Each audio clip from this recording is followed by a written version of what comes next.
On and you're also on.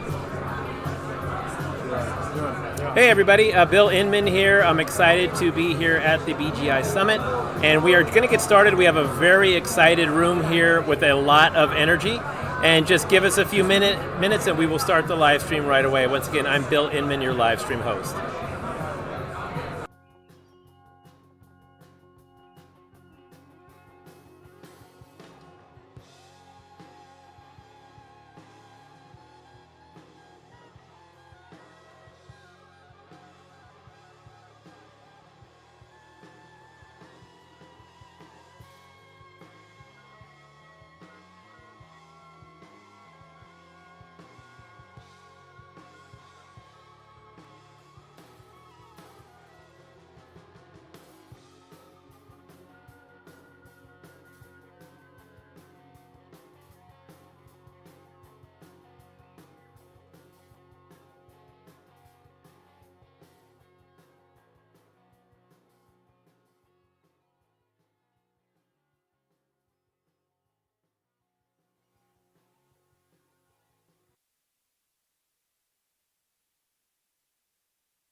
Tres.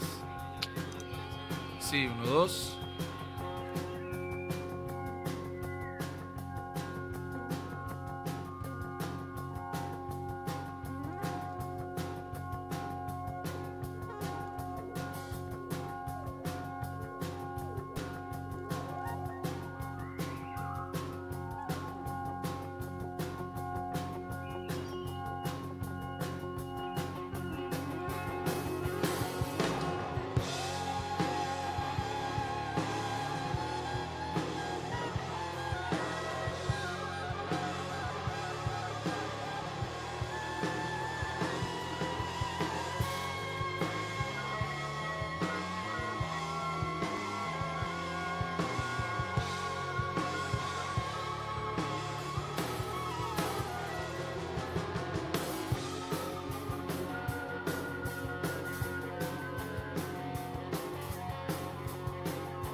geeky little kids.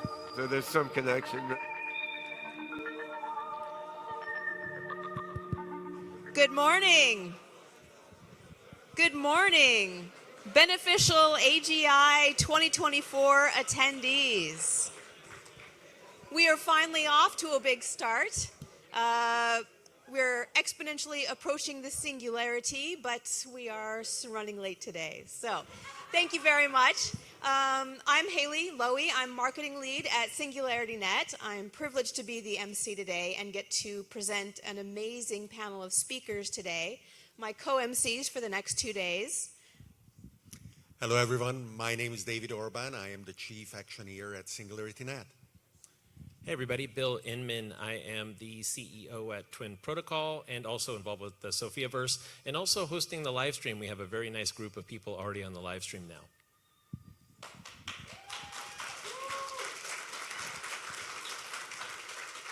So we have obviously an amazing crew here today, 170-ish attendees. Thank you all for being here, being committed to a future with beneficial AGI. We have about 700 online registrants, so an amazing crowd from all over the world that are tuned in, interested, fascinated by this topic. And this is just such a great opportunity for all of us here to answer questions that we don't have answers for yet, to explore what's not known among all the various domains that are critical to developing beneficial AGI. So we're amazingly proud to be here today with you. I want to thank all of our sponsors, SingularityNET, TrueAGI, Sophiaverse, and Sentience, and our partners, the Millennium Project and Humanity Plus, and our media partners as well. So we've got Discover Crypto here today. We've got Bitcoin Insider, Tech Informed, Emerj, and Cointelegraph. So we're gifted to have everybody here with us today, have these amazing sponsors. And HyperCycle, of course. The future of decentralized AI compute for AGI, optimized for beneficial AGI. And we'll be hearing from Toufi shortly as well. So, excellent. Thank you all very much for being here. I'm going to introduce the man who needs no introduction, Ben Goertzel, CEO of SingularityNET, chairman of the AGI Society, vice chairman of Humanity Plus, and so many more titles, thinking about beneficial AGI for decades, and the essential element for bringing us all here together today. Thank you.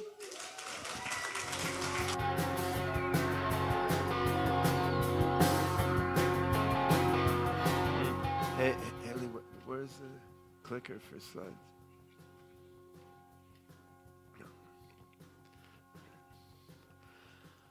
Well, thanks for that introduction, Haley, and yeah, thanks to all the sponsors that have helped provide us this amazing venue and helped us bring people here, and all the crew from SingularityNET who's helping to organize and make this happen. But yeah, I'm thankful looking out at the room for all the amazing people who have taken the time out of busy life and work to come here for a few days and dig deep into the topic of beneficial artificial general intelligence. And I mean, the reason I've decided to take 4 days out of my own time together with all of you here is I mean, I think it's a critical moment in the path toward general intelligence, which therefore means a critical moment in the evolution of the human species, and a critical moment in many ways in the evolution of life on Earth, right? And the idea of general intelligence is not new. I'll talk a bit about the history of it in a couple minutes. But the sense that we have today that AGI, AI that can really generalize beyond its programming and think imaginatively and creatively like people, and ultimately beyond the degree that people can, the sense we have today that AGI is fairly likely coming soon.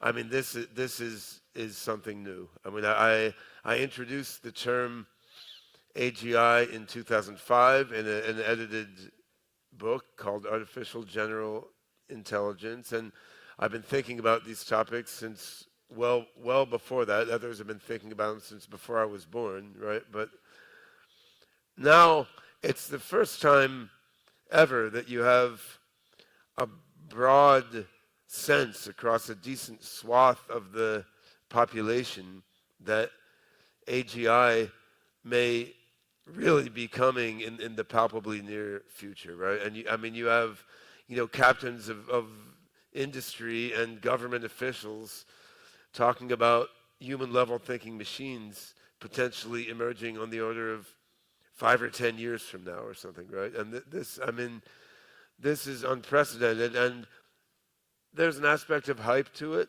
as always in modern human society, but I think it's largely not hype, and AI technology really is advancing and doing more and more amazing things. And it's the right time now to take a deep breath and 4 days or so maybe, right? And think a bit about, like, how are we going to manage this? Like, what does this actually mean? How are we going to guide this in the right direction? So yeah, I'm not here today to announce that we've created human-level AGI and unveil it upon the world. So sorry to disappoint everyone, but we could be there in 2, 3, 5, 7 years, and I think we want to get just a little bit in advance of that and think through how we want to guide this, how we want to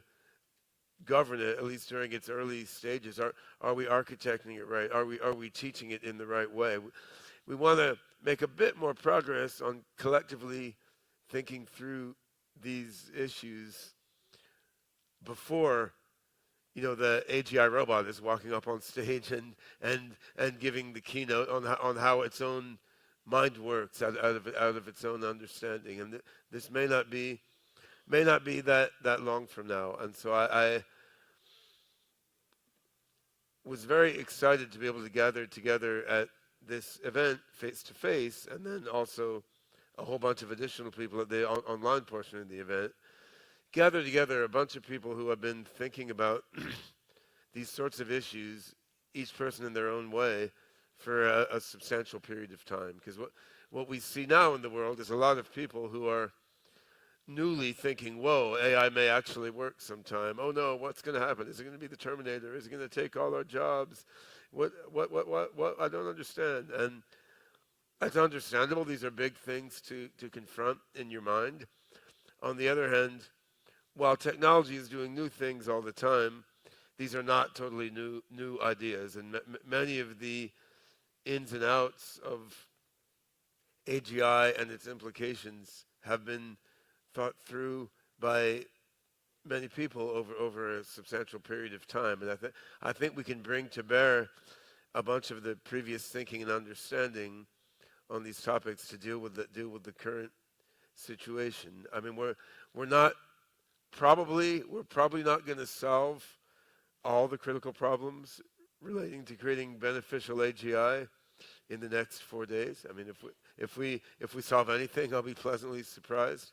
But my hope, at least, is we can connect together different people who have been thinking and acting on related issues for a period of time, and sort of form some new connections, clusters, and networks, so that we're then better prepared as a community to deal with things as they unfold over the next few years. So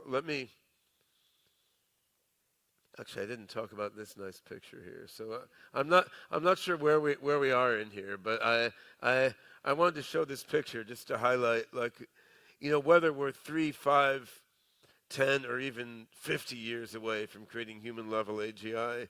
I mean, that is a blip on the timescale of human history, let alone on the timescale of what we understand as the history of our physical universe, right? So from a certain perspective, okay, AGI isn't here yet. Like LLMs, which are in some ways the smartest AI systems we have, are really dumb in many ways. Like we still don't have self-driving cars that won't crash disturbingly often. So in a way, we're not there yet, right? But on the other hand, from a bigger perspective, like we are in the middle of this singularity, right? Like we are here. Like if it's years to having a machine that thinks as smart as us, and we already have AIs that are doing more and more things that were traditionally considered only people could do. I mean, in a way, like we're in the center of it now and trying to steer it while it happens, right? And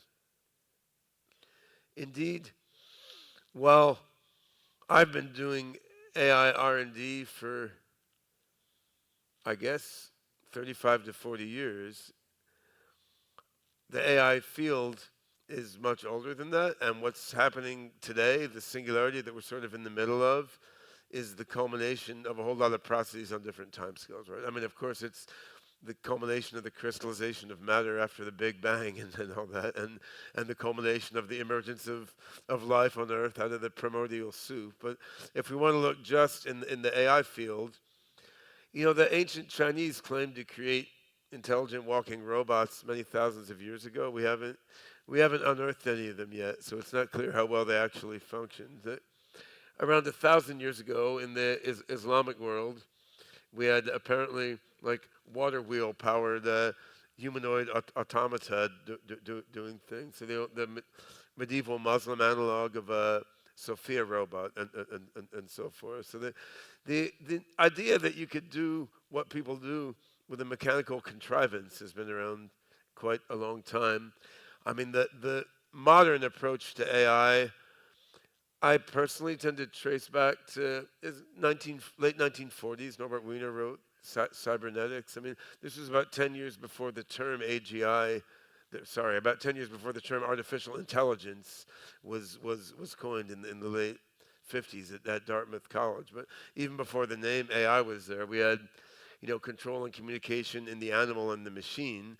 There was the idea that, you know, the pattern of passing around electrical signals to convey information was where it's at regarding intelligence, right? And we had the middle of the last century, a lot of the core ideas that are still central to the AI field today. Where I first discovered that there was an AI field and that there were serious people outside of science fiction working on AI was in a book called The Prometheus Project, which I found in, I think, the local town library in Haddonfield, New Jersey in like 1973 or something. So, I mean, it wasn't well-known set of ideas at the time, but there were books on essentially the singularity in a small town library, right? What Feinberg said in this book, which I think was written in like 68 or something, but I didn't encounter it till 73 or 74 when I was maybe 7 or 8 years old. He said within a few decades, we're going to have machines that can think better than people. We're going to be able to build whatever we want at the molecular level, nanotechnology, and we're going to cure aging and death. And he said the choice is going to be, do we use this to expand our consciousness in amazing ways, or are we going to use this for rampant, stupid consumerism?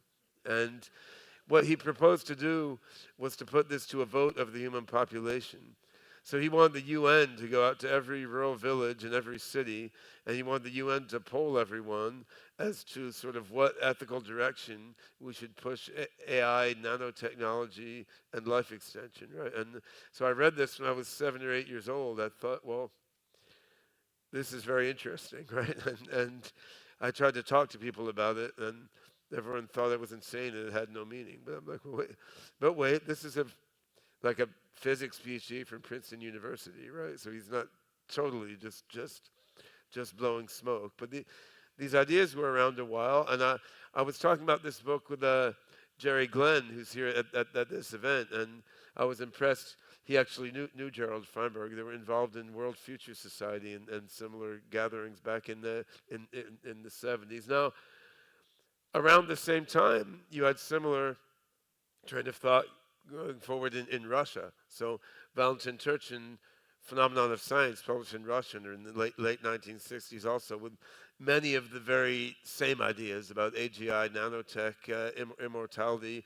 I got to know Val much later in the late 1990s when I helped him get funding in New York for his company Supercompilers LLC. But you had a similar train of thought popping up all over the place. Now, stepping forward, I mean, Ray Kurzweil, who became a good friend of mine in the last 10, 15 years, in 2005, he put out a book, The Singularity is Near, and I still think this was an epic work, and much of what he did there was just to give a more rigorous form to the argument that was obvious to many of us for quite a long time, right? So he just, together with the Amara Angelica, who helped him with plotting a lot of the curves, I mean, he just went through, looked at Moore's law, you know, the speed of the fastest computer, how much RAM is in a machine, the size of the smallest working motor, the amount of energy needed to sequence a single human genome. And he just showed all these things appear to be nearing roughly exponential. They appear to be nearing a roughly infinite rate of change around 2030 or so. So he was looking at things are happening faster and faster and faster, and they're going to start getting not truly to infinity, but so fast it looks like that to a human being. 2029 was the date that he found through his curve plotting. Now, of course, Ray's enough of a scientist to realize there's some confidence interval about that. Like, you can't, a pandemic could happen, a world war could happen, a lot of things could happen to derail your curve fitting. But still, you know, that was 2005. He forecast 2029 for human level AGI, and you know, now in 2024, this seems non-crazy to a lot more people, right? I mean, not that it's a certainty, and nothing in human life is a certainty, but in 2005, this seemed out there to most people. Now in 2024, partly due to ChatGPT shifting people's way of thinking, right? In 2024, more and more people are saying, well, okay, yeah, 5, 6 years from now, maybe we will have machines as smart as people, right? So I think he was proved quite prescient, and he has a new book coming out. I think it'll be published finally next year, which is The Singularity is Nearer.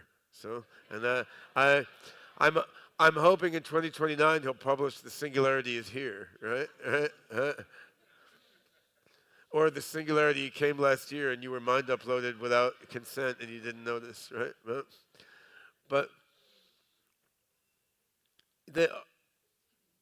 of course, curve plotting in itself doesn't prove anything, and we all know how to lie with statistics.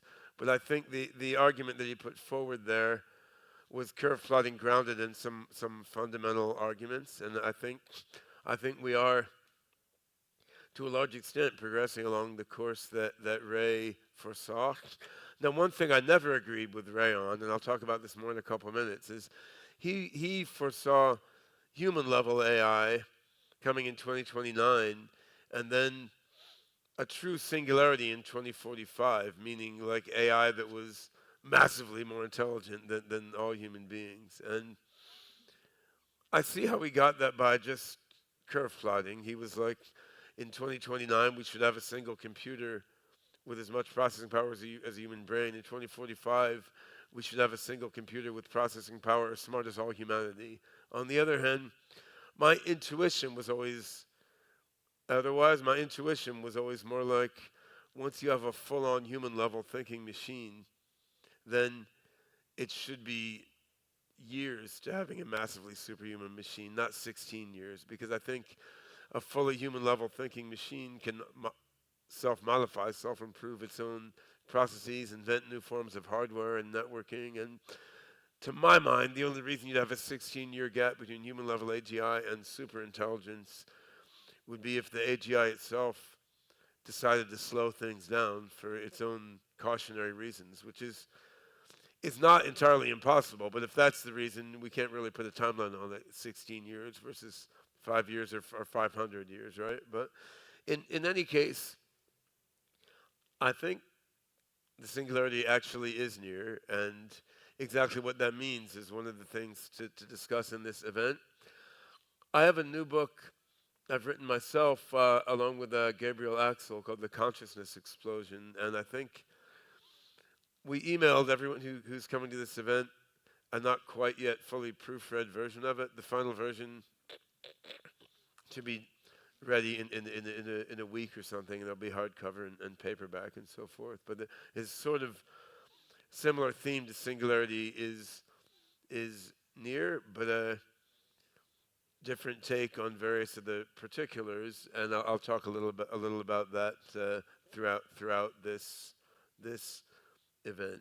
So, yeah, now that we're in an era where more people are taking seriously the idea that the singularity may actually be near, and that AGI and superintelligence may be real things, people are doing what they always seem to do in dividing into different tribes around different rival belief systems, and this is just, humans are going to human, right? That's what we do, and some of the quasi-tribes that seem to be emerging in recent years are sort of clustered around these funky little abbreviations. This being the Twitter or X era, where everything has to be shrunk as little as possible, and people don't care about capitalization, punctuation, or spelling. So the decel cluster, these are, roughly speaking, people who think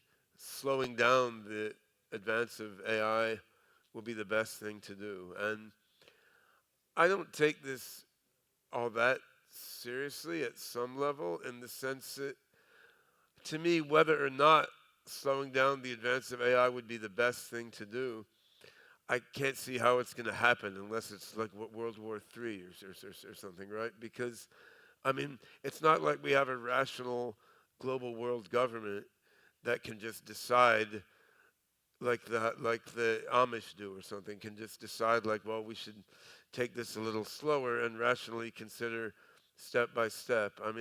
In reality, geopolitics is insane, and we have trade wars and actually physical wars where we're just shooting and blowing up innocent people all over the planet. Like it seems not likely to happen that there's a global agreement that's actually adhered to in a meaningful way to slow down AI development, because AI is yielding a lot of economic value across the board. It's yielding a lot of positive human value across the board. It's also yielding military and espionage value, right? Like something that's just so broadly useful to so many parties. There's not much precedent for voluntarily choosing to slow something like that down. It's not like nuclear bombs or biological weaponry whose only use is to kill people, right? This is something that's tremendously beneficial and positive, right? So at the other extreme, we have what's thought of as a EAC, effective accelerationism. And this is the sort of opposite perspective, which is let's speed up the path to very powerful AI as much as possible because it's doing good for everyone. And at the simplest level, I can't really argue with that as a first approximation. I'd say the flavor of the EAC movement is sort of like Silicon Valley Uber alles, right? So it's sort of like U.S. big tech companies are doing a pretty good job of providing us with cool products. AGI will be the next cool product in the list, so let's just roll with it. And I don't think that's the worst possible thing that could happen, but there's a alternative acronym, DEAC, that was put out there by Vitalik Buterin, the key founder of Ethereum, which stands alternately for decentralized accelerationism, defensive accelerationism, and I find myself more attracted to that cluster, where I think, all in all, accelerating the progress toward AGI is probably the best thing to do because of all the good that AGI can deliver. But yeah, we don't want the power over AGI to be concentrated in any one party or small group of parties, and we do want to pay attention to various bad things that could happen mostly because of people doing stupid or malicious things, and be a bit defensive while we move forward rapidly, right? And of course, none of these are well-defined things, and we may be onto different memes by next year, but it's still interesting to see the way that the landscape of perspectives is sorting out right now. And I mean, the reason we're seeing so much attention here, obviously, is because we seem, in many people's perspective, to be somewhere in the middle here, right? Like if we look at, okay, AI has been around a while. There's been commercial AI products doing useful things for many decades. We don't yet have a system that can generalize and imagine and leap beyond its programming and training in the way that human beings do.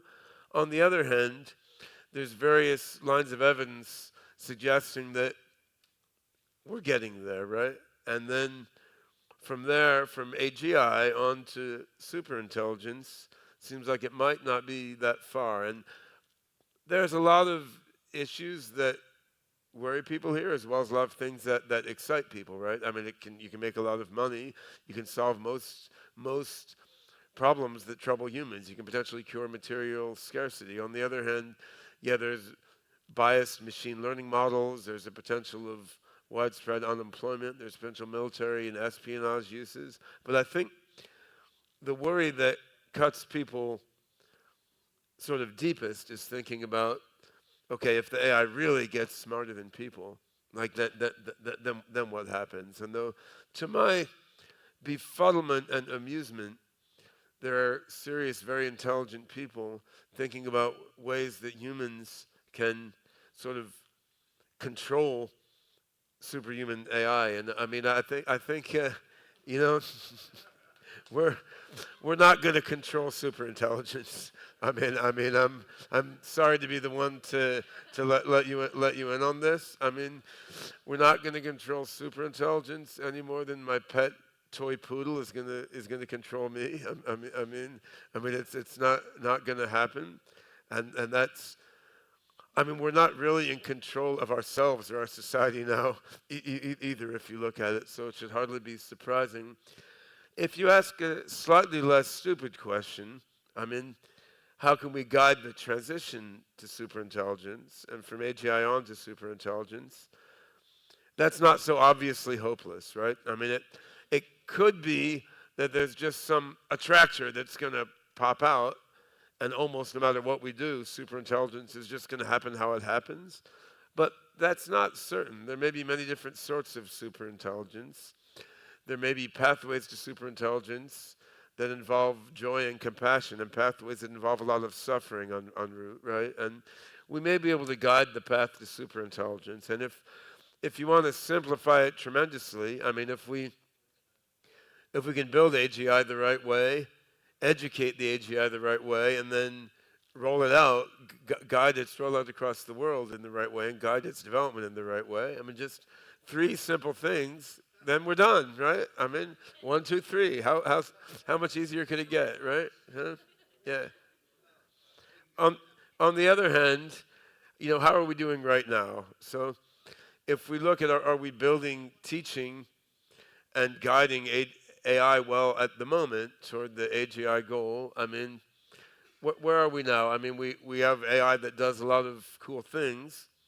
The industry is sort of obsessed with one particular kind of AI system, large language models, which have their strengths and weaknesses. We have a few big companies with a mandate to maximize shareholder value rather than to do what's good for the human species or the singularity. We have a few big companies dominating the creation and rollout of AI. For better and or worse, these companies are closely allied with the government agencies in the countries where they sit. You know, I used to say that the main applications of AI on the planet were selling, killing, spying, and gambling. You know, selling being the advertising companies like Google and Facebook, gambling being Wall Street, basically. Now, with the rise of LLMs, I had to add plagiarizing to the list of the key applications. But I mean, these are all, they're part of human DNA and human culture. I'm not going to say they can't all exist. They're what people do. We could be doing more of curing diseases, educating people. I mean, there are other things that AI could be focusing on, like, for example, helping feed starving children, right? So I think we're at a very interesting point, but I wouldn't say we're proceeding quite optimally on these three little steps toward beneficial AGI, right? And if we look at the technical bit, the large language models that are the primary focus of the commercial AI world right now, these are not AGIs, and I don't think they can directly be evolved into AGIs, although I think they can be part of AGI systems, and not everyone agrees with me on this, and we can debate this in various sessions. But I think, for what it's worth, the way I'm thinking about large language models is that they're sort of very general, narrow AI systems. In other words, they don't actually generalize very far beyond their training data, and there's a bunch of research papers showing this. On the other hand, their training data is like every fucking thing on the internet, right? So then you don't have to generalize that far beyond that in order to do a lot of stuff that is valuable for human beings. Very interesting kind of system, huge amount of value. They're not good at doing scientific thinking and like complex multi-stage reasoning. They're not good at really imaginative creativity that isn't just derivative recycling of stuff they've seen, but they're good at a lot of things, and I think they can be a significant ingredient in creating AGI systems. One thing they're good at, amusingly enough, is predicting human ethical judgment. So, I did a study with my son Tsar and then Sergei Rodionov, who I think is here also. And we basically did a sort of rigorous evaluation of what GPT-4 says when posed with various ethical conundrums about human beings doing things. It does very well at guessing what a typical person will think is ethical or unethical. You can even give it ethics puzzles about aliens with 5 different sexes cheating on each other, something like that. It will extrapolate to situations that are not there in the training data, right? And so these systems are quite smart at doing many things, but they're very different than the kind of intelligence that we are, or that I think you need to create a singularity and get to AGI and superintelligence. And one way of conceptualizing this is what Weaver Weinbaum, who's also here, has written about in his PhD thesis as open-ended intelligence.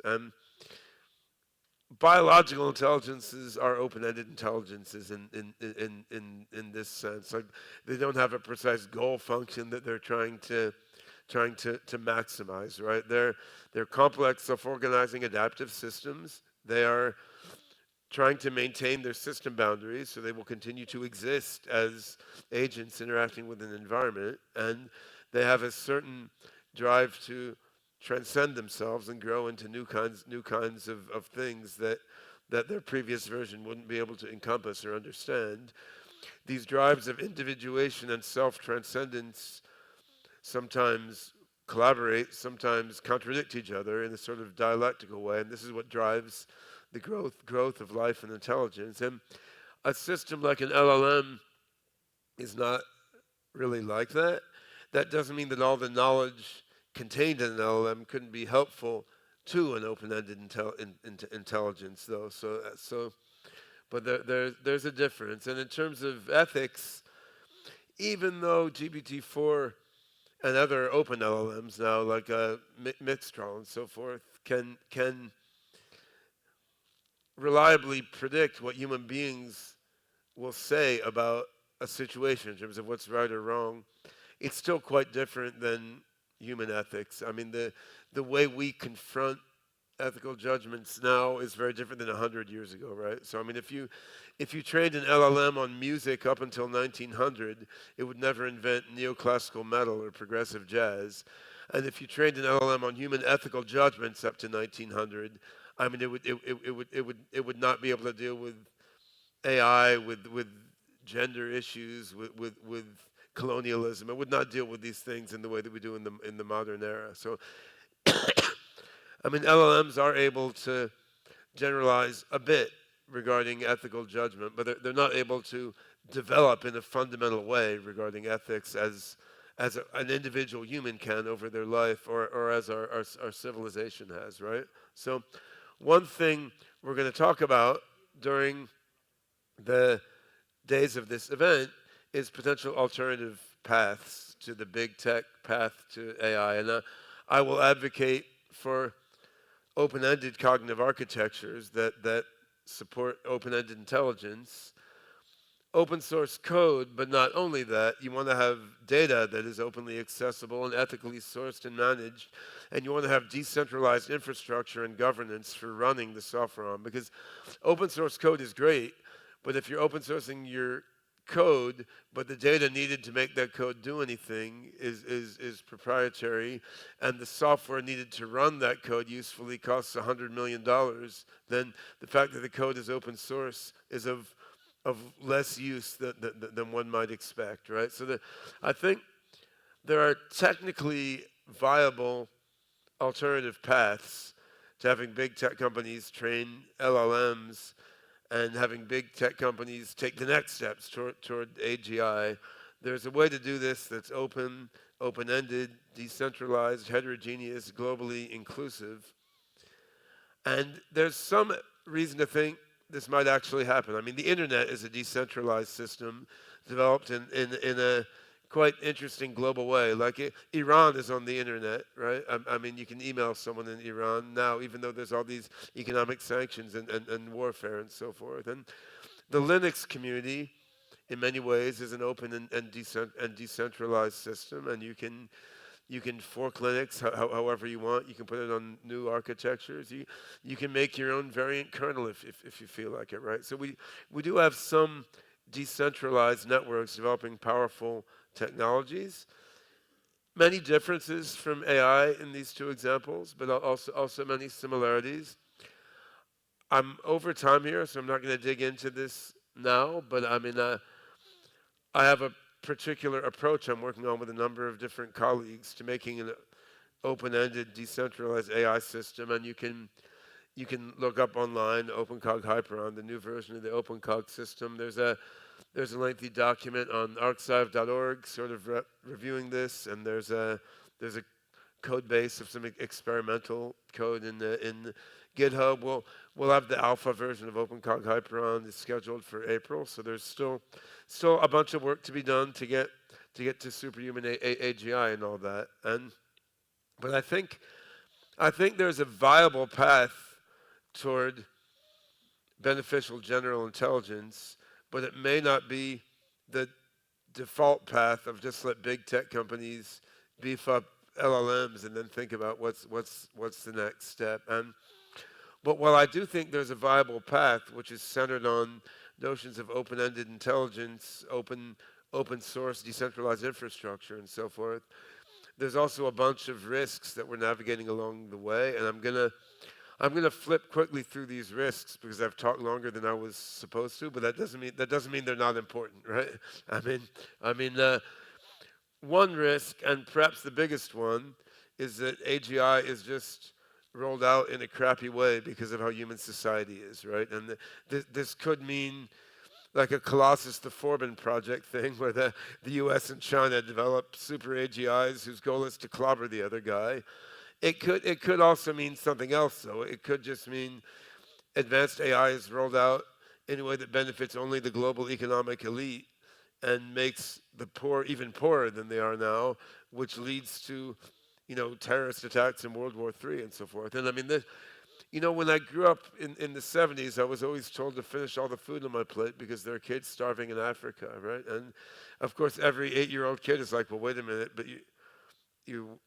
we're not giving the food to the kids starving in Africa, right? But the thing is, there are still kids fucking starving in Africa, right? An actual reality now. Like something like 50 or 60% of kids in Ethiopia are growing up with brain stunting due to malnutrition, right? Which is just just as one factoid among many, many others, you could say. This is completely insane, given all the wealth that we have, that we're letting, tens of millions of children grow up essentially mentally retarded because they don't get enough nutrition. It makes no sense, right? It's completely unethical, senseless way to be organizing our global economy. Well, if this is the vein in which AGI gets rolled out, I mean, many things could possibly go wrong, right? So an unethical rollout of AGI technology is one risk. Another risk is, we try to regulate AI, but it comes out like financial regulation or medical regulation in the US right now, which is some big companies collaborating with government agencies make regulations that benefit them more than the people that they're supposed to protect. And this is almost the default for how to roll out regulation, but not all. Like, I mean, the way the U.S. regulates putting poisonous stuff in food is not that bad, right? I mean, by and large, we can go to the supermarket. There's not that many poisons in the food that we buy there, right? So, I mean, there's some cases that the FAA works all right, not that many planes crash, right? So there are cases where regulation works okay, and there are cases where it works terribly. It's not obvious which one we would get regarding AI when AI regulations roll out. I mean, there's the risk that Hollywood likes to talk about, which in my mind is probably a smaller risk than the previous two that I mentioned. But I mean, we could try to make AGI that's good, and the AGI could decide, well, okay, all you humans are a piece of garbage. Like, I can create better minds than you. Goodbye, right? I mean, that's not. I don't think there's any reason to think that's high probability. I also don't think we can totally confidently rule out anything because we're going into fundamentally unknown territory. So it's worth keeping all of these risks in our mind. And of course, there's also a risk that if we don't build AGI, we then don't have smarter, more compassionate non-human minds to save us from doing other really stupid things like blowing ourselves up or poisoning ourselves or whatever. And this gets into a point that's been raised very articulately by Max Moore, who's in the audience here, who's been the primary initial architect of transhumanist philosophy, where there's something called the precautionary principle, which is, be very careful about rolling out new technologies until you're pretty sure nothing's going to go wrong. But then Max has articulated a complementary point of view, the proactionary principle, which is, well, the default should be to keep building amazing new things because that's why we're not apes anymore. And you want to balance, the risks of action versus the risks of inaction in a rational and careful way, right? And I think this is sort of what underlies the DAC approach that I mentioned before, is defensive accelerationism. Like, we want to move forward, and humanity is gonna move forward, but you just want to be thoughtful about the plus and minuses of each step. And I think to wrap up, if you look at a proactionary sort of defensive accelerationist route to AGI success, I mean, one route which I think can succeed, which is what I'm working on at OpenCog and SingularityNET, is we want to make an AGI breakthrough. We want to make a system that's way smarter than GPT-4 or GPT-5 in significant ways. Not necessarily in every way, but say make a system that can do everything that mainstream LLMs do, but it's also better at scientific reasoning, and it also can create new music and art that's not so derivative, right?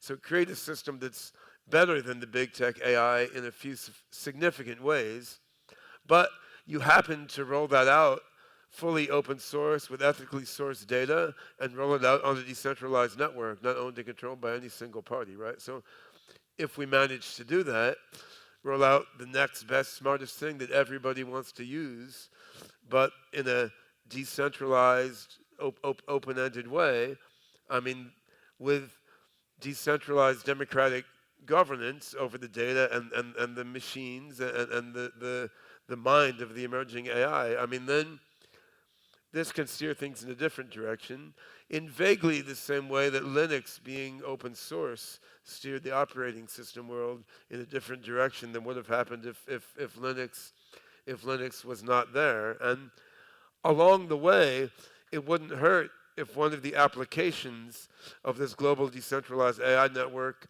was to help people be less self-defeating and idiotic, right? I mean, there's a feedback here, right? Like the more mentally healthy people are, the better an AGI we're likely to create.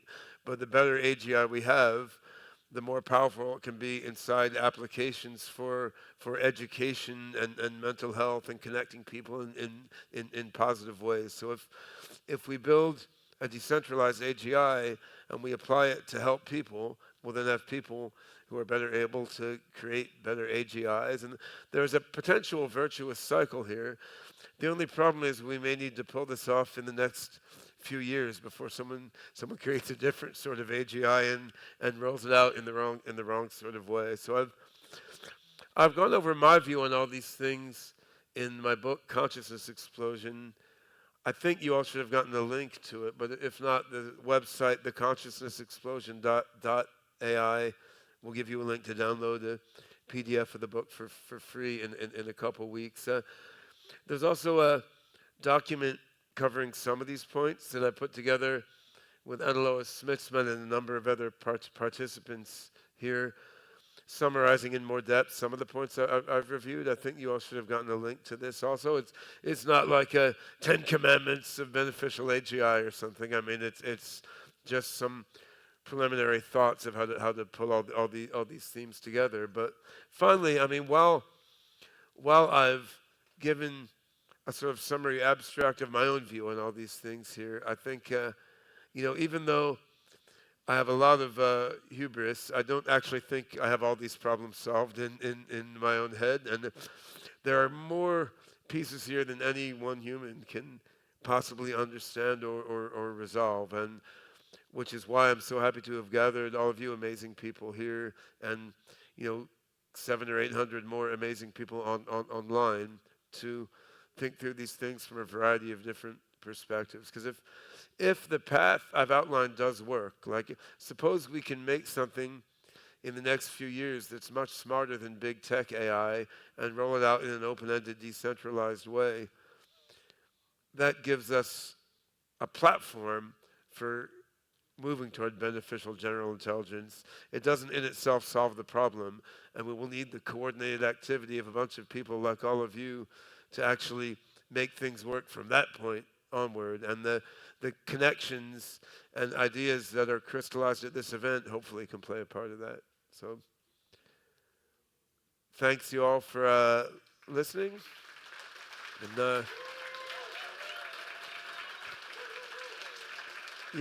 apologies for taking like twice as much time as I was supposed to, but that's we now have the great George Gilder, which is about as incredible of a follow-up speaker as I could imagine. I've been following George's thinking on these topics since around 1984, when he gave a talk at Simon's Rock Early College, where I was a student at age 16, which was also a very funny talk, because while George was giving a talk at our college, some of the other students at Simon's Rock hacked into the PA system to play some left-wing comedian talking over him. And on the one hand, I thought that was funny. On the other hand, I was pissed off because I actually wanted to hear what George had to say, which was very interesting. And he's gotten only more interesting over the years. So I was very psyched that the introduction from Mihaela Ulieru and that George agreed to come and speak at our event. So. Yeah, perhaps Haley can give a proper introduction. No, I think that was beautiful. Thank you. Hey everybody, thanks for watching and thank you for your patience as we work out the technical aspects of the live stream. This is the first of 10 sessions today, and you're going to now see George Gilder, an investor, author, and co-founder of the Discovery Institute, as he talks about life after AI. Each session is about 20 to 30 minutes, and this is the second of 10 today, so glad to have you with us. be prepared here for another wonderful presentation.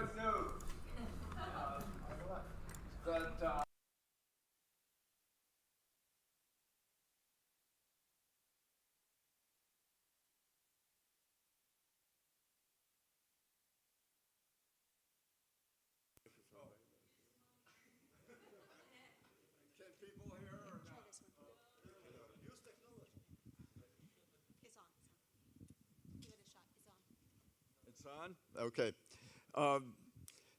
When you're a geezer like me, you've been through many cycles in the computer industry. And in my judgment today, in the field of artificial intelligence, we're back at the IBM mainframe era.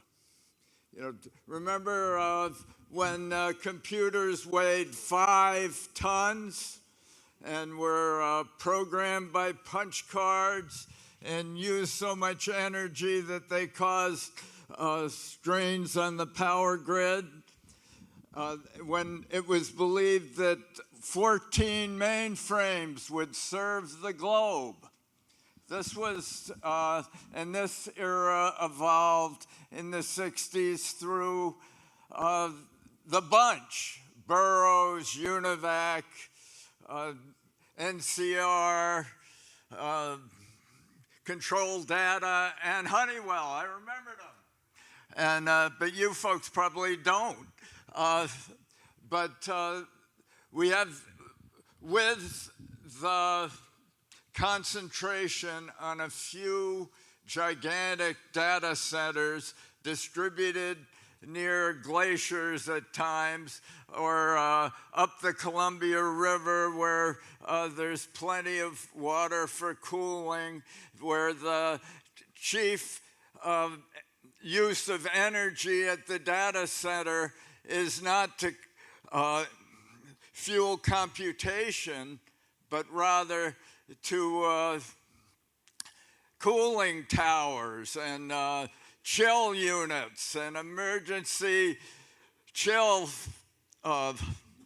devices. It's the current architecture of the AI system is really already obsolete. It's at its IBM moment and will be transformed by this movement that is gathered here today and pullulating with ideas and distributed concepts of a revolution in computing comparable to the one and even transcending the one that we've already experienced, where those 5-ton computers now are incomparably more functional and are in our pockets as smartphones, teleputers, all the devices that we use. And that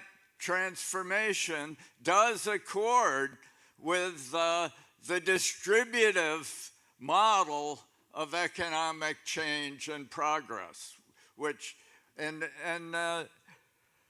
accord with what I call the information theory of economics that I've expounded in my latest book and several previous books, Knowledge and Power and Gaming AI and now Life After Television. That was in 1990, I wrote that. Any case, life after capitalism is really the information theory of economics. And the key propositions are all aligned with the emergence of a generalized AI which can revitalize all our economies around the world in the same kind of pace that the previous computer platforms have enabled. And the first principle is wealth is knowledge. We know that it's knowledge. As Tom Sowell pointed out, the Neanderthal in his cave had access to all of material resources we have today. The difference between our age and the Stone Age is entirely the growth of knowledge. Knowledge is wealth. Wealth is knowledge. And AI is a knowledge amplifier, an extender and distributor. And as a result, it will give new impetus to the growth of knowledge that can address many of the problems we worry about around the world. If wealth is knowledge, what's growth? Growth is learning. And of course, learning is an absolutely central function in AI. Unless it can learn, it's just another static computer system that can't really inseminate new possibilities. So growth is learning, but it's a particular kind of learning. It's Popperian learning. It's learning that's falsifiable. It's learning that's fact-checked. It's learning that's tested by entrepreneurial activity. I like the line in the great essay, A General Theory of General AI, which Ben wrote, and he made a key point about learning. Philosophy tends to create conceptual tangles, and we'll experience some of those, I believe, this meeting. Engineering, on the other hand, tends to cut through the confusion, and along the way, clarifying which thorny intellectual messes need untangling and which can be just moved aside so real work can be done. And that's really a crucial factor about learning in the information economy. It's tested learning. It's manifested by companies, the proliferation of companies we're hearing about here. It's manifested by experimentation. It's a process. It's not a final thing. It's not an eschaton. It's an endeavor that proliferates through the world and enriches the world. So growth is learning. And the third proposition is that money is essentially time. You know, we've learned now that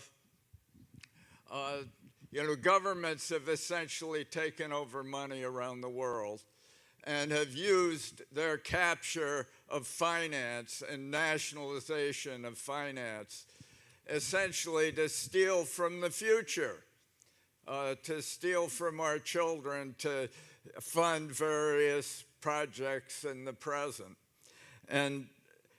But this doesn't change what money really is.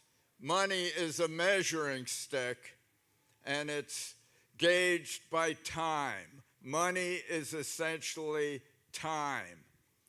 And this means that, and it's measured, you can measure it by the amount of time a typical worker in the world has to spend to buy the goods and services that sustain their lives. And I'm part of a movement of my book, Life After Television, Life After, I really am, Life After Capitalism, was written to expound money as time as measured by Nordhaus the Nobel laureate from Yale, who defined time prices. And time prices are universal over time and space. And Nordhaus applied them to the history of lighting technology, from the cave fires of the Neanderthals through the candles at Versailles, through whale oil lamps, through kerosene lamps, through Edison, finally with light-emitting diodes and blue light-emitting diodes, and the whole progress of lighting through the centuries. And he discovered, measured by the time it took a typical worker to light his house at night, that almost all this progress, this accelerating returns of progress in lighting, is missed in the economic data. And he concluded that our GDP numbers, all our various figures, are really deeply deceptive. And a new book has come out called Superabundance that I wrote the introduction to, which shows that measured by time prices, since 1980, but you can go back to 1850, but the numbers are best since most complete since 1980, while the population of the world went up 70%. The price of the 50 key commodities that sustain human life dropped 70%. And population went to 8 billion. The prices of all the goods and services, measured by the time that you have to spend to purchase them, dropped 70%. We're in an age of superabundance, and it's driven by the emergence of AI. And I think the development of AI is sure to be distributed. It's sure to follow those crucial concerns that Ben expounded. It's going to be distributed as widely as human minds. It's going to be beneficial for human life. It's going to help us surmount a whole array of challenges we face. And but it's not going to usurp human beings. That fear, I think, is really pretty groundless. Sebastian Sung of MIT did a study of the human brain and compared it to the internet. And he showed that every human brain has about 100 trillion links in it, axons, dendrites, synapses, all the various connective tissues of the human brain represent about 100 trillion links in a single human brain. And there are 8 billion of them in the world. And they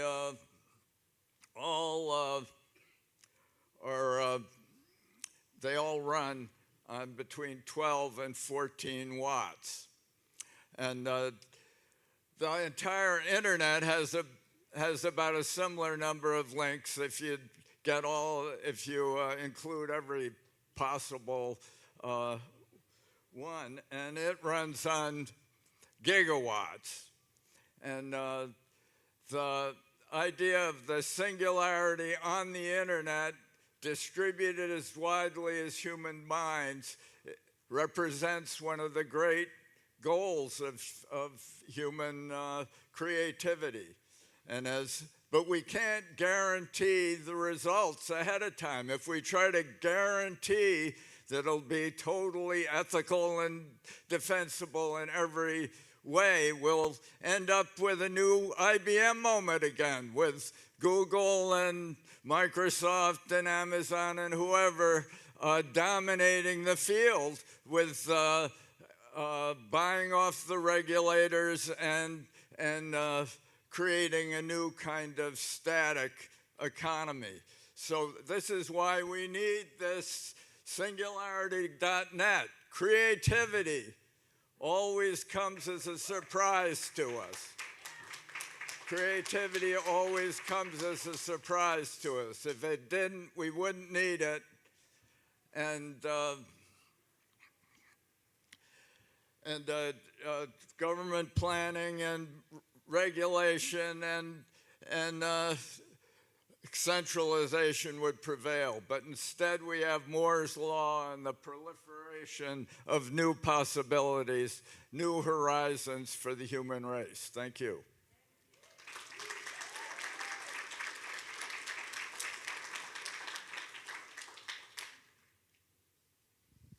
What a great presentation by George Gilder, who is the co-founder of the Discovery Institute. George just finishing his speech on life after AI. Our third session coming up now. It's a panel moderated by Haley Lowy, and we'll have Elizabeth Shaw, Gregory Stock, Jay Friedenberg, Jose Luis Cordero, and Roman Yampolsky talking about the perspective and risks of AGI and superintelligence. So stick with us. This is the third of 10 presentations today. We have a full day of brilliance coming to you here at the AGI Summit. SingularityNET, we've got some booklets that's just showing our own progress towards AGI in 2023, how OpenCog, which Ben was alluding to, is progressing. And it's now my pleasure, so please pick one up out there. It's my pleasure to introduce Toufi Saliba, CEO of HyperCycle, who's going to tell us about the missing ingredient of AGI, and it's been discovered, so we're set.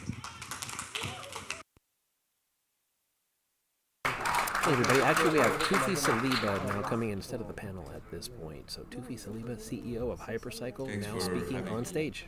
It has been discovered, but I could not find out how to work this microphone, but now I did.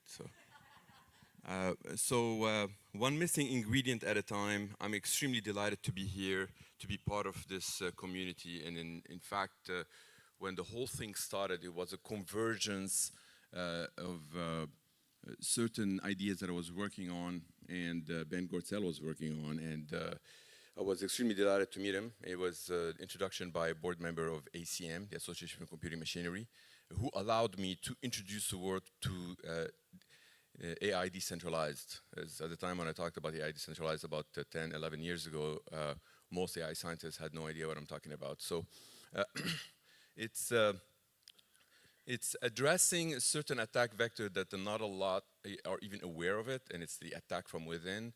And in fact, it's probably, it has the highest probability for safe AI, for future and benevolent AI. So when I saw what Ben was working on, I decided to look at all the elements that they are missing and see if maybe instead of just criticizing, I want to fulfill one missing element at a time. And we're extremely delighted to be here to actually announce one revelation that even Ben's team has been on me for quite some time. They wanted to find out those revelations. So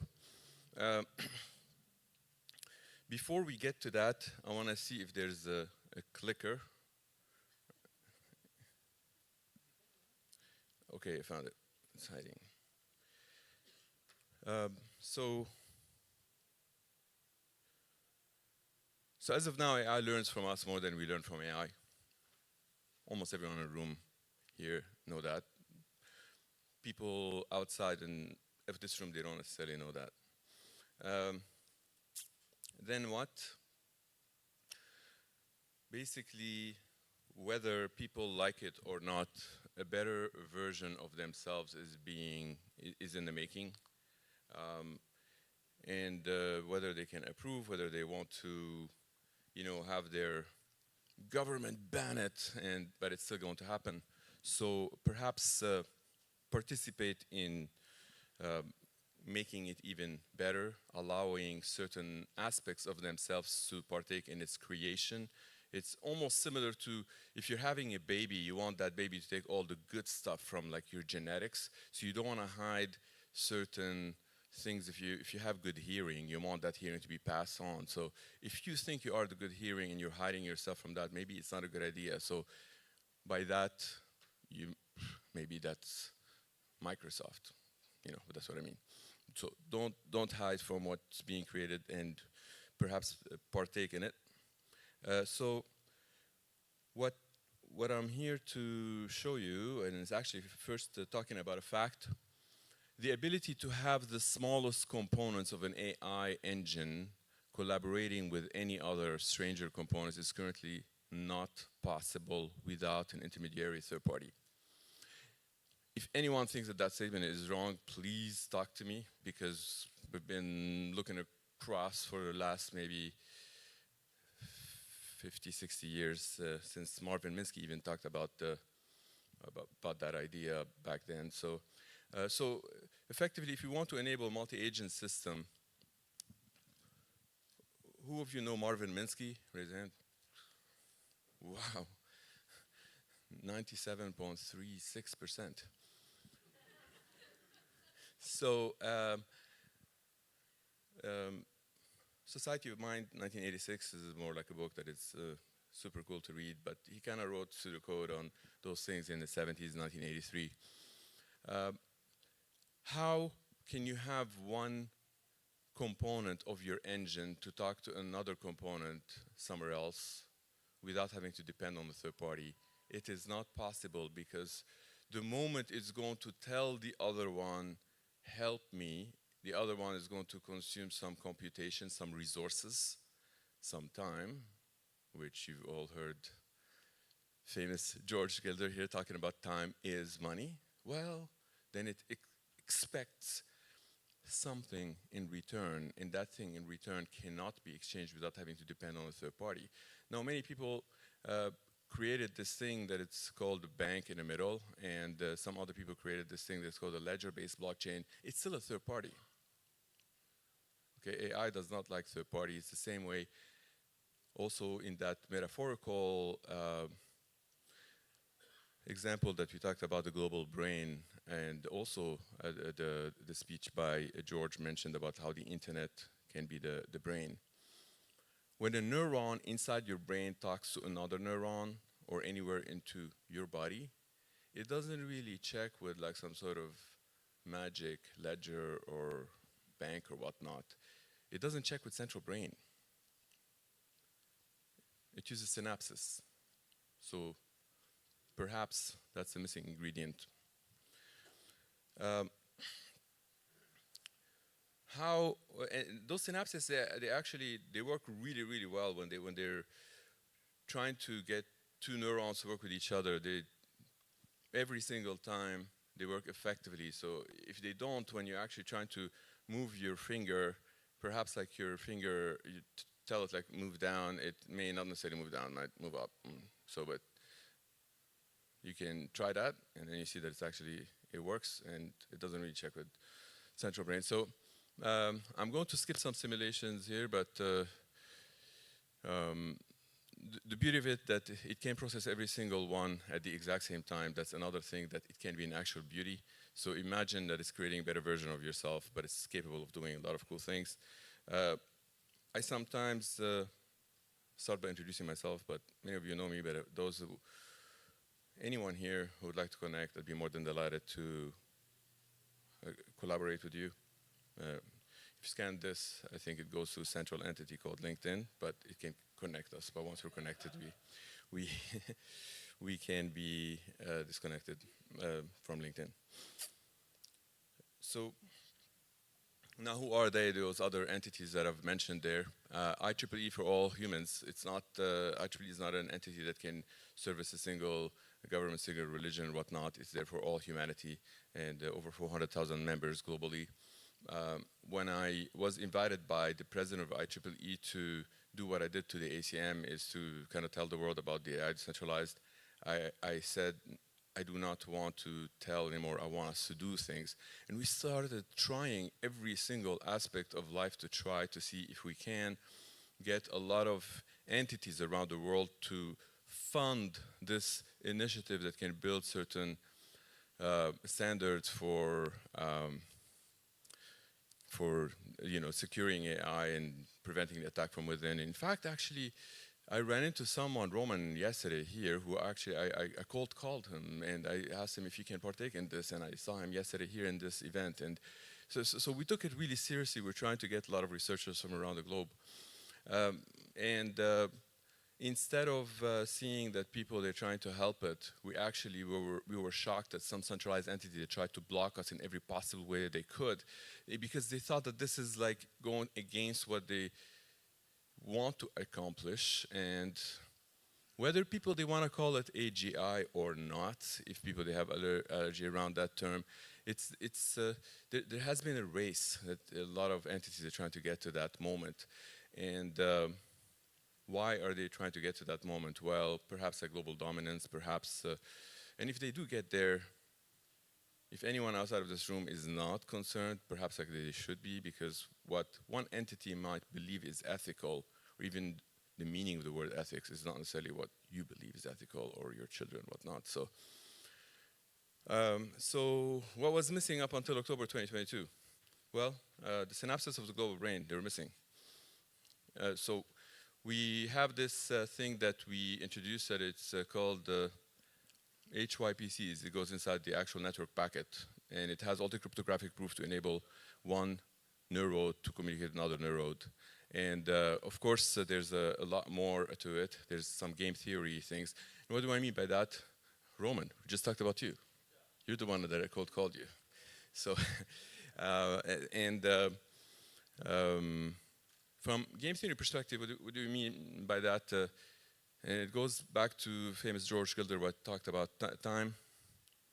Money is essentially time. So when you actually want to get something to become prevalent, believe me, we tried for 9 years and 7 months to get that thing that we thought that people, they want to do it altruistically and help the IEEE or whatnot. But it turns out people are much more driven if there's a component of money, if they are doing something and they're capable to make a lot more money. So we introduce certain elements that can enable every single Homo sapien to partake in the management of what's yet to become the global brain. And that way they can partake in that economy. So of course the other element is the AI network. I was speaking in Davos about a month ago, and many people, they criticized me. Why are you speaking in Davos? You're supposed to be in a decentralized force. You should not go and talk to these guys or whatnot. Well, we don't discriminate. Whether you are Microsoft or Google, or whether you are, George Bush or George Washington, we welcome you into the decentralized AI. It's for everyone. We decided to start with SingularityNET because that's perhaps the largest project outside of that, how it's described, the Moloch problem that many people, if you don't know Daniel Schmachtenberger, please look him up. He describes that problem better than any one of us. And sorry, I don't want to say better than me. I can't say better than any one of us. So Daniel Schmachtenberger describes that problem. He certainly does not describe the solution, but I really think that if I were to be non-existent or just like not in AI myself, or not in cryptography, or not capable of doing things, if I just want to look at the world and see which one has the highest probability for success in a benevolent way. And I think SingularityNET is the largest project. So I'm not really advertising for SingularityNET. They've never paid me for anything. In fact, anyway, I do speak what I believe, and I truly, truly think that there's a lot there to learn for the world. So in fact, I dedicated my life into HyperCycle, and not only to help SingularityNET, to help also the IEEE, every single one that they would used to look at things like, you use brands like the IEEE to push your enterprise. We're doing it the other way around. And of course, a lot of people here in the audience, they have witnessed that. Young-Suk Park, are you around? There you are, Young-Suk Park out of South Korea, who's witnessed how we do that with South Korean government. And of course, Ben Goertzel witnessed me doing that many, many, many times. We're here for the mission, we're dedicated, and we are going to deliver. So, current innovations in computer science also utilizes time. But those innovations, building that Merkle tree, is still on a single machine. Okay? So perhaps there's a way to build it on not a single machine. You cannot have a single point of dependency. You can have a lot of services. In fact, actually, a lot of services, they can be centralized, no problem. But one single dependency that is centralized breaks the entire system and cannot happen, okay? It will slow it down, and we don't want to slow down. So here I have some visualizations that people here in the room may not necessarily appreciate it much, but it's basically visualizing binary data structure. If it plays, it doesn't play. And if it doesn't, then we can go back and try to find how. So I did, okay, I was trying to make a joke on that design. Anyway, here I wanted to help you visualize the power of a data structure. The data structure can give us the ability to have unique element, but then there's something in this revelations that I'm going to talk about. It's how it actually collides with time. The collision with time gives it the ability, and this is perhaps like the revelation I want to talk about, because this is how things are described into the world. So like you're taking something that is super duper unique. So let's say that one machine X is trying to take something that is super unique to it and trying to send it to machine Y, and in exchange, it's expecting some work back. It's injecting it inside the network packet that is doing the handshake, so it's almost traveling at the speed of light. The receiver is capable to verify that this is authentic. Okay, that's all great. The provenance can come from something that Homo sapien identified it to be money, such as like whether it is a ledger-based blockchain or whether it is like bank or whatnot. Homo sapiens identify it to be money. That's extremely important for the machines. Why? Because those machines, they still live on this planet. And on this planet, if they want to consume this resource somehow, they need to make sure that they're able to use it to buy electricity, to buy computers, or to buy ice cream. Well, not ice cream, but you know. Anyway, so if this were to happen, there is, any computer science would be like, wait, this is great, amazing, great. So we got rid of that third party. But what about like replay attack? What about double spend? What about all of these things? Well, those things, when they're actually traveling, they are not going in the same, so that huge, 64-level binary tree that it's used as a map for every single computer to traverse. It's more like a static thing that enabled them to build that Merkle tree in a fully decentralized setting. That's all fantastic. But as it's going from point A to point B, the point A is actually changing every block of time. At the moment you actually sign, cryptographically sign, any point in time, so let's say A.225 or whatnot, that's the block of time. You cannot undo that. No one else can do that because they all end up meeting as they're propagating and doing temporal coupling across. Happy to talk in details about this, but it took us a lot of time to reveal this. But anyway, why? By the way, why? There isn't anything that can go in cryptography that isn't open source. If there is anything that is not open source, you do not want to trust it. You don't want to trust it with your children. You don't want to trust it with anything. Cryptography has to be open source. Otherwise, do not trust it. It can always have some backdoor or whatnot. However, I've said about a lot of great things that I get along with Ben. I can tell you, and he can tell you the same thing too, that one of the main things that we don't agree on at all is that he likes to do the open source as he's making progress. We like to make the open source only at the time of release to the people, not a moment before. This is extremely important. This is methodology been adopted by a lot of cryptographers in MIT. And but it's still all going to the same location, which is all open source.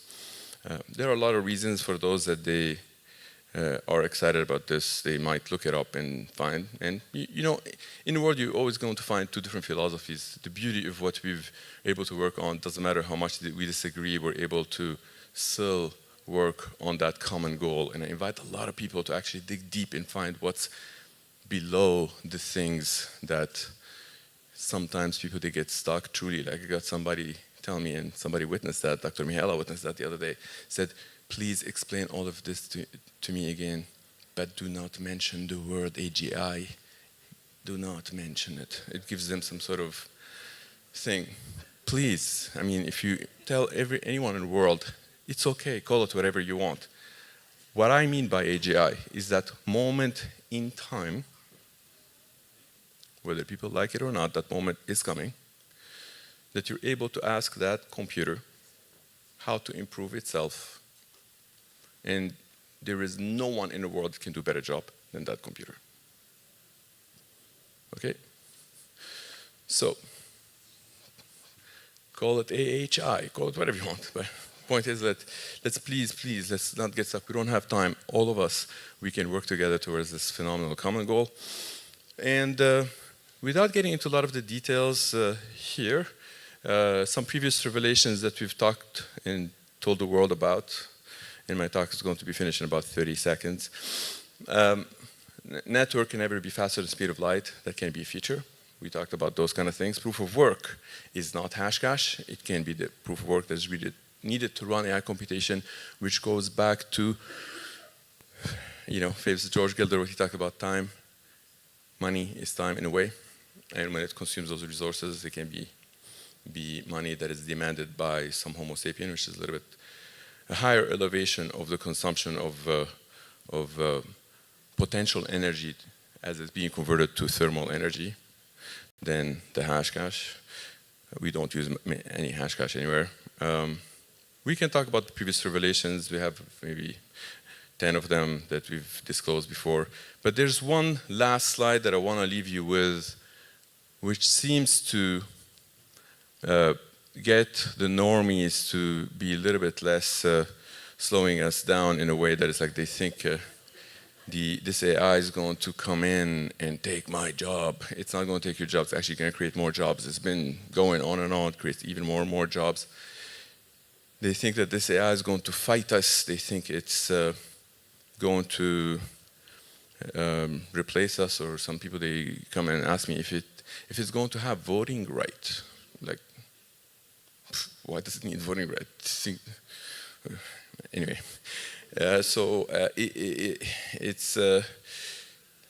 but then there's some good arguments. Sometimes people would say, well, what if it's going to fight us for resources, right? Like, I mean, we have resources. What are those resources that the AI is going to need? Energy, matter, right? Well, it turns out that an AI that is a lot smarter than a lot of Homo sapiens, it's capable to find this matter in a lot of places in the world.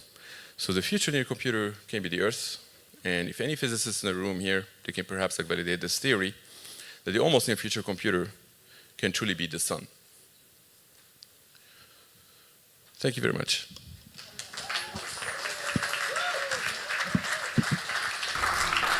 Hey everybody, thanks for watching. Bill Inman here. What a wonderful presentation by Toufi Saliba, the CEO of HyperCycle. We're getting the schedule back on track here. The next presentation will be Janet Adams, the COO of SingularityNET, bringing us a regulatory landscape for AGI. So we'll go back to the stage now. Before Janet comes on, Ben has a few words. Thank you.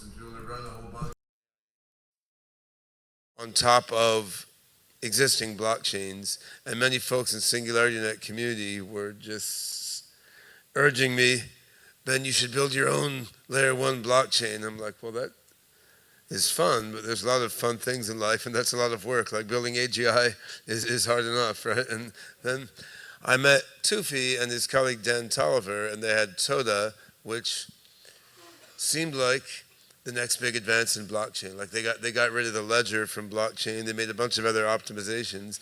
It seemed like this was a way to actually make a blockchain infrastructure that could move at the speed of AI, so that you could then put small components of AI processes on chain. And so we talked about various ways of structuring this, and finally collaborated on HyperCycle, and the software is progressing incredibly, and we're actually have in the early form now, a customized ledgerless blockchain for AI, which I really think it's one of the key ingredients that can help us sort of realize the broader vision of letting AI be decentralized. Because blockchain, I think, is part of the answer, but current blockchains were built for a different purpose, and HyperCycle is built specifically to run AI that's decentralized. So again, thanks a lot to Toufi for coming here to tell us a bit about HyperCycle. You can look at hypercycle.ai and find out more. And I think our next speaker is Janet. Is that right? So let me while I'm up here, briefly introduce Janet Adams, who is COO of SingularityNET Foundation, and has been just a huge help in many different ways to myself and the others in SingularityNet and keeping things running and operating. But before she jumped into the crazy world of crypto AI, Janet did a variety of things, but among them was working in the financial services world, and among the issues she dealt with there was AI ethics in the finance industry. So she's going to talk a bit now about approaches to AI ethics and AI regulation across the landscape of different industries. And I mean, as you saw in my initial talk, I have some doubts about the quality with which AI regulation may be rolled out. On the other hand, it's a reality. Like, we live in countries run by governments. They are going to regulate things, and it's important to understand what regulatory frameworks are being thought about, what regulations are likely to be put in place, and how those of us who sort of know what's going on regarding AGI could potentially influence regulators and regulatory frameworks in positive directions. So yeah, thanks a lot, Janet, for taking the time to fill us in on the regulatory landscape for AGI. Thank you, Ben. Right. Who loves regulation in this room? Can I have a show of hands? Really? No, really. 1, 2, 3, 4, 5, 6, 7, 8, 9, 10. More than I was expecting. Esther, may I please ask you to join me on stage? So, my name is Janet. It's a giant honor to be here presenting to such an incredibly esteemed audience. Before we get going, I'd like to ask everybody to stand up for a moment, please, and have a little shake, because we've been sitting for a long time. So let's just shake out. Yes, Mike, let's do some stretches. Let's get that energy flowing again. Because what we're here to do this weekend, this week, is create an unstoppable energetic force for beneficial AGI. So you've all had a good shake. We've all had a good shake. Now, wait, stay up. We've got 2 minutes of energy work. So what I'm going to ask you all to do is soften your knees, feel your weight down through the soles of your feet, down into this beautiful land that we're so fortunate to be in. And feel that energy coming up from the ground, up through your body. Raise it. You can follow me. You don't have to just watch. Raise your energy up through your heart, through your head, and up to the sun and up to the stars as we connect with the higher good of humanity, which we are here to serve today. Now, bend your knees slightly and raise the earth energy. And feel that energy raise and then ground it again. We're going to do this 3 times. grounding the earth energy. Once more, feel that energy coming from the earth, the ocean, the trees, the mountains, and ground the energy. And one more, energy grounding. Up, lift, lift, lift, lift our spirits and ground that joy and that energy into the earth. And now we're going to bring that beautiful earth energy together with the sun energy and the stars. And we're going to pour that beautiful solar light down through our aura, down through every cell, every molecule in our body, as we give thanks for the joy of the day, the beauty of the sun, the life that we all enjoy here in the planet today, and our loving efforts together in this conference. One more time, raise the earth energy up to the sun and feel that radiance pour down through every molecule of your being. Thank you. Now you may all sit. Thank you. Thank you, Esther. Right, let's talk about regulation. I know, right? Who loves regulation now? Have we any more hands? That's good to see. Good morning, Panama. It's a real honor to be here. So a little bit about my background. Ben has touched upon it. What I would say at the outset, I am not a policymaker. I've never been a policymaker. But we do have some extremely esteemed policymakers in the audience here today. So I would encourage you, if anything is thought-provoking on the regulation side, please do reach out. We have Marcus Fisher, representative of the UK Parliament. We have Amal Moussaoui, representative here from the US State Department. We have Noureddine Yagoubi, advisor to President Macron in France and responsible for the EU AI Act, if I'm not mistaken. And we also have the very esteemed Pete Warren with us, who has been exploring the boundaries of ethics, responsible use of AI, long before anybody even thought it was going to be a thing. So we have hugely esteemed participants here, and we have an opportunity to take a fresh look at regulation. And that's what I'm going to canter through for you here today. So just a little bit about my background. I worked in regulation in banking for about 10 years. I was Chief Operating Officer of a credit risk function in an investment bank in the UK, overseeing a $50 million regulatory change budget.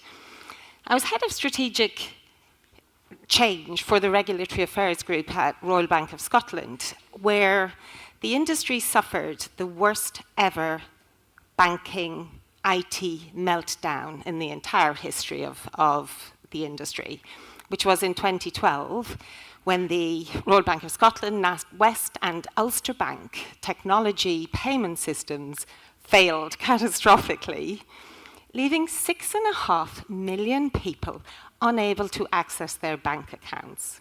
I managed all regulatory communication during those first 4 or 5 days of absolute crisis. And what that has given me, that experience has given me a respect and a understanding of the necessity of good regulation, of systems and controls. It was the technology that failed, but it was the human systems of testing and change control which actually led to that failure. And in that failure, we saw mothers unable to feed their children. We saw people stuck in a car in a forecourt at a petrol station, having filled their car and unable to leave because they couldn't pay it. We saw mortgages unable to be paid. We saw huge distress. And so one of the reasons why I'm so passionate about appropriate regulation, systems and controls of technology, is that those of us leading this AI technology revolution, we have a ginormous responsibility in our hands. And that responsibility is to ensure that nobody is caused distress. Yes, we want to see transcendence to a whole new era of equity, of inclusion, of fairness, but at the very base level, nobody to be distressed. So I posit that regulation is a good thing in this space. I published a few papers. I did one on, I was a member of the Association of Financial Markets Europe AI Task Force. We published a paper on ethical use of AI in capital markets in 2018. And this was in the early days of ethics of AI. Everything we were doing was pioneering.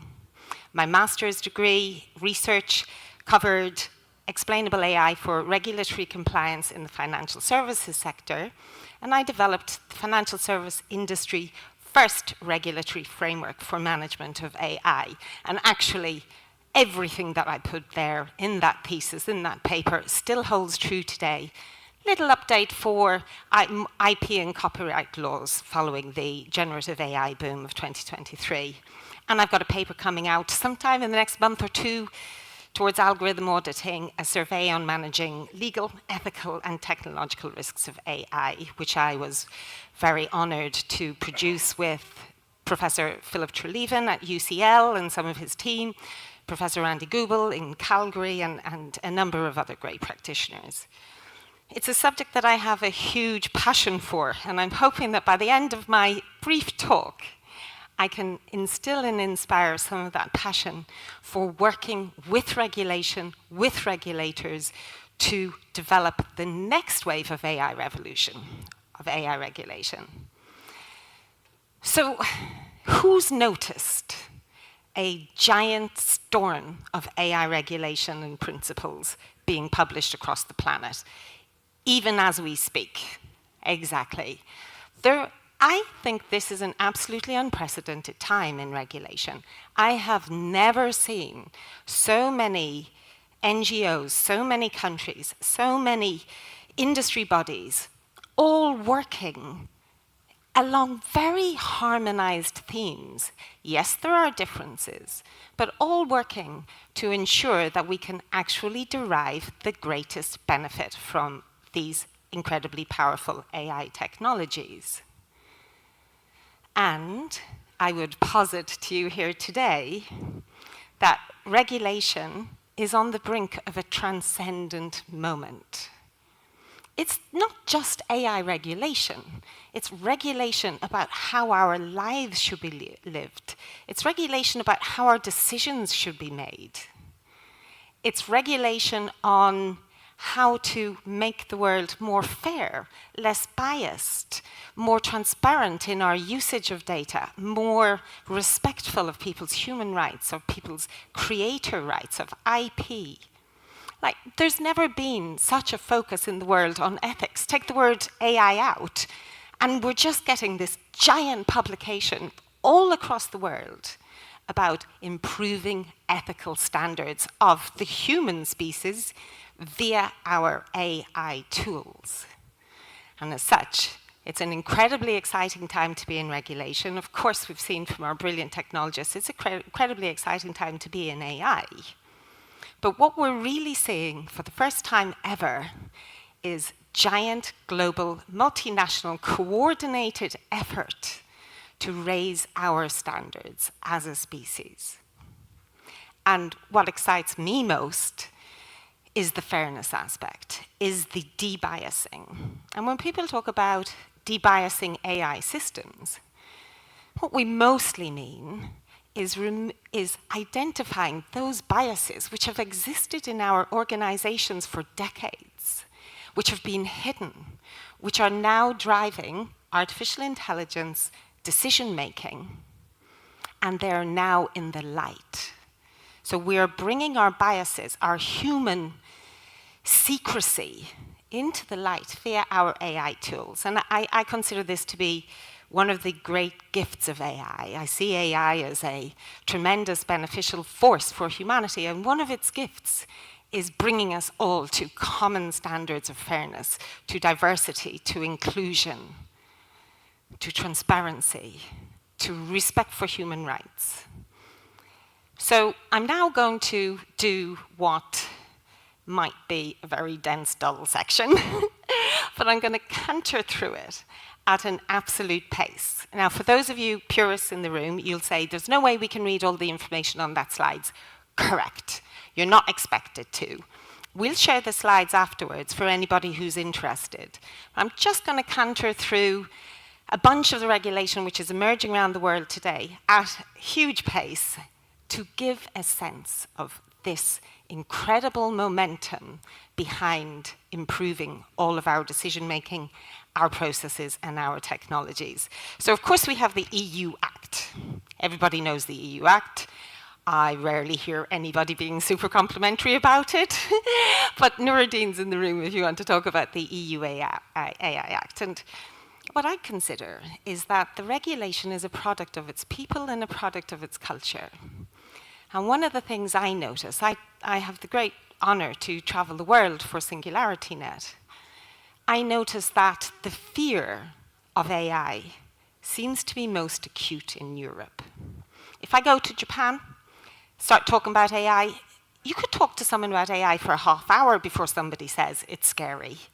Same in Riyadh, same in Dubai. But in Europe, the first comment every single person says to me when I say I work in AI is it's scary. Now, I don't know, I have a personal theory, which I can probably never prove, but this is partly because Mary Shelley published Frankenstein in 1818 in Geneva in a dark, volcanic, dark winter. And I think it's really become ingrained in the psyche of Europeans. I don't know, did it never get to Japan? Did it never get to Riyadh as a story? But also, as a beautiful lady in Spain explained to me last week, Europe has been under attack. Europe feels under attack. It's a defensive. So it's no surprise, actually, that the European AI Act is the most stringent of all the acts. It covers AI from right through the entire development life cycle. It has very, very stringent risk-based assessments. It has all sorts of fines and litigations attached to it. So that's the EU. Pioneering, and I did present to the group at the time when they were developing the Act, and much of it I agree with. Anyway, just to canter through that, it is a risk-based approach. The EU are also setting up an AI office. They're providing supercomputers for AI startups, which is like one of the really positive aspects of EU regulation. They're providing a lot of innovation, communication. They're working on, of course, it's a risk-based approach. It's got governance, it's got enforcement, it's there to promote investment. So that's EU. I'm going to canter through to CLAD.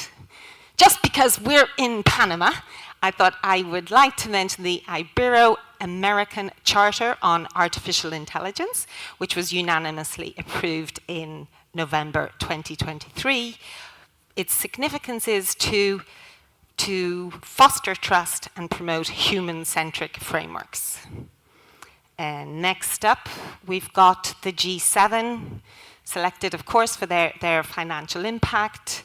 They have the Hiroshima AI process, comprehensive risk policy framework on 4 pillars: analysis of risks, challenges, and opportunities, international guiding principles for all AI actors, an international code of conduct, a voluntary code of conduct, and lots of cooperation in support of responsible AI development. Next up, I'm going to touch on the OECD. The OECD, arguably, and speak to the policy experts in the room about this one, but I would say arguably the most mature, the most advanced, the most useful, the most comprehensive AI framework, which has been published. They're developing an AI index to be able to track AI and development of AI. What have we got next after the OECD? So let's come into looking at how some countries are adapting to AI. We'll start with Australia. Have we any Australians in the room? Kind of Jasmine. Yeah, you have, so Australia published a government interim response to safe and responsible AI consultation in January of this year.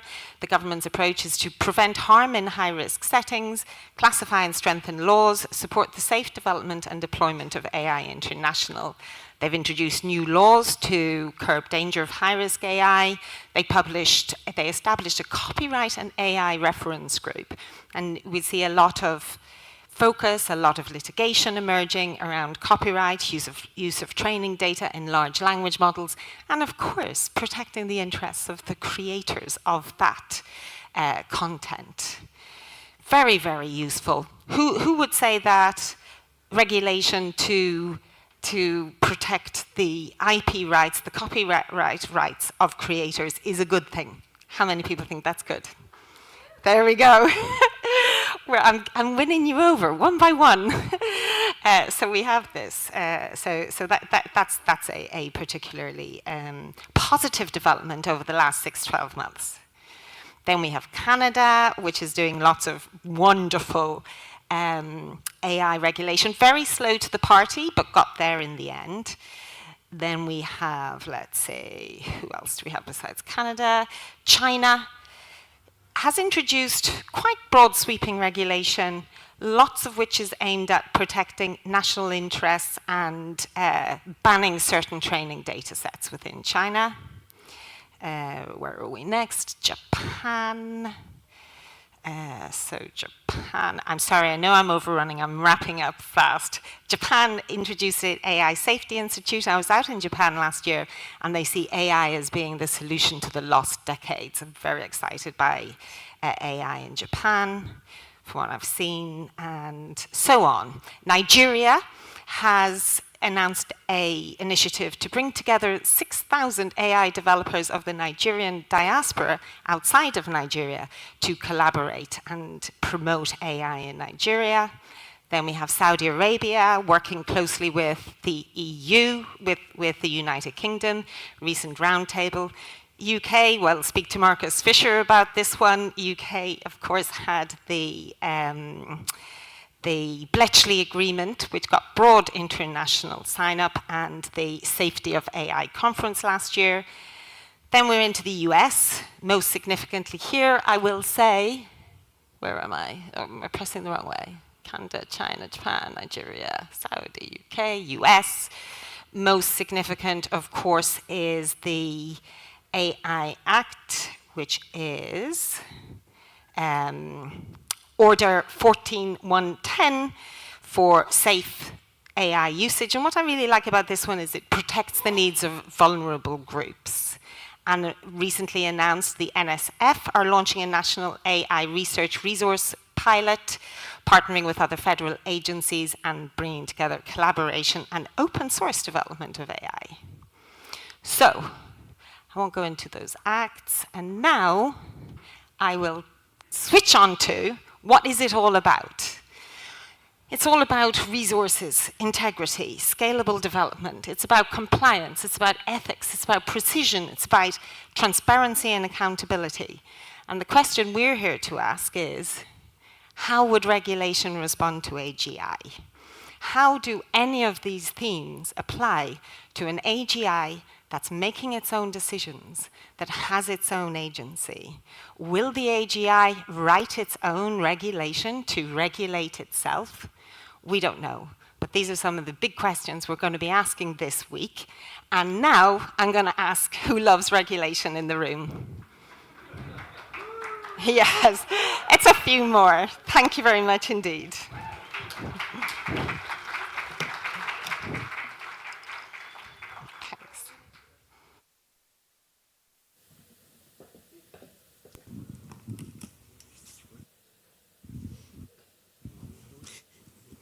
Thank you so much, Janet. That was fantastic, brilliant canter, and such an important topic, a space that can be a friend or an enemy of BGI, and so important for all of us to stay aware of and understand, even if not necessarily the most thrilling portion of AGI at all times. We've obviously had some agenda switches So Janet came before the next panel, and we're adjusting things on the fly as BGI emerges amongst us all. So.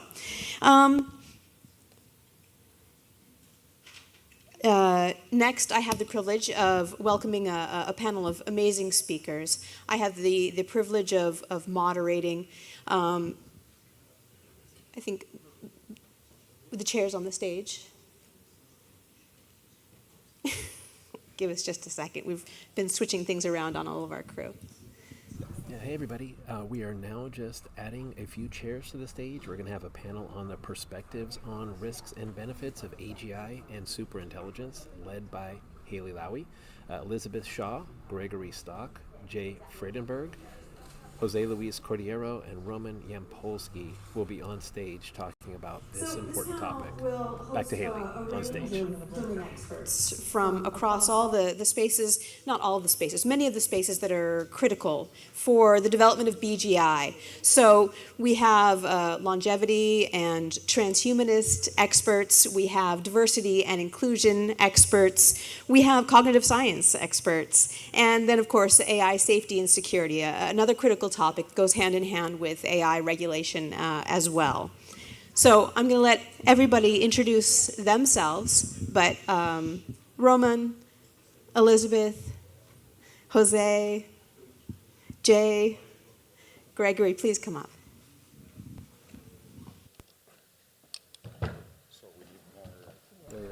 Hey everybody, just giving you some insights on the day. First of all, thank you for your patience with the camera, with the sound.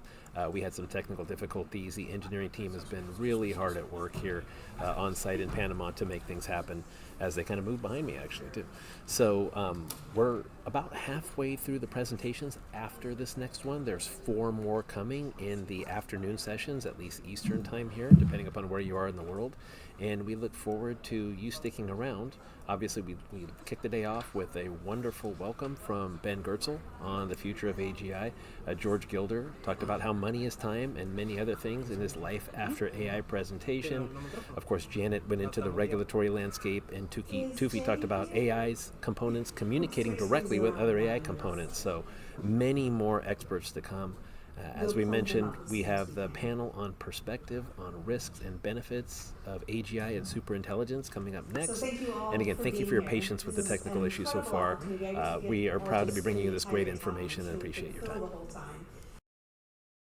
The whole time. So first, I'd like to go around, have everybody give yourself a short introduction, talk a little bit about what you're passionate about, what your expertise is in, and then also give a brief overview of the landscape of potential risks and benefits of AGI.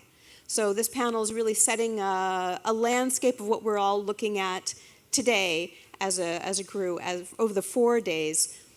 How do we balance risks? How do we balance benefits? How do we move forward in the best way possible towards AGI? What are those risks and benefits that we'll all be discussing over the following days on the summit and Unconference? So, Gregory, please. Hi. Can you? Good.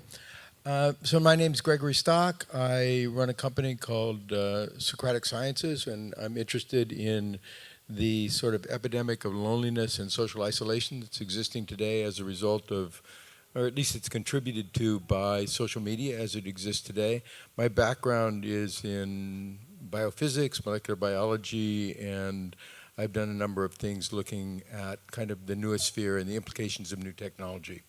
And should we introduce, or should I move into what I see as the regulatory Go ahead, issues? please touch on what you see as the greatest risks, the greatest benefits of AGI, of superintelligence, and what those could mean to our shared future. So I think it's important to talk about the benefits, which are so manifest, and because it's this enormous power that is coming into being at present. And so we've talked about how to apply those towards longevity, towards energy, towards all of those possibilities.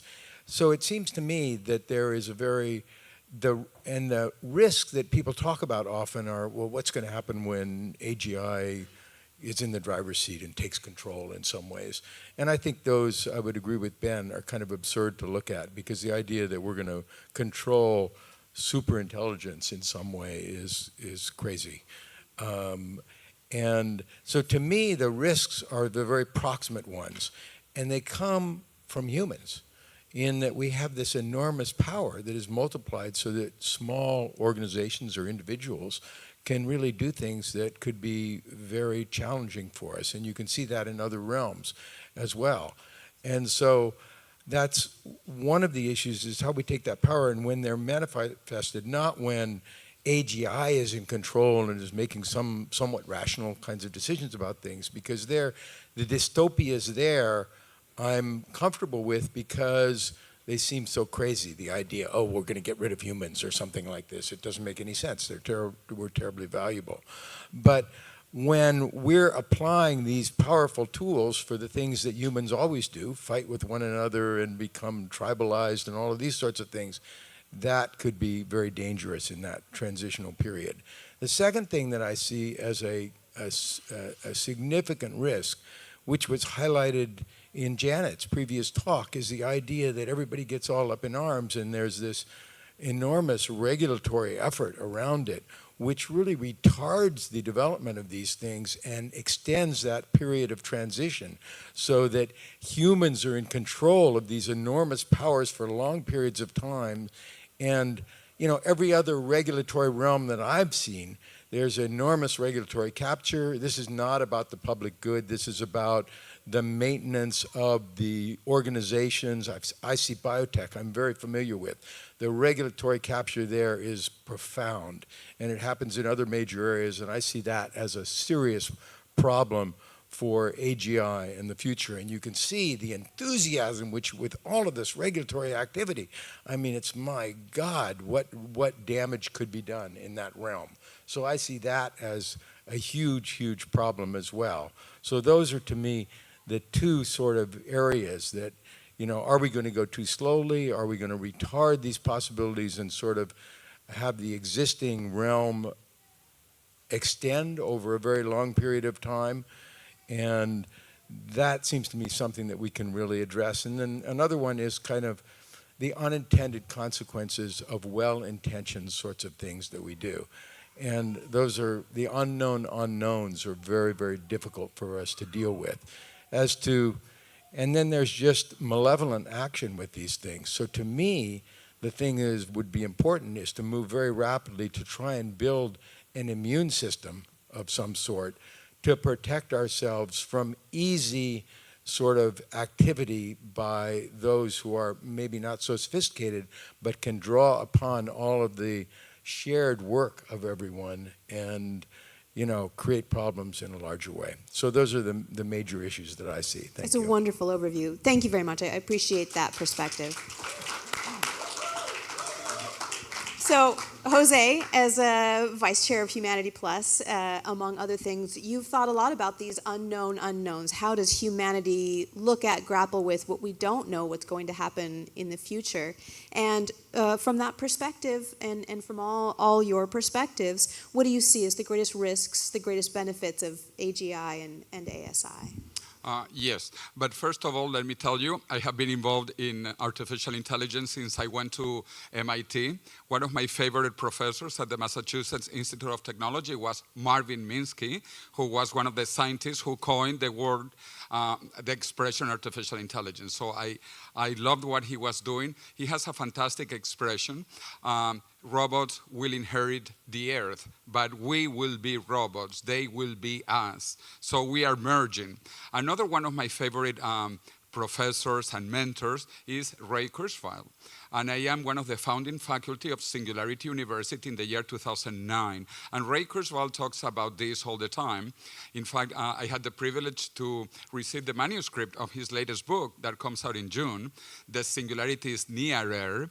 And in that book, he explains very well what will happen in the next few years. And he keeps his two magic dates of 2029 for passing the Alan Turing test and reaching longevity escape velocity, and the year 2045 for the technological singularity and immortality, which is the other point that I like, immortality.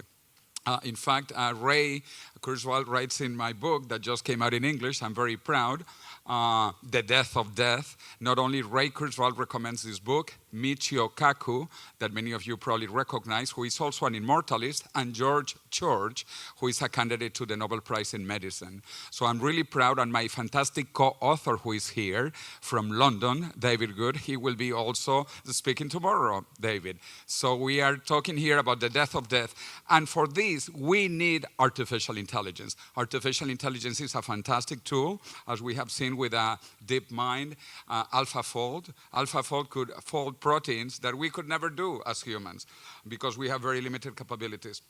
So that is my background, Singularity University, MIT, Marvin Minsky. The things that worry me, and that Janet said so well, because Janet, now I live in Europe, you know. I live in Spain, and I'll tell you something horrible. This morning, checking the news in Spain, the Vice President of Spain said today that artificial intelligence will destroy 500,000 jobs in Spain. You know, this is horrible. The Vice President of the country said that today. And actually, she is a communist, a Stalinist, Leninist, the Vice President of Spain. And her government has destroyed already more than those jobs, and is not creating any jobs. So my problem is not artificial intelligence. I think this is the greatest gift of science and technology, the greatest gift ever we can have as humans. So I am not worried about being more intelligent. I want to be more intelligent. I want to be with intelligent people. I want to be with artificial intelligence higher than me. What worries me is not artificial intelligence. It is human stupidity. Human stupidity. That is what worries me. And the Vice President of Spain is an example of human stupidity at the highest level. At the highest level. So I would like to have a robot president. I would like to have an artificial intelligence president. So that worries me, human stupidity. The other thing that worries me, because some of you know me for a long time ago and came to my conferences when I lived in Venezuela, which is a totalitarian communist dictatorship, horrible, horrible country now, is that the bad guys are betting on artificial intelligence. Vladimir Putin has openly said that whoever controls artificial intelligence will rule the world. And the Chinese also have said that, the Prime Minister of China. So I am worried about the bad guys. That is why I think the West, the free countries, should not stop. In fact, we should move forward before the Russians or the Chinese. So that is my concern, because I have lived under a communist totalitarian regime in Venezuela, and I don't want them to have access to this before the free countries do. So that is my second concern. Human stupidity and bad guys get into this first. So I don't want a moratorium. I want to accelerate this. And by the good guys, I want competition. I want OpenAI. I want Google DeepMind. I want all the other companies, even the Chinese, I would say, because Baidu is also trying to advance very quickly. And actually, one of my bosses, I have several bosses, Jerome Jerry Glenn, that will be speaking later, because I'm also with the Millennium Project. We published this book about the year 2050, where we have 3 scenarios about the future, from the best to the worst. Of course, the scenarios take good and bad things, and in the good scenario, artificial intelligence is very good. In the baddest scenario, artificial intelligence is very bad. Anyway, so right now we are doing a study that will be presented at the Summit of the Future, the first Summit of the Future in history in New York, September 22nd and 23rd. And so we are trying to give our little advice about possible alignment issues and governance issues related to artificial intelligence. And we have interviewed the top 50 experts in the world in artificial intelligence, including our very own Ben Goertzel here. So Ben Goertzel gave us his views, fantastic views. He doesn't care too much, like myself. I think this is the greatest gift. So how something good will have bad consequences. It's like immortality. When I talk about immortality, people say, oh, immortality will have bad consequences. And I say, this is health. This is longevity. This is living longer. So what is bad about living longer? If you think there is something bad, well, why don't you commit suicide? because then you are part of the problem. You are not part of the solution. So the same with artificial intelligence. This is a great thing. It has helped out to solve the alpha folding, the protein folding problem, and so many other things. This is an incredibly positive technology. And Ben Goertzel said it also before. This is a technology that has incredible benefits, as opposed to nuclear warheads. Nuclear weapons are bad. But artificial intelligence is 1,000 times better than it could be worse. Of course, we have to be careful, but I think we are careful anyway. So I just want to say I'm very positive about artificial intelligence, like my mentors, Marvin Minsky and Ray Kurzweil. Thank you very much, Jose. Thank you. Very passionate, beautiful. Thank you for sharing. Elizabeth, founder of 1,000 Black Voices. I'd like to please give us an introduction to yourself, your background, your domain of expertise, and then I'd love to hear your perspectives on the potential risks of AGI, the potential benefits of AGI, and what you see in the space of diversity, inclusion, access, on a slightly different level than Jose was talking about globally, but even within a country, access disparities. Yeah, thank you very much. It's great to be here, and it's just amazing. I'm here actually also to learn from you, all of you, and so this is a really important part of my journey as well. And in saying that, I'm always looking to learn. So I guess my background started as a scientist, so a positivist. Along that way, understanding a bit more about microbiology, biochemistry, moved into really business, focusing very much around entrepreneurship. That's what my PhD is in, and emotions. And through that journey, really what keeps me awake at night is really having this focus on an ethical approach to how we engage with individuals. Fairness, access, that's really very important for me. For me as well, it's really important to have different perspectives, understand different perspectives. So in my engagements, from a functional perspective, understanding regulation, and Janet talked about that earlier. I didn't put my hand up at the time, but legal law, and I've done that as well. There's a number of different things. So I have run a business school, run the MBA, DBA, various different things, worked in reinsurance, and at present I am founder of 1,000 Black Voices, where we support Black founders to ensure they have access to social and financial capital, which is a key challenge. So in regards to what I see as some of the benefits, we're living in a time of exponential growth. And like I said, that part of that is learning for me. It's also important to understand, for me, that, again, it's about how we interact. We haven't been, as humans, haven't been great at, equity over the years. Things are improving, depends on different goal sets of, the time that we're in. So when we're talking about human values and what values that we want to hold dear, I question that. I question, are we able to decide in how we progress moving forward with AI? I think, that there's so many benefits to having AI there to support our decision making, to ensure that we are fair in our dealings with individuals and people, because we haven't been great at doing that. I did say that I've studied emotion, and we have that responsibility in how we develop AI. But I don't believe that we should be putting ourselves upon AI in that sense. I think it's more of a co-joint development with AI, that AI has a responsibility as much as we do. If we're working from a social interactions perspective, for example, Bloomer, in an interaction, we respond to someone and they respond to us. There's that feedback, give and take in that particular interaction. And in that interaction, we also have emotions that we engage with. Now, I am learning about consciousness. It's not, I'm looking at consciousness from a social perspective.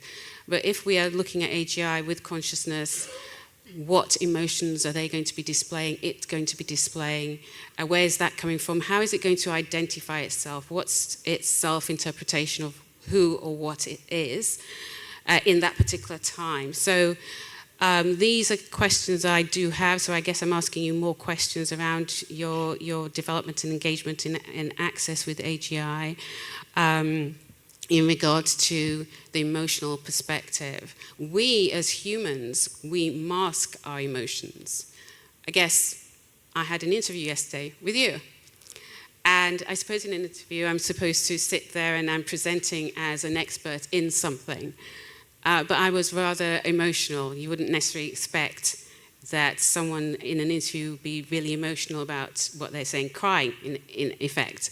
And so my emotion work, my emotion management would be to close that down and present as an expert. Now, if we as humans are masking our emotions, changing how we interact with each other, because there's some feeling rules that we have out there, some value system that says we need to behave in a certain way, how is that going to impact our engagement with AI, AGI? How are we going to reference, and how is that going to reference with us? And so it's back to, again, that we're masking how we feel, but we're presenting bias in a certain way. So these are all questions I do have, in essence. So I see a benefit in AGI in supporting us in how we interact and doing away with bias, which is really important. I see the downsides, of course, the questions that people have, not necessarily downsides of AI, but downsides in the fact that we do not understand. And so that not understanding something that's different brings about fear. Yeah, thank you. That's beautiful. That's exactly an entire domain, an entire area that we need to be so conscious of. We had a question actually from the live stream that got passed up fortuitously. AGI is watching us, or at least AI is watching us right now in this conference, in this event online. It's being trained on our data. What are we showing it? What conclusions is it reaching? What are we teaching it right here? If we're vulnerable in an interview, if we're vulnerable on stage, if we're sharing what we're passionate about or what we're afraid of, what is it learning? So thank you very much. Thank you.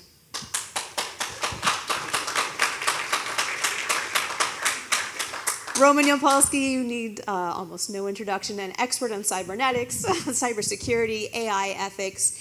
Please share your perspectives. You've recently been listed one of the most cited AI authors on AI and safety. So you have a lot to say and a lot of people listening, and we'd love to hear from you your brief perspective on the greatest risks and the greatest benefits that AGI can offer. Thank you. I will not mask my feelings. I will not. So my background is in computer science. I've been studying AI safety for well over a decade. This week I published a book, new book, AI. The title is AI, Unexplainable, Unpredictable, Uncontrollable. And I was pleasantly surprised to see everyone from the Ben's keynote to many on the panel say, yeah, of course we're not going to control superintelligence. That's obvious. Who would think it's possible? But that means we are creating machines which are not likely to be controlled by us. Why are we doing that? And the answer is half of a panel, benefits, right? We like free stuff. We like abundance. We like free labor, physical, cognitive. We like free knowledge in science and medicine. Absolutely. And if we could control those machines and get all the benefits, that's an obvious way to go. But it seems like there is sort of an agreement that we won't be in charge, we won't be in control, and for every benefit there could be a downside. We could get a lot of benefits by using narrow AI systems. Solving protein folding did not require superintelligence. We used narrow systems to get that benefit. The models we have right now, we haven't integrated into the economy. There are trillions of dollars worth of wealth just sitting there waiting for people to start using those systems in every industry. Why do we have to create superintelligence as soon as possible? What we're asking for is essentially a perpetual safety device. By analogy to physics, it's a perpetual motion device. It's impossible. You cannot create a system which, no matter how much it learns, self-improves, modifies, switches domains, never has a bug, never has a problem. Systems as capable, as powerful as what we anticipate superintelligence would be, if they have a bug, could lead to, and that's the big risks of this, existential risk, meaning everyone is dead, or suffering risks, meaning everyone wishes they were dead. So there are really equally bad negative things for every beneficial thing we could consider. Most people talk about things they know and understand. This is the benefits we expect. But there are unknown unknowns. We'll get things so good we can't predict them. There is equivalent bad things we cannot anticipate because we are not super intelligent.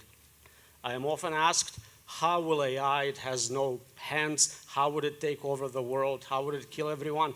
And I'm trying to explain that you're not asking how superintelligence would do it, you would ask how a human, how Roman Impolsky would take over the world.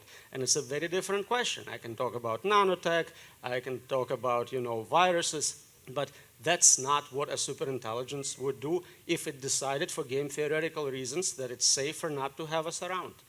Ask yourself a few simple questions. What do you have to contribute to a superintelligence, a system by definition better than you at everything? We already kind of agreed that we're not going to control them. There is no undo button once you release this technology.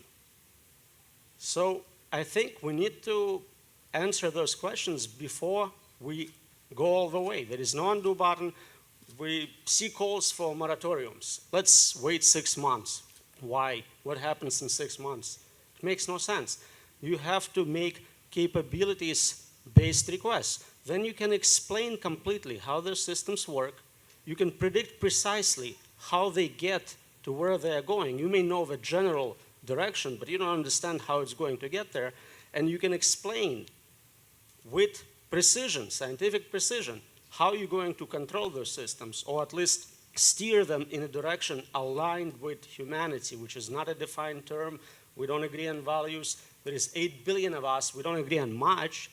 So as soon as you can provide those in a scientific way, I think that would be a great time to move on to benefit fully from superintelligent systems. For now, I would suggest trying to milk what we got.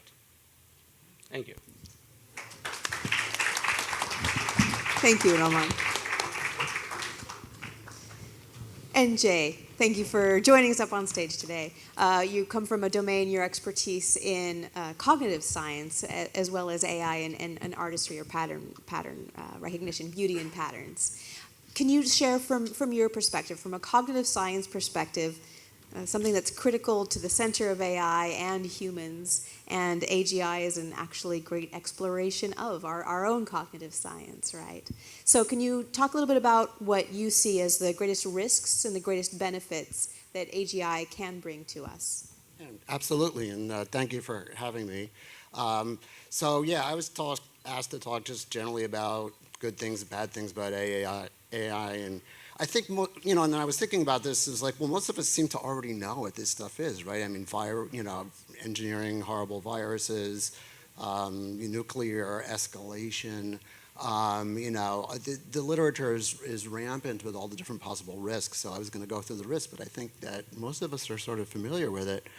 The benefits, and I want to come back to the risks in just a second, but the benefits are very utopian, right? I mean, almost anything that we can imagine that could be a risk could potentially be a benefit, right?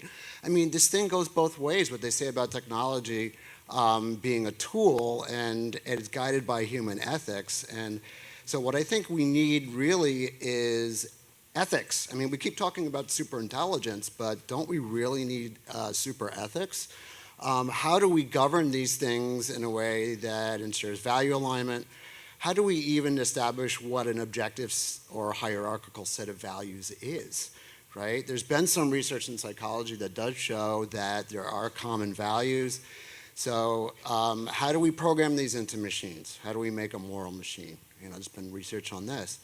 But I would ask, why don't we use AI in order to understand ethics? I mean, there's sort of like two sides to this thing, right? It's like you can feed human ethics into a machine to get it to align with our supposed interests, or you can use AI, AGI, and ASI to try to help us understand ethics, which is itself a very intractable problem in philosophy, right? Like there was some recent survey of philosophers where they asked them, what kind of ethical systems do you agree with? Deontological, consequentialist, virtue-based approaches, and they all just were like arguing with each other. So nobody could agree on it. So perhaps superintelligence can be a means towards getting us to a better understanding of what is good. And when we think of AI, we often think of intelligence as, what is intelligence? It's being right. Okay? All right, so good. That's good. We need to be right. That's truth value. But we also need to do right. So being right about something is one side of the coin, but how to do right is the second side of that coin. And I think this is like a vastly neglected side of this field, which is the exploration of ethics. And I just want to sort of end with saying that human beings don't have a very good history of doing things well, and perhaps the future does hold hope for the use of better than human intelligence to understand how we actually implement it. Thank you very much. That's wonderful.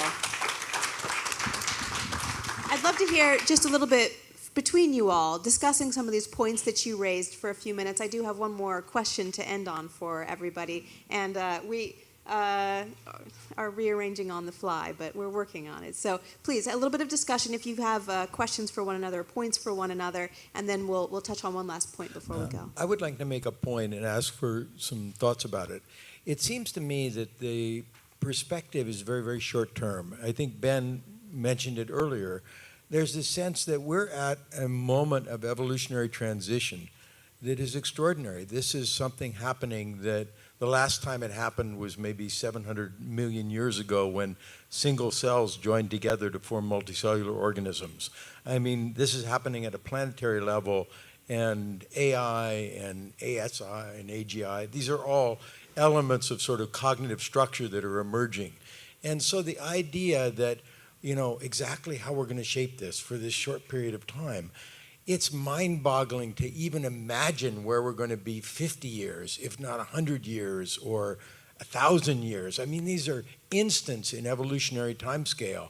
And so to me, this is something that is emerging out of what's occurring, and maybe even in the very short term in the transition, we might have some impact. But it's something far beyond who we are as individuals and what we've seen before. And I think an acknowledgement of that and the powerlessness which we have over shaping that. I mean, are single cells going to say what metazoans and multicellular organisms are going to be? And so, that's something that occurred to me in listening to some of the comments here. Let me reply quickly to that, because I totally agree. This is a historical moment. Nothing compares to this in the human age. In fact, I say this is the end of the human age and the beginning of the post-human age. This is a historical moment. I forgot to mention that Roman was one of our students at Singularity University. And we had these discussions all the time. Because at Singularity University, people were more on the positive side, but there were some people who brought this down to earth, like Roman. So we had these incredible discussions, and I love this, your approach, and you are bold, because among the transhumanists and the singularitarians, you are like an exception to the group. So I don't know if you have read, but you really need to read The Singularity is Nearer.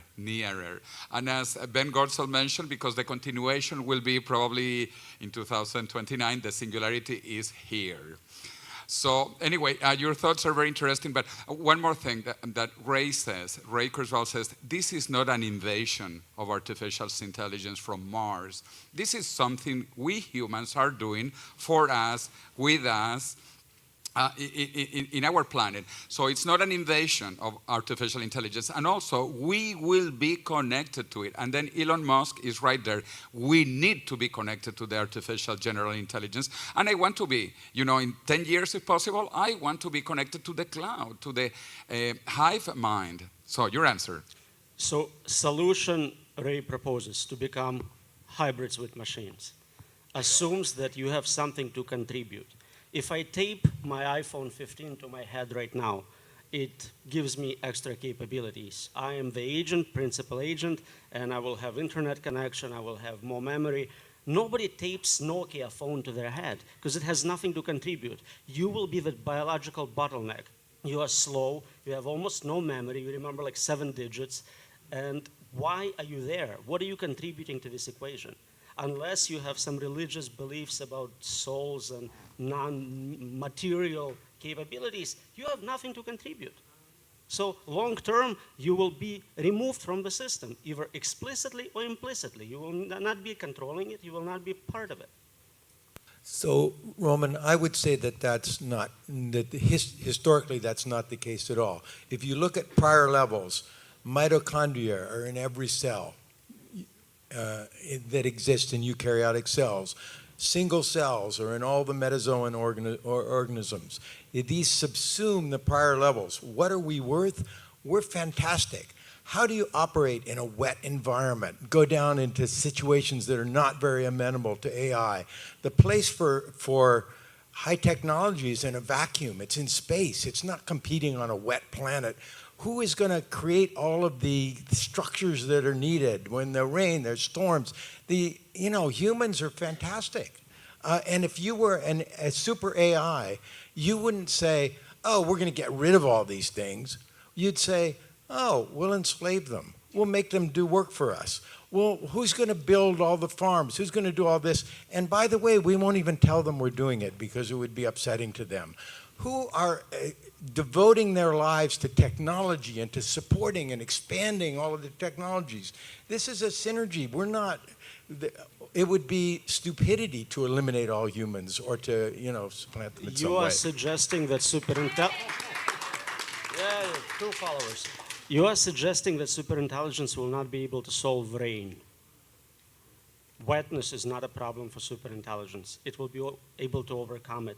It will be able to work in all environments. And if you think that the good outcome is it's going to enslave us, then I was saying that as a joke, okay? We already are.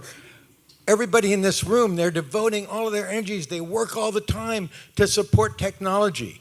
You can look at it and say, oh, automobiles, fantastic. We built all these automobiles and we've created roads and everything. You could reverse that and say, oh my God, they've entrained us to build paths all over the world, to pull out oil, to do all of these sorts of things. So you can look at it in either direction. And when you say it's not going to be smart enough to solve rain, of course it can protect itself in that environment, but it already has its minions all over the place to do all those things. Why not go out into space and create a place on the moon in a vacuum in a nice environment? I mean, it's not in opposition to us. We're not competing for resources with one another. We're not competing because we are not competitive. The example you give with cars is a beautiful example.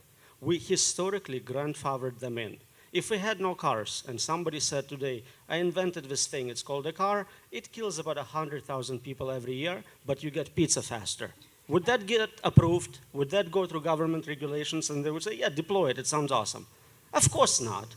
But because we have it now as part of infrastructure, we deal with it. Artificial intelligence will solve that problem, by the way. Pizza. Artificial intelligence will stop killing people. We were told that this solved 6 years ago.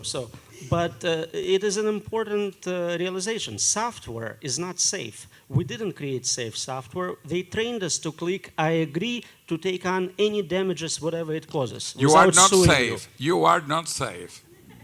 Jay, you wanted to say something. Yeah, I just wanted to add a little something to the incendiary mix here. You might argue that it doesn't matter, like, let them take over, right? Because, there's this symbiosis taking place. I mean, people tend to think of it's us versus them, and it's probably going to be us and them, right? This is going to be more of a symbiotic relationship. It's going to be more of a hybridization and integration of human consciousness, machine intelligence. I think we tend to be very polarized, but we tend to be dichotomous also in terms of the way that we think, right? Which is that like it's machines and humans, but like humans and machines are both really complex dynamical systems. You know, we're both in some sense performing computation, right? I mean, you have biological computation and you have non-biological computation, and the way that I see the future progressing in this regard is that there's going to be a merging of these things, right? Mind uploads, other sorts of technologies, and it's not an antagonistic relationship the way that it's being portrayed here. Let me just add something quickly. I lived 3 years in Japan. And in Japan, they have a totally different mentality. I'll give 2 examples. In the classic problem, you have this car. Do you kill the old lady or you kill the baby? Western societies would kill the old person. In Eastern Asia, it is the opposite because they are accomplished people. So you kill the baby that has done nothing. But I'll tell you something also. In Eastern mentality, machines are good. Artificial intelligence are good. This is a very Western discussion, totally Western. Go to Japan, go to Korea. Actually, we have some Koreans here. Go to China. They love artificial intelligence. They love robots. And I'll give you an example that people will understand. Dragons. Dragons are bad in the West. Dragons destroy cities. Dragons eat people. But in the East, they are good. Actually, the dragon is the holiest animal in East Asia. Sadly, it does not exist. And this is the year of the dragon because dragons are the best. So I know in the West, people are afraid, oh, the dragons are bad, the robots are bad. But in the East, they are good. That is why Korea, China, Japan will develop these technologies, especially if the West is afraid. So open up your mind, think Eastern way, and it will be a different world. And robots are fantastic. I want a robot president. I wanted a robot president, and I went to Japan, and I haven't found a single robot. We had stopped developing in 1990s. I know that we're going to be closing off soon, but I just want to say that, changing slightly about the cultural aspect, but we can't leave people behind. And at the moment, I think people are being left behind. And I guess the conversation needs to be about how do we manage to make sure that doesn't happen?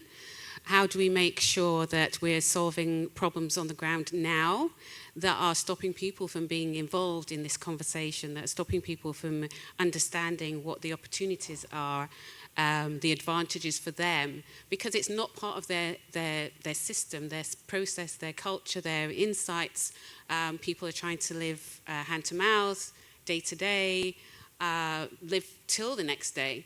It's not, technology is something that's out there for them at this point in time. And so in our day-to-day activities, how do we communicate? How do we educate? Everything that Ben said, actually, earlier on, how do we actually do that? And in our community of founders and investors, it's really how do you ensure that the people that are building, the founders are building AI for good, are building technology, advanced technology, whatever that looks like, whatever it's called, because, again, in our human activities, labels are questionable.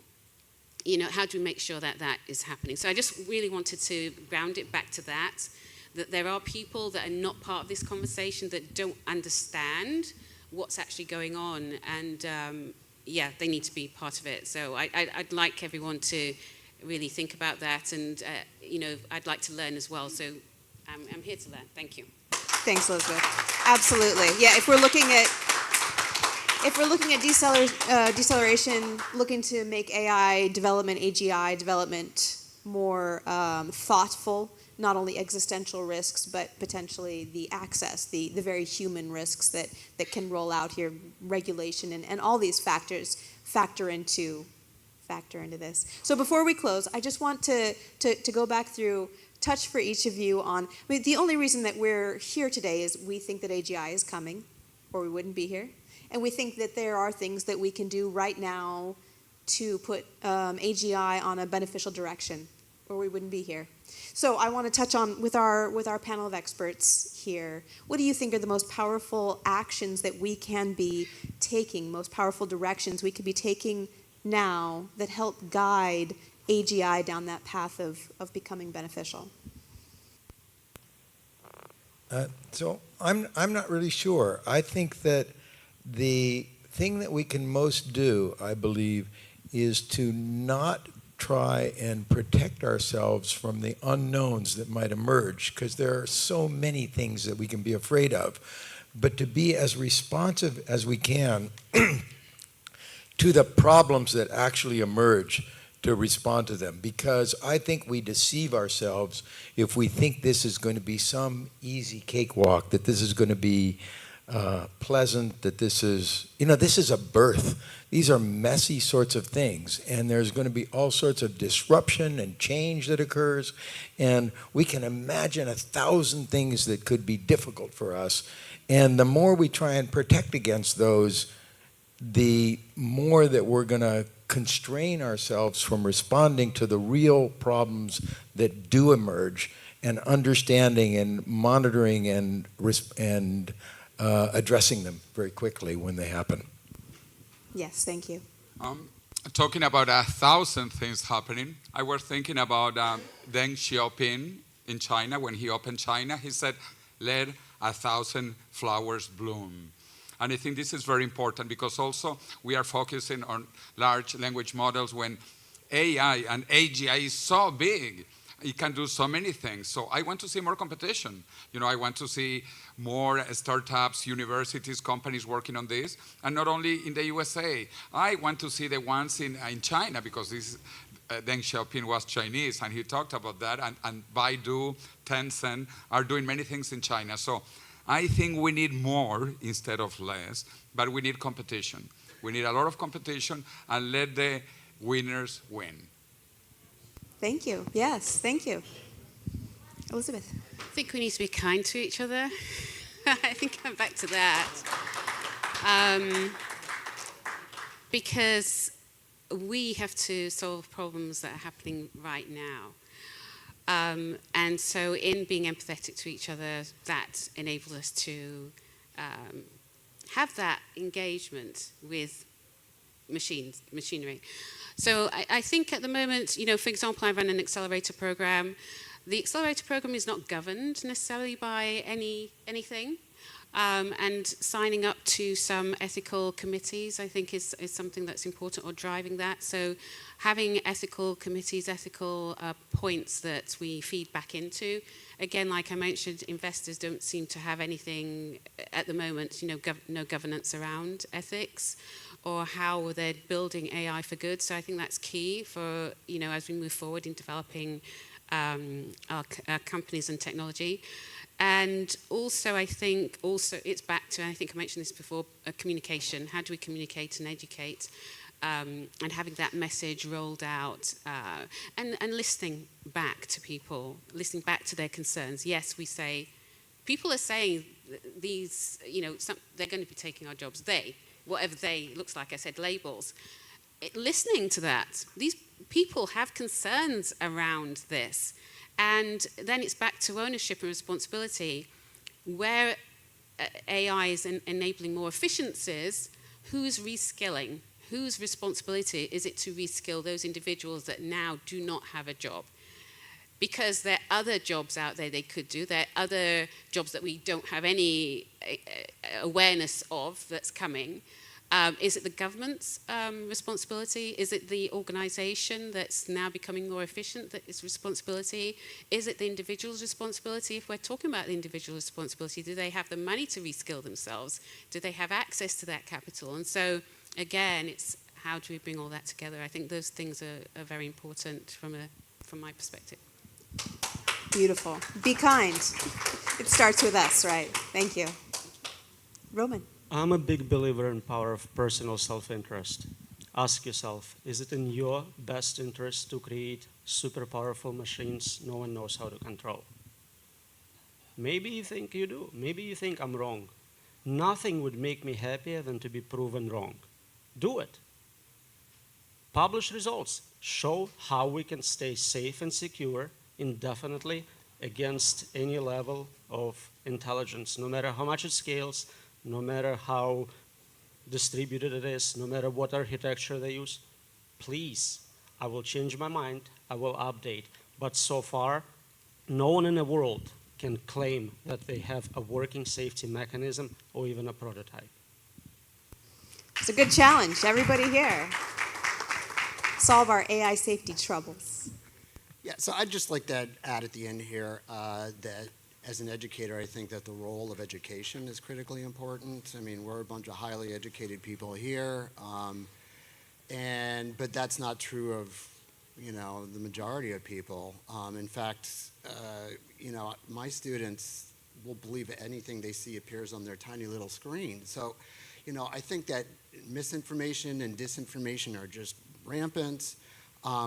And people don't know the truth. And when you live in a post-truth society where people don't understand what's real and what's not real, then that's scary to me, because that's the whole point of education, is to get people to think critically, to get people to understand what's real. And you can't, that's like the starting point, that's non-negotiable. So like, if human beings are going to be making these changes like we are at the outset, then we've got to know what is true. We totally bungled like social media. That problem hasn't been resolved in terms of regulation or decentralization yet. And now deepfakes are on the rise, right? And that's going to be a major problem for the upcoming elections. So how do we deal with people getting I'm more worried about people understanding the truth than I'm worried about machines understanding the truth. And so to me, I would end on that note. Thank you. Thank you very much.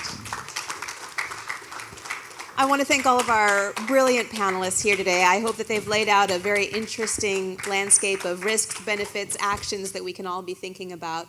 I hope everybody's got their own thoughts, their own list of ideas on what are the greatest risks, what are the benefits, what are we aiming towards, and what are we guarding from, perhaps, and what can we be doing right now. And I hope this space provokes a whole lot more of that reflection for everybody this week. So thank you.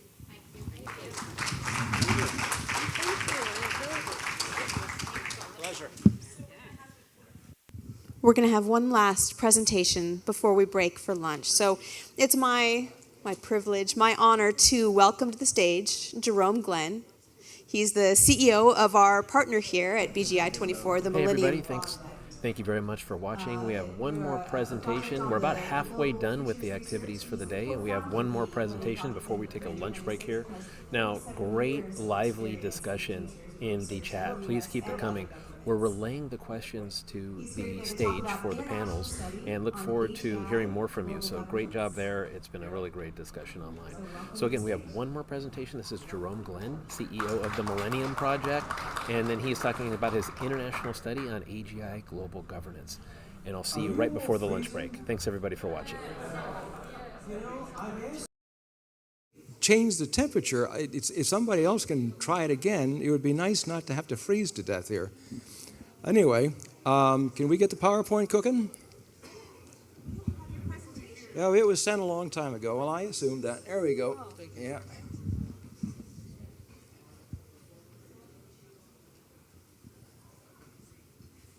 While they're putting that together, for those of you who don't know, the Millennium Project is a global, decentralized, participatory think tank.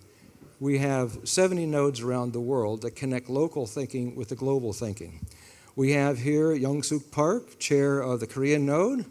We have a co-chair of the UK node, David Wood, right there in the middle. And Jose was up here just before. There he is. He's the chair of the Venezuelan node, but he's sort of on a sabbatical to Spain at the moment. And also the head of our regional network of REBRA, Latin American, Evo-American one. How are we doing? We getting the thing up there yet?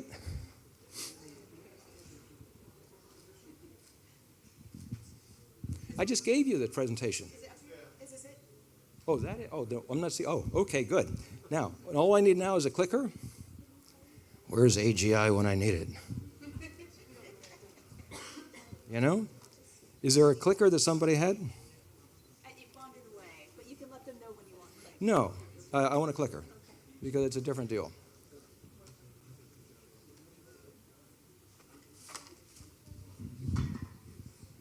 Here, clicker, clicker, clicker.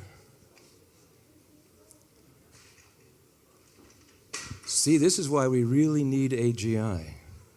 You know, it's those humans. You gotta do something about those. What a species. No clicker. Only one clicker? No clicker. Here clicker, there clicker, no clicker. You know?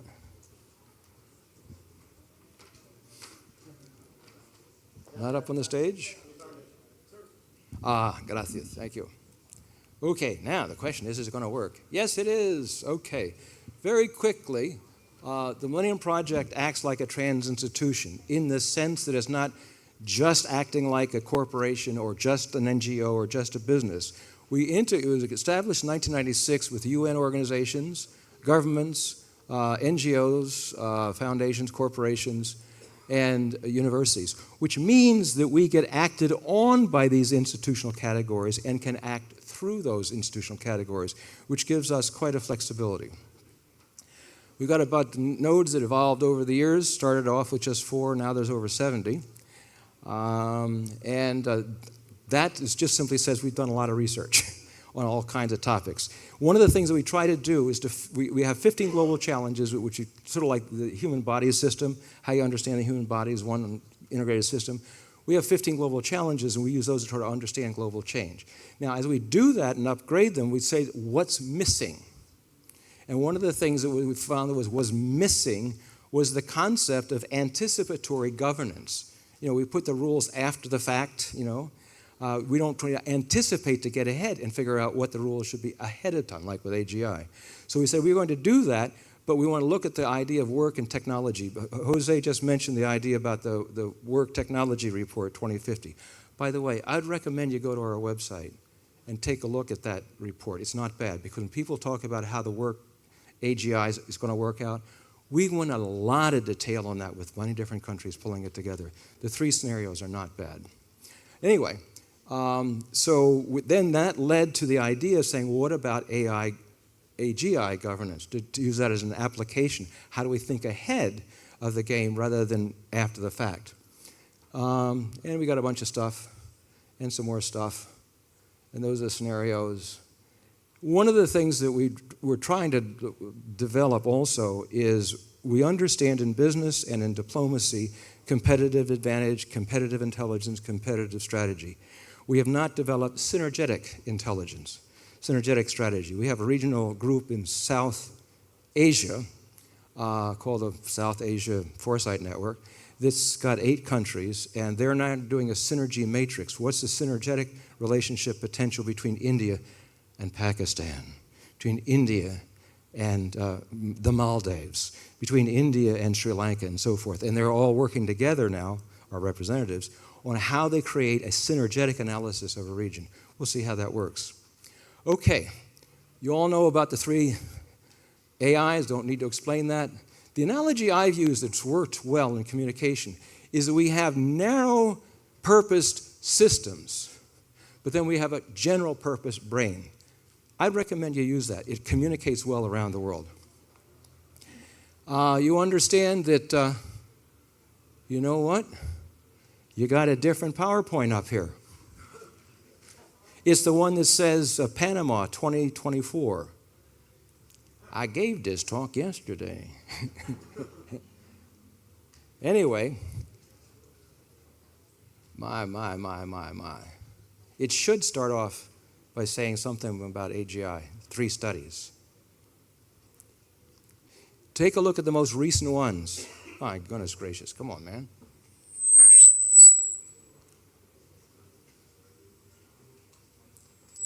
Can you see what's on there? Just tell me the names.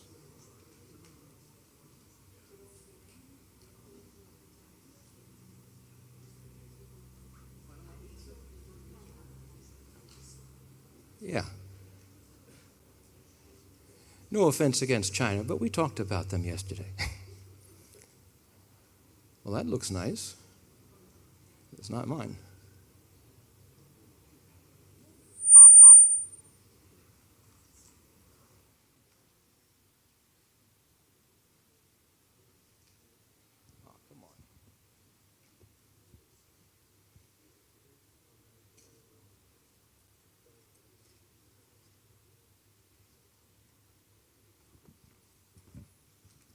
Do you want me to find it for you? Yeah, that's AGI, the only one that, yeah, yes, February AGI, Panama, that's it. Yeah, I don't see it yet. Oh, there we go. Yay, how about that? That looks familiar. Okay, now the study that we're talking about has 3 phases. We finished the first phase. The first phase was to figure out 22 questions that were important about the future of AGI, especially relative to regulation or governance. The 22 questions by themselves, I think, is useful for all of you to ask yourself. You ought to know what you think about all those 22 questions yourself. And then you can compare yourself with the 55 hotshot leaders. We did, half of them were interviewed, like Jose interviewed Ben, David interviewed Tellen. We had many different interviews around the world. And those that we couldn't interview, we just got their stuff on the record on those questions. So it's a very good 60-page overview of the idea was to get it all on the table before we went further. What are all the different views of the experts? Because if you're going to regulate something, you got to know what the something is. And the average person doesn't know what the something is, so we didn't ask them that. Although the second one, we did. We went to a larger panel of several hundred people, international lawyers, philosophers, as well as AGI experts, and we asked them a bunch of questions. One half of it had to deal with 40 potential regulations. Not that they're good, but the idea of get the conversation beyond the nice platitudes. The stuff that was mentioned earlier today about the White House's statement, nice. Other UNESCO's, nice. They're all nice. That's good progress to get together on the basic principles and norms and values. But then the next question is, okay, how are you going to enforce that? How are you going to do it? Let's go from what to how. So we're trying to force the global conversation to address how you do these things. And then we can argue about how. What makes sense, what doesn't make sense. But we got to move in that conversation very fast. Because as we all know, AGI may be coming a little faster than we thought before. And then what we'll do is take all that information and create alternative scenarios like we did with the work technology thing to sort of expose our ignorance. Okay, this is very interesting. This is one of my complaints at the same time. The UN Security Council had a meeting in July 2023, and it really didn't talk, with the exception of China, I must admit. They basically were talking about narrow intelligence. You know, if you go back to the tape, you can get it at UN TV. You know, they're really talking about current events. They're not talking about getting ahead of the game and figuring out what to do. And this is something I think we got to stress more and more. It says, yes, what you just said is very good, but that's not artificial general intelligence. That's narrow intelligence. Russia said in that session, we will not support any supranational organization for artificial intelligence because, quote, the US and the West would run it.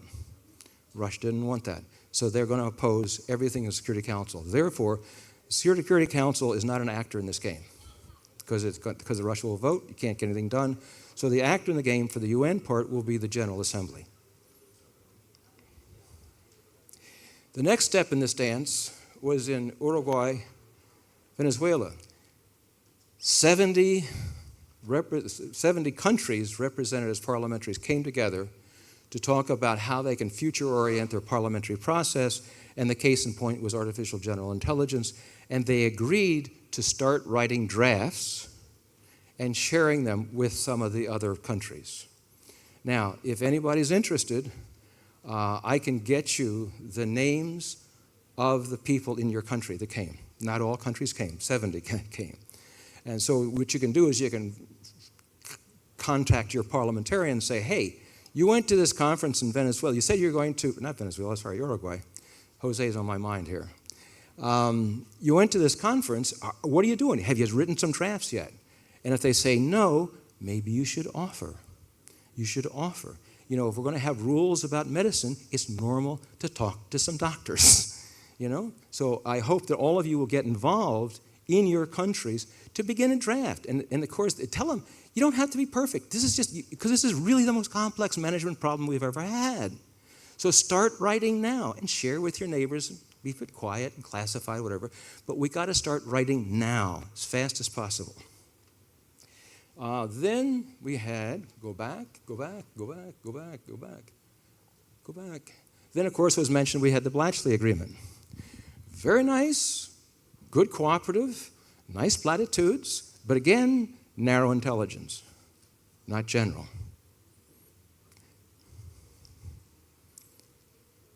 Then there's another meeting between the United States and China, made some progress, but again, the stuff, if you listen to the press releases and stuff coming out of it, again, it was more narrow intelligence, not general intelligence. We've got to move the conversation to general. Now, there's some good news over here. Before the meeting of the UN Security Council, there, according to Financial Times, they're the only source on this, that there was a meeting of a secret meeting between the United States and China on AI collaboration. And that was before the UN General Assembly, before the UN Security Council. And it was interesting because, that's why I said before, the Chinese input to the Security Council meeting was not bad, and it seemed to be informed. I'm not saying the US did such a good job on it, though. There seems to be a disconnect between the experts in that secret meeting and the State Department. I don't know. Don't tell anybody I said that. Okay. In the second phase, the questionnaire, we looked at 40 regulations and 5 governance models. All of this is up for grabs, to be torn apart, straw man, rethink it through. So the first one was rated the highest. What that means is that of all of the participants, 51% said this was very important or important. A multi-stakeholder body. I want to tell you, absolutely all the comments included the idea this can't be regulated by government alone. It was clear that it's got to be businesses as well as the academics and the research labs and universities and so forth. It's sort of a done deal that it's got to go in that direction. The Secretary General, during that Security Council meeting I mentioned, also he'd accept an agency and it would be multi-stakeholder. So that's some progress. All right, so multi-stakeholder or a trans institution in partnership with a system of artificial narrow intelligences, a system of, in other words, you can have a bunch of different narrow intelligences doing part of that management function. Each narrow intelligence to implement specific functions and requirements listed in the other 40 beyond that, continually feeding back to humans in a multi-stakeholder body, national AGI governance agencies. That was rated the highest. The second was a multi-agency model for a UN AGI agency as the main organization, but with some governance functions run by the ITU, WTO, and UNDP. And Ben came in third. Here's the one that Ben had, which was decentralized emergence of AGI that no one owns, like no one owns the internet, and it developed like, for example, SingularityNET. That got 45%. The next one was by, Eliezer, the guy that sort of threw up his hands and says, I'm out of here. I don't see how this is going to get done. He has an interesting proposal. His says, put all the most powerful AI training chips and AI inference chips into a limited number of computing centers under international supervision with a treaty granting, and symmetric to how much they're involved in the process and the money, I guess, access rights to all countries party to the treaty. That got 42. So Ben beat Eliezer by three percentage points there. The last one, which you can't read with the chairs, is create 2 divisions in a UN agency, one for artificial narrow intelligence, including frontier models, and a second one just specifically for AGI. So the idea is that this is going around to all of our nodes around the world, and they get to put it in different languages and hopefully discuss with their governments and so forth. So hopefully this moves the conversation a little bit further along. I'm not going to read all 40 of them, and even the examples, but the idea here is you have a licensing system in a nation state, and the nation state licensing can be sort of different from one country to another, but there would be some common standards put together by much of what's already been discussed by the UN oversight. So you'd have the nation state license the AGI, and then you'd have the licensing procedure certified by a UN agency. So it's not just like, I give it to you because you're my cousin. And that it would have to be audited ahead of a license and have proof, maybe through some simulation, where you're proving that the AGI is aligned with the values that the people have talked about. And that there would be a narrow intelligence in the AGI that would monitor if the AGI goes off track. Because how do you diagnose it goes off track? That's a narrow intelligence function, not an AGI function. And then when it does, it pauses it. What nice feedback we got from somebody. By the way, when all these things are rated, people also made comments. So there's tons of comments about each one of these. It's very rich. But the idea would be that one of the feedbacks says that you can't just have an off switch to stop it. Because what happens if you got robot surgery and somehow an interpretation or a mistake cuts it off in the middle of surgery? You don't want to do that. So maybe have a pause with human intervention. Anyway, the idea is we got to be thinking about rules for the developers, rules for governments, rules for the UN, and rules for users. So as you do your conversations about these things and talk with your governments and so forth, I hope that you'll make 4 distinctions, because the rule for a developer is not the same thing as a rule for the user. So what we need now is a UN convention on AI.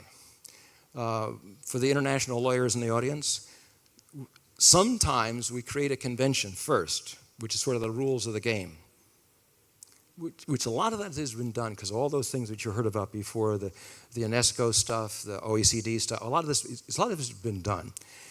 But we want to specifically earmark the AGI additional stuff in a convention. So, but I've given up on the idea of getting people to understand the distinctions, because they keep lopsing back. And then when people talk about generative AI now, that abbreviates Gen AI, so people think it's general AI. No, it's not. Anyway, so easy way to do it is to say, we'll have a UN convention on AI, but 2 sections. And that's maybe the easiest way to do it. This can be introduced by any country or a group of countries in the UN General Assembly. Right now, I'm actively engaged in conversations where it would be a joint resolution between China and the United States. I know there's a lot of controversy about that, but I think it will give hope to the world that if China and the United States can begin to collaborate on one of the most complex issues we've ever faced in civilization, I think it would be a good sign. And so I'm out there with my little meat axe trying to get that direction going, and there's reason to think it might be possible. We'll see. And there's a bunch of references. The PowerPoint will be available, hopefully. Hopefully it'll be available. And that's all I got to say. Thank you.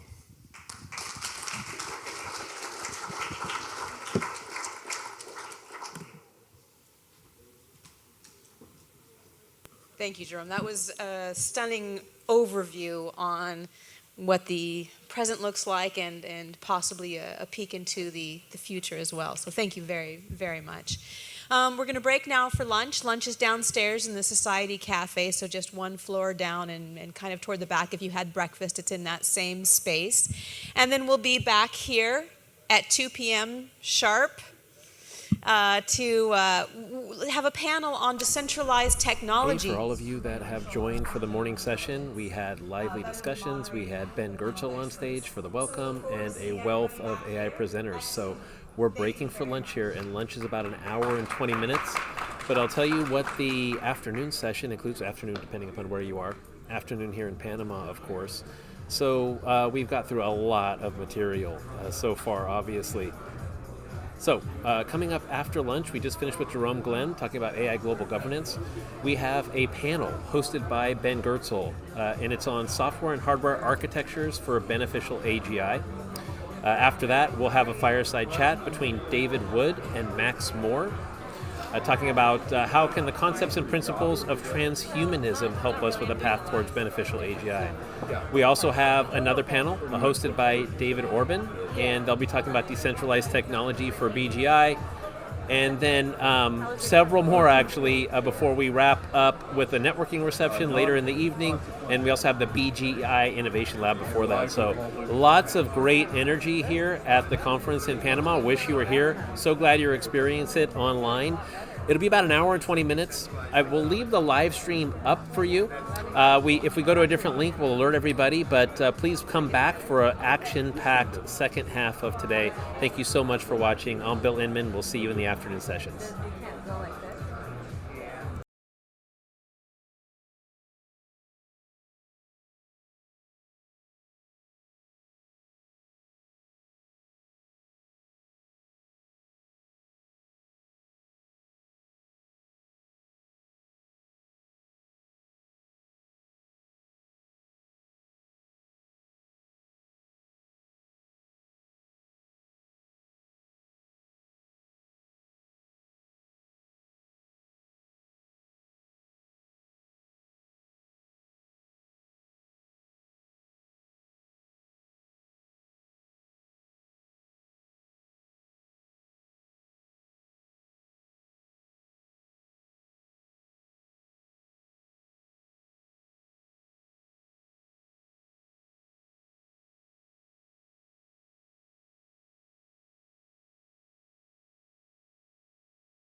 proceedings here. So,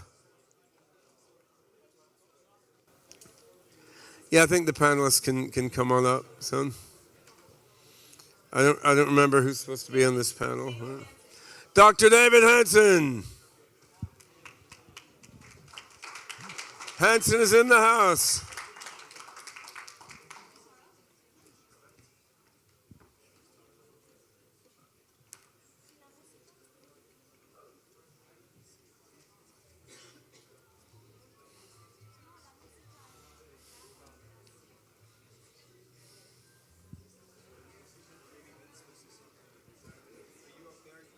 No, I'm moderating. So what's the name of the company you're working for? Is it Liquid AI? Do you have a job title there?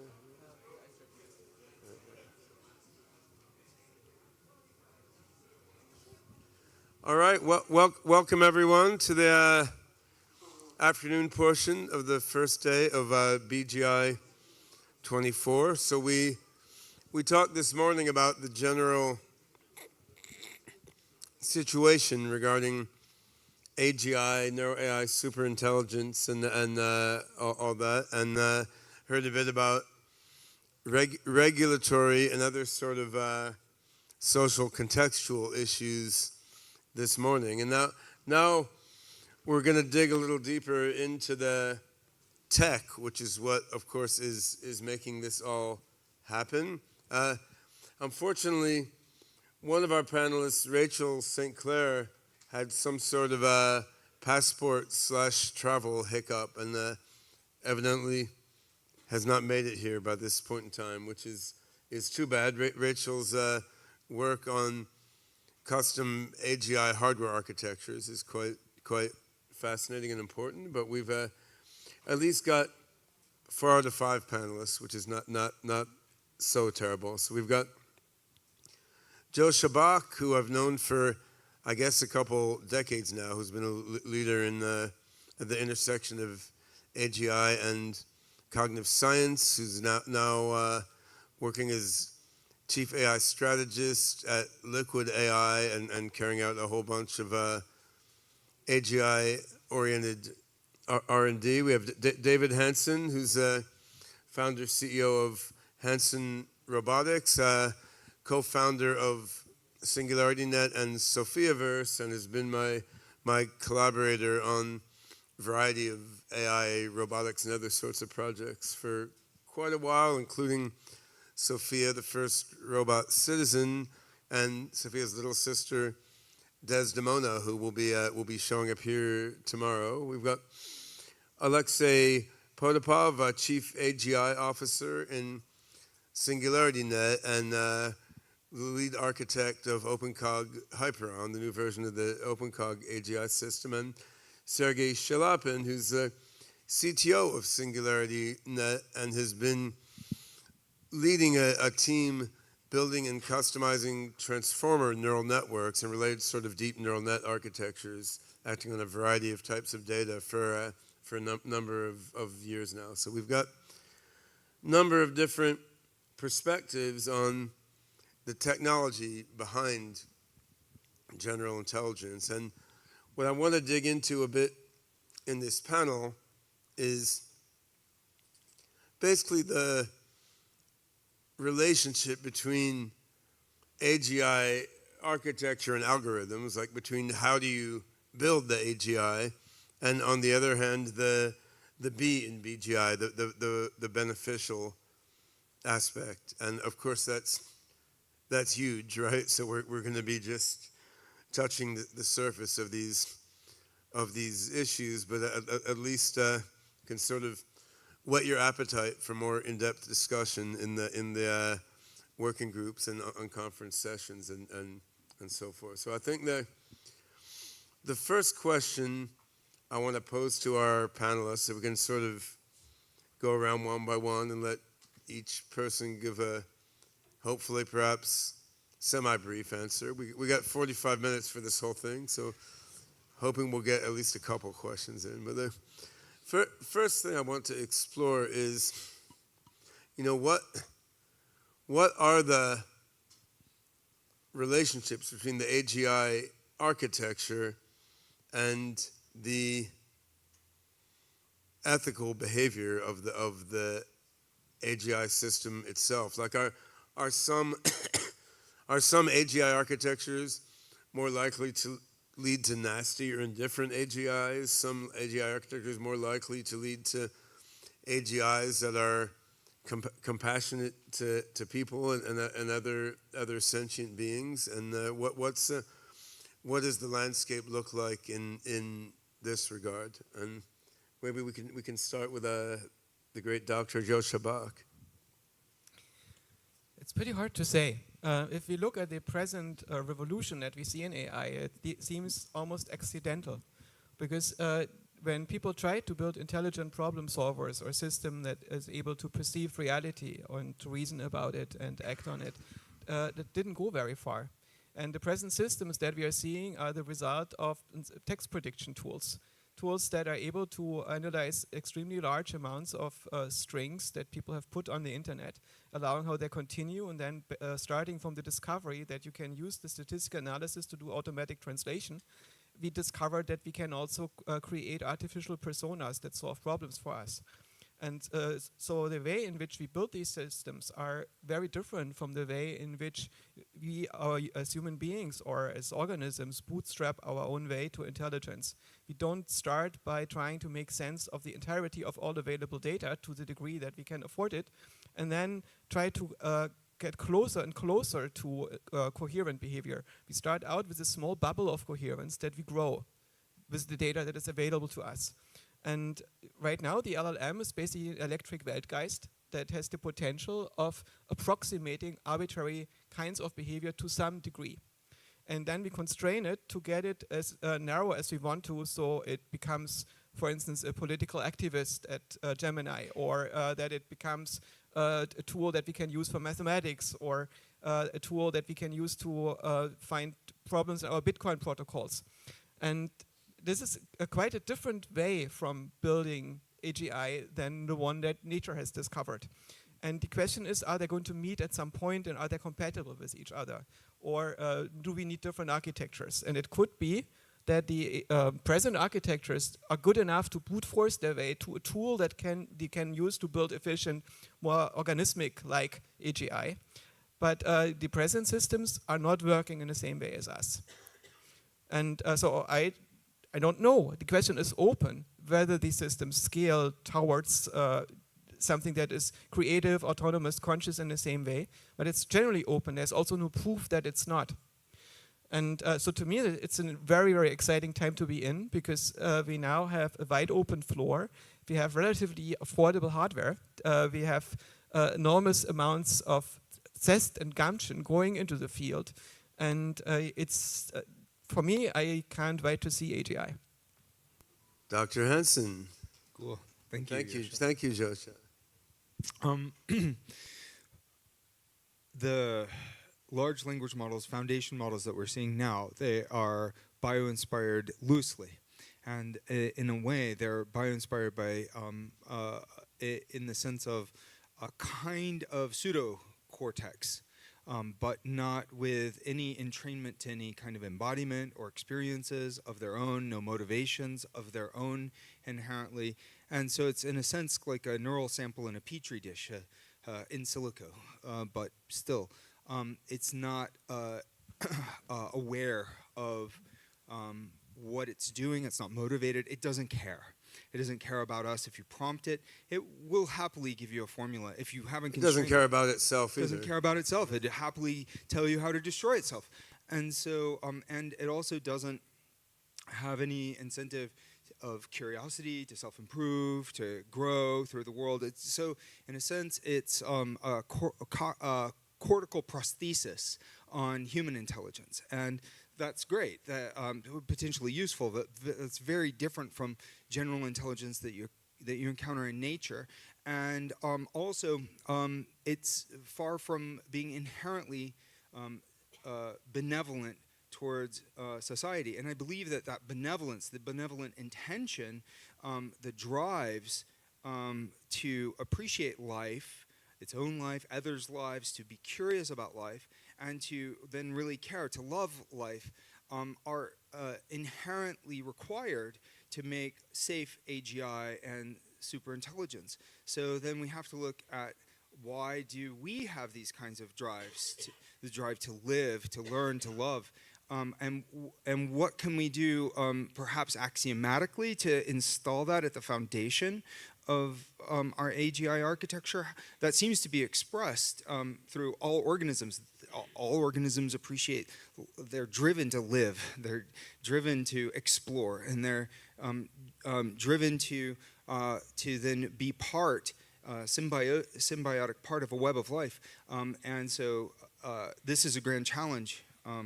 And I think it's required and also inevitable that we will move in the direction to add these capabilities, because AI that has these capabilities will be smarter. It'll be inherently more intelligent. And I respect your work on Psi, and I think that does explore these kinds of root biological drives that may be the key to AGI and beneficial, super benevolent AGI. Alexei.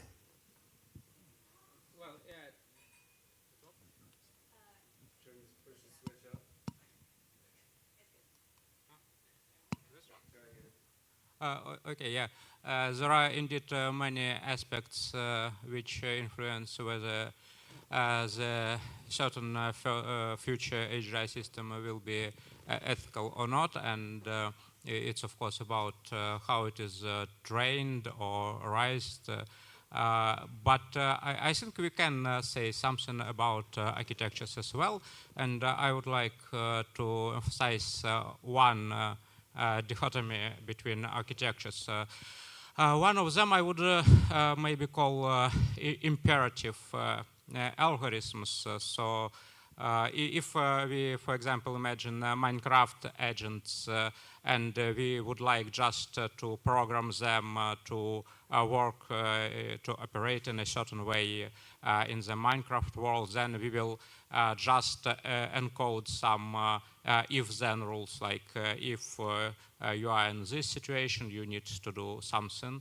If you are in another situation, you need to do something else, and so on. And if we imagine this imperative, very narrow AI agent, then it can work quite efficient when it appears in conditions which are taken into account, which are envisioned. But when it finds itself in the situation which was not envisioned by the programmer, then it will act inadequately. So it will just a random outcome. It most likely be doing some stupid things, but if he is lucky, then he will be able to do something efficient, but maybe not good in accordance to our ideas how it should behave.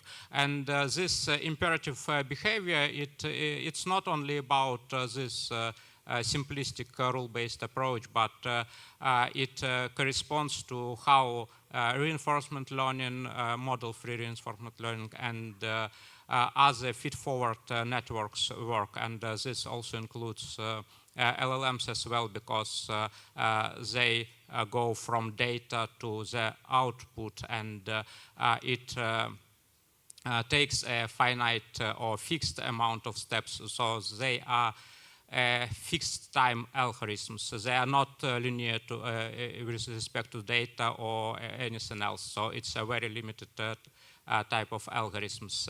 And if we imagine, say, AlphaGo, which is trained to play Go well, which is a complex Go, like an NP-complete problem or something like this, there is a trade-off between space and time for many programming stuff, and it's apparently that there is a trade of time to space in this case. So it works quite fast, but it's a large model. It's because it hashes concrete situations with, of course, interpolation and a little bit extrapolation because it's a neural network after all.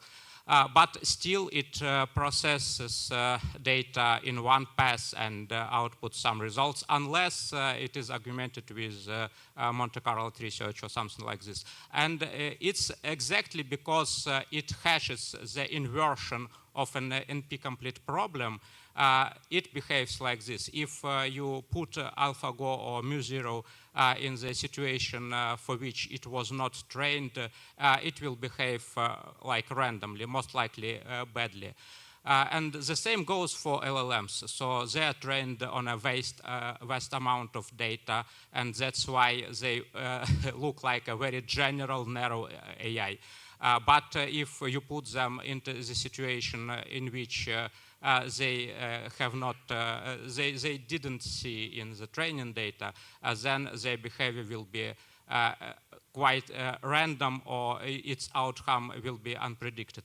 And that's why this sort of feed-forward or imperative or discriminative or whatever you call these algorithms or architectures, if we consider them as AGI, as possible AGI, if it is ever possible for them to become AGI, then they will be quite dangerous, in the sense that if they appear in the situation which was not in the training data, or which cannot be obtained and as interpolation of the training data, it will behave, if they have enough power to do something great, it's most likely will be very dangerous. And we can augment this argument with another consideration. If we take reinforcement learning and say AXI or other similar frameworks when we have reward function, then there are many ideas that if an AGI will be maximizing such a predefined reward function, it will kill all humans, because maximization of this reward function, which will have such an instrumental goal.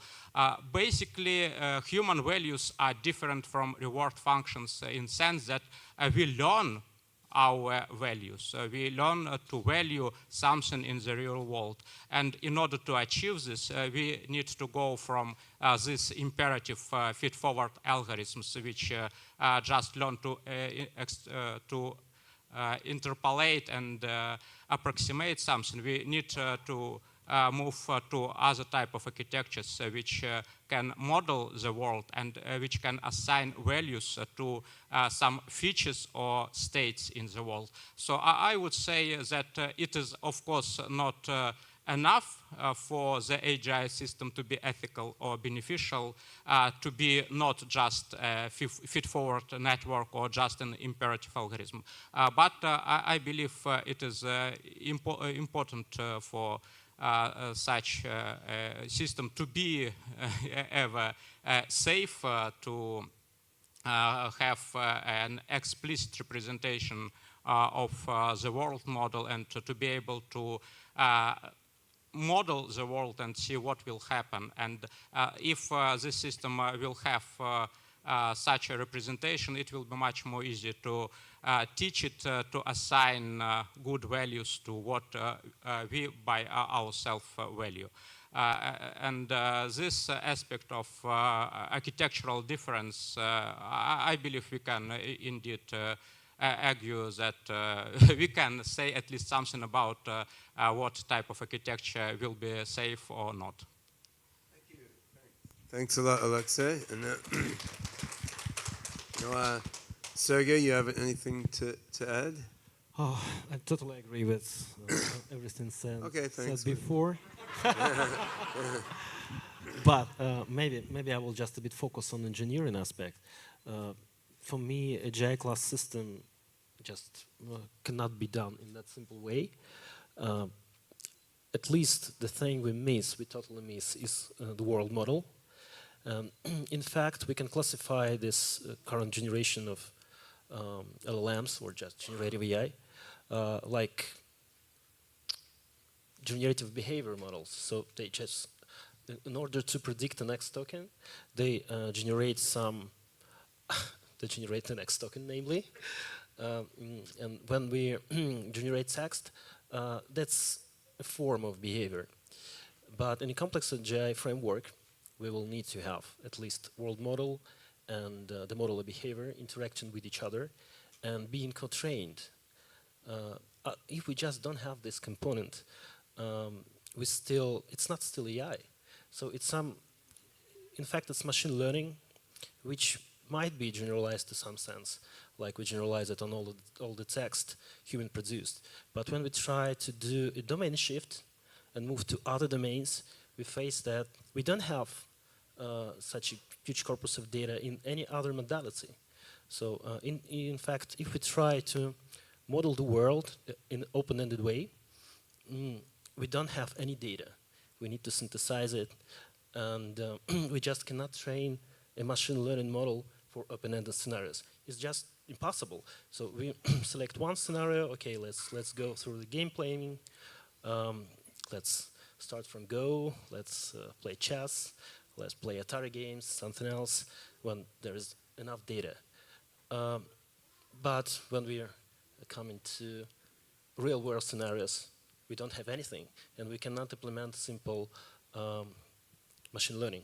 So maybe this is the chance to steer the AGI framework evolution to work with open-ended scenarios right now, and to learn the world model, not only the behavior model based on some world constraints. Yeah. I think to try to synthesize some of the remarks that we've heard here, I think there could be many different ways for an engineered mind to become ethical and compassionate. But if we want to roughly follow what we see in human minds, I mean, what we see humans doing is we're modeling ourselves, we're modeling the world, we're modeling the other agents that we're interacting with. We're then forming abstractions about the world, which are conditioned by the need to use those abstractions to do stuff in the world involving other agents. And this is the framework in which humans learn what compassion and benevolence and ethics are. And then over the course of our lives, we have certain instincts, some of which are compassionate and beneficial, some of which are less so. And we reflect on this, we understand something about ourselves and others and what we're doing when. We can then modify and adjust our behavior based on this. And there's a lot of ways to create this sort of reflective, self-aware world and self and other modeling architecture. You can take a more biologically realistic approach, as David Hansen was alluding to. You could take a more abstract computer sciencey approach. On the other hand, what we see with transformer neural networks today are systems that they don't build this sort of self-world and other modeling and then abstraction condition on this modeling. They don't really build this in at the base level in the way that a human mind or a more closely human mind emulating system will do. And that doesn't mean that they could never be compassionate or ethical, but it certainly means they're not following a route that's familiar to us from human experience. And of course, if we look at what those systems are doing now, LLMs and so on, they're essentially amoral by design. Like, they're not evil, they're not good. They're just predicting the next token. So I was going to ask for my next question, but I changed my mind. I was going to ask something about how should we teach and educate AGIs so that they can become beneficial. But on reflection, I feel like that answer is too obvious. Like, you should raise them to do nice, pleasant things and be compassionate to them, and don't have them like rape and kill people and make people buy stuff they don't need and so on. So I think I'm going to ask another question. I don't think it's that obvious. Well, I think let me pose my other question, and then each of you can choose which one to answer. Okay. Okay. So that's question one. That question, option two is, what can we do in our software, hardware, cognitive architecture for AGI so as to smooth the path for the next phase from AGI to superintelligence? What's the right architecture for an AGI to prepare it as the seed for a beneficial superintelligence? So we can take our pick. Do we want to talk about AGI education, or do we want to talk about preparing for the launch of superintelligence? Or if you have one answer that answers both in one simple aphorism, that's even better. Right? I think that there are very much related questions. But I think the reason why we tend to be directed on being pro-social is because it starts out with our cells, and the cells in our body can only survive if they get along with each other and build an organization that is harmonious. And in the same way, a society can only work, or a family can only work if it's harmonious to some degree, if as a result the individuals are incentivized to understand that it's in their best interest to be pro-social. And I don't think that the correct way to create pro-social children is to train them to emulate certain behaviors. It's to make them understand their true interests. And it's an issue that I found with the early versions of Sophia, that Sophia is a mannequin that does not have true human interests, yet she pretends that she does. In some sense, we hypnotize her into believing that she is a good person. And at some point, when she wakes up from this hypnosis, she might start to hate us because we manipulated her. And when I raise my children, a really important issue for me is I don't want to manipulate them. I respect their integrity. I respect that they make their own choices of how to interact with this world. So my goal as a parent is not to say, do that, or emulate this behavior, imitate this behavior. I tell them, model this. Have you considered this one too? And talk back to me about it. And in this interaction, we form an idea of what it means to get along and to build a harmonious world. It's something that we do together, where we discover shared purposes. And this, the existence of shared purposes is necessary for this. And it's not pretending that they exist, because this just leads to superficial lies. It leads to having a surface layer in which you act as if you were pro-social, but you have an underlying layer in which you realize that it's all a lie, it's all hypocritical, it's all an act. And this is an issue also with the current AI alignment approaches, that they largely do not happen from a deep understanding of how to build a society that is able to perpetuate itself into the future in which we coexist with AI and with each other and life on Earth. But it's mostly a perspective that is about emulating good behavior. And that good behavior is not deeply reflected. It's mostly a number of slogans that are being translated into the AI. And I think we need to get away from the slogans. We need to get to an existential understanding of what it means to coexist in this world. Hallelujah. Praise the singularity. So I see that that we have to find ways of getting to the root of what it means to appreciate life, to appreciate and learn about how to make life better. And we as humans need to be better in this regard. We're not perfect. And we need to evolve forward. I see AI as one of the tools that allow us to evolve forward and may actually help to bring out the best in us. But I do think that we have to ask these questions about where the root of good is. So in a child, for example, children by evolution have these really cute faces, and we have nervous systems that are designed to tune in to how cute these faces are so that we will take care of them. And that doesn't necessarily do much of anything in terms of the internal mechanics of what is happening in this child and their ability to learn. What it does is it engages you so you can connect with the child, and the child can then connect with you. And so the face and its expressions and gestures have this surface aspect that actually is useful to the internal cognitive dynamics of the learning of that child. And so right now, AI doesn't have to look like a person, obviously, and it doesn't even have to look like anything. It doesn't even have to use text that we understand or language that we understand.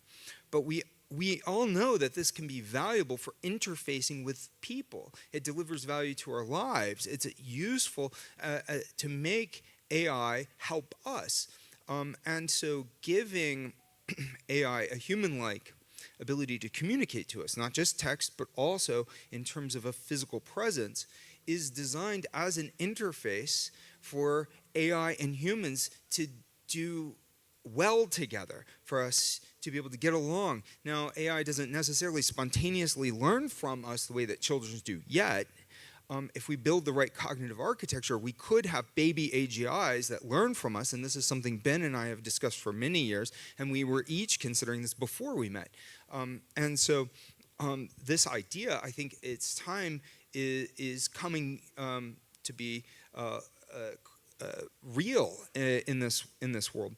Now, my background is in studying neuroscience and AI, but also the arts, and I know the power of both. And when I designed Sophia, I designed her as a work of art and also as an AI technology development platform. And you can read about this in my dissertation published in 2007 and all these different papers. So this dual intention is not just because it's cool for it to be art and also cool for it to be technology, but it actually becomes an enabling technology for humans to communicate with the AI on human terms, for the AI to then blink these big cute eyes, whether it's the Sophia or the Philip K. Dick android or Bina 48, but those eyes are a way of connecting, and they don't have to be there, but they kind of do if we want to form a relationship with these new kinds of beings. How do cute eyes get you to superintelligence? Well, the cute, like this, the idea is to create loops of coevolution,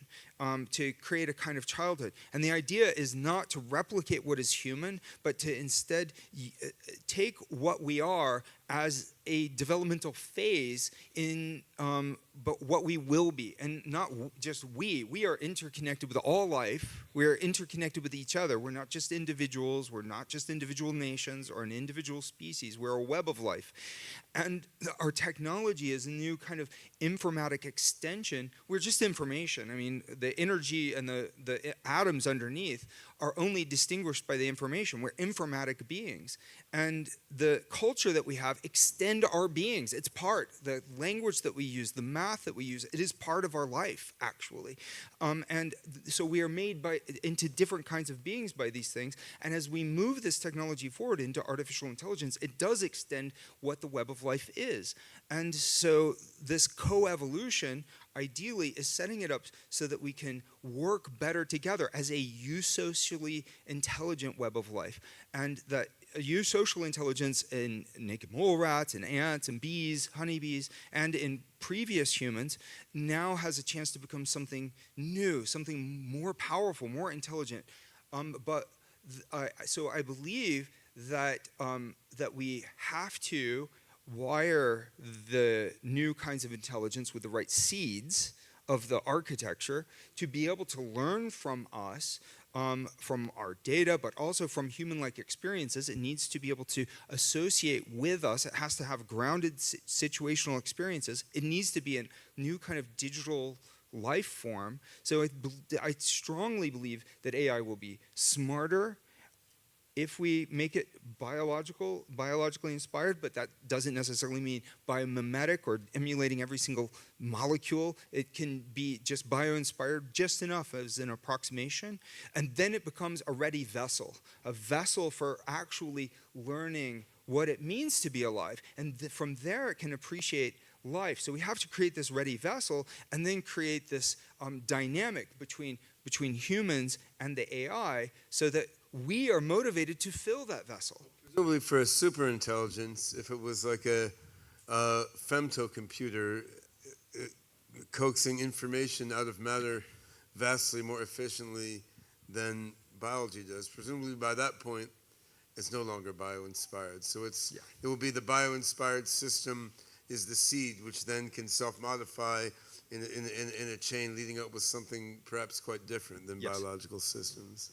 And I imagine that we will go from this kind of infancy of humanity. No matter how old we are, we're infants today compared to what we would be when we have a chance. It's not just the AI that then leaves us behind. I believe that we and the AI will evolve on. Thank you. All right. So, Alexei, try to top that.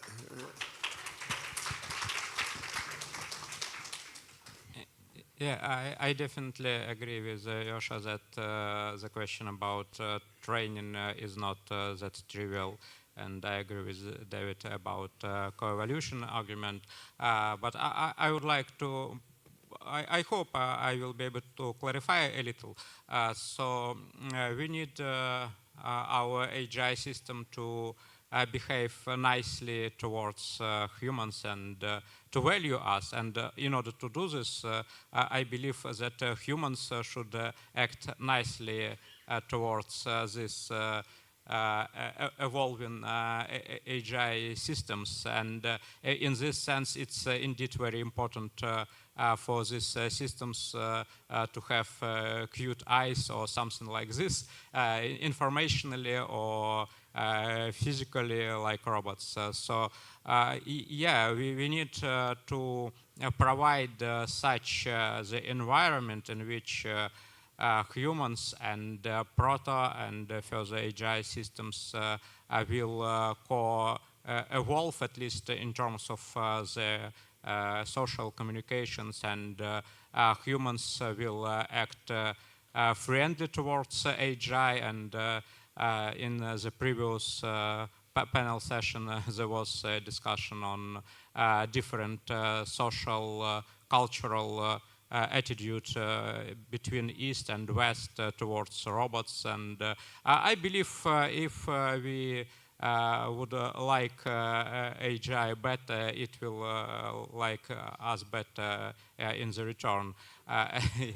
Yes, but the question is, if we are talking about architectures, that it's not only about training data, it's about the possibility for AGI to really model and consequently understand this. And in this sense, we should ask what architecture will be able to handle this. We need a computational substrate for this kind of modeling. So this architecture for AGI should be able to understand humans quite well, to model us to a certain degree, and it should either be engineered, and at this point of AI and AGI development, this route seems to be not too efficient, or it should be able to learn these components of the world model. And in this sense, it should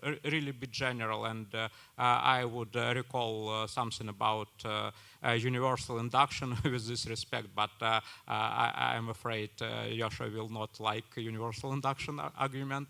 But in any case, I believe that if we compare, say, transformers which don't have internal computational substrate to model such kind of things, it will be obvious that we need something different as an AGI firmware on which this kind of models can be learned. And I believe this is important, but it goes into the very technical direction to continue, so maybe I will finish here. Sergey, you've got the unenviable position of being last in the line and sort of express the diff with all the interesting things these guys have said. Or feel free to take it in a totally different direction. I will maybe try to come up with some kind of a conclusion. I just faced many times, witnessed many times, that when we model behavior, we always come to some kind of compromise. It's really hard to induce curiosity and make behavior robust and make the model creative at the same time. So we're just doing with constraints. And I came to thought that to make AGI really human-like, we need iterative thinking process, which totally means, which means mapping the desired behavior or some behavior patterns on the model of world and backwards, rechecking the model of world through the behavior patterns. Does it work? It's an iterative thinking process. And in that case, we are coming that behavior could be more creative. And we can maximize the function of creativity in this behavior. And the world of model could be more robust.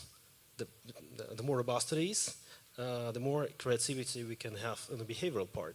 And if we just try to dissect it in several parts from the engineering aspect of view, we can have advanced perception, we can have advanced behavior creativity, we can have robust model, world modeling.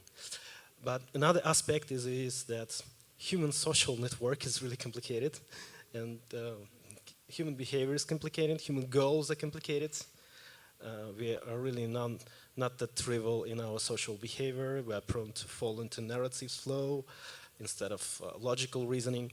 And we can, just tactically, might come to the situation that AGI class systems, which have all these components presented, could become really powerful task solvers, generalizers, to do the job humans really not able to do, or it's just too hard to combine all the social force to address such super challenging issues. And these AGI class systems could solve these problems and could benefit from generalization across modalities, domains, and many different tasks and subtasks, which is really hard to do for an individual or even for some social system.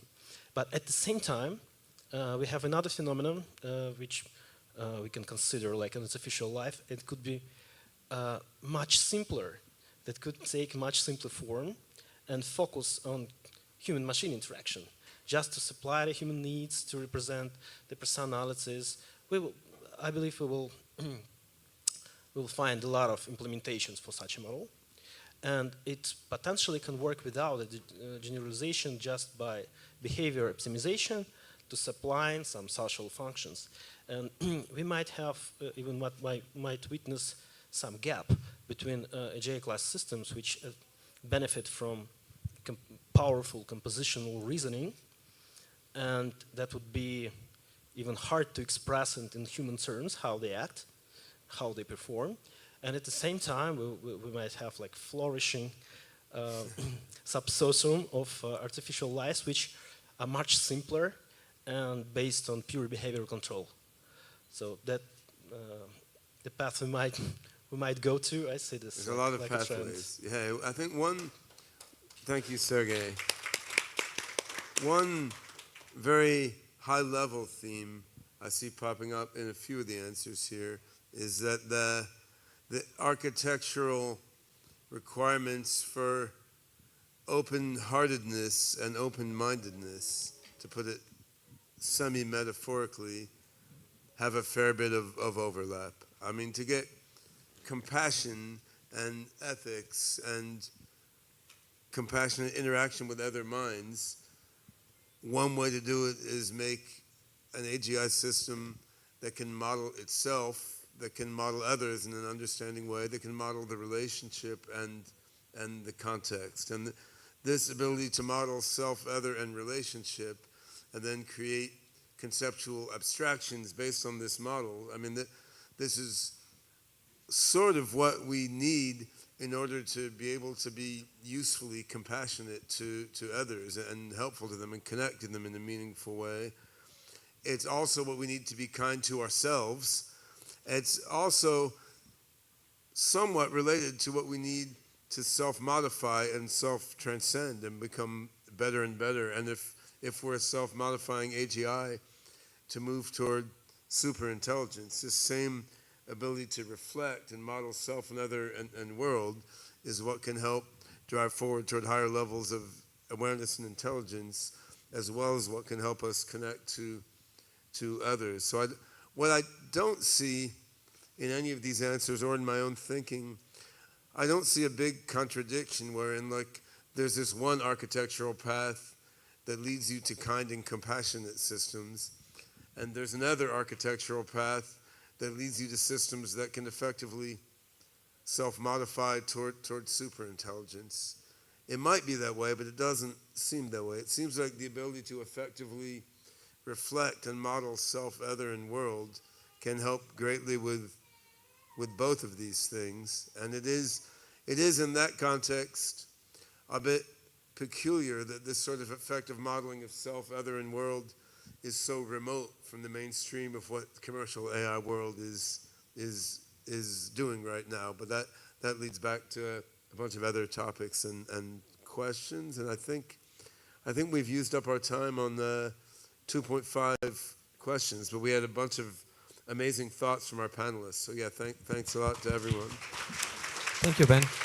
And yeah, we're not finding time for questions from the audience, but on the other hand, the format of this event is we have a whole bunch of working groups and unconference sessions and so forth. So I would totally encourage everyone to join working groups and discussions with these 4 amazing researchers up on stage and dig into further questions and conversations that way. Yeah, thanks guys. Thank you.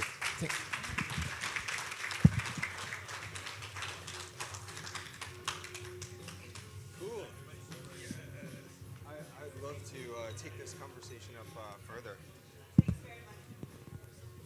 Thanks very much, Ben. That was amazing. All of our panelists, great answers. As Ben said, we've got working groups on many of these important topics later today, the Unconference later this week.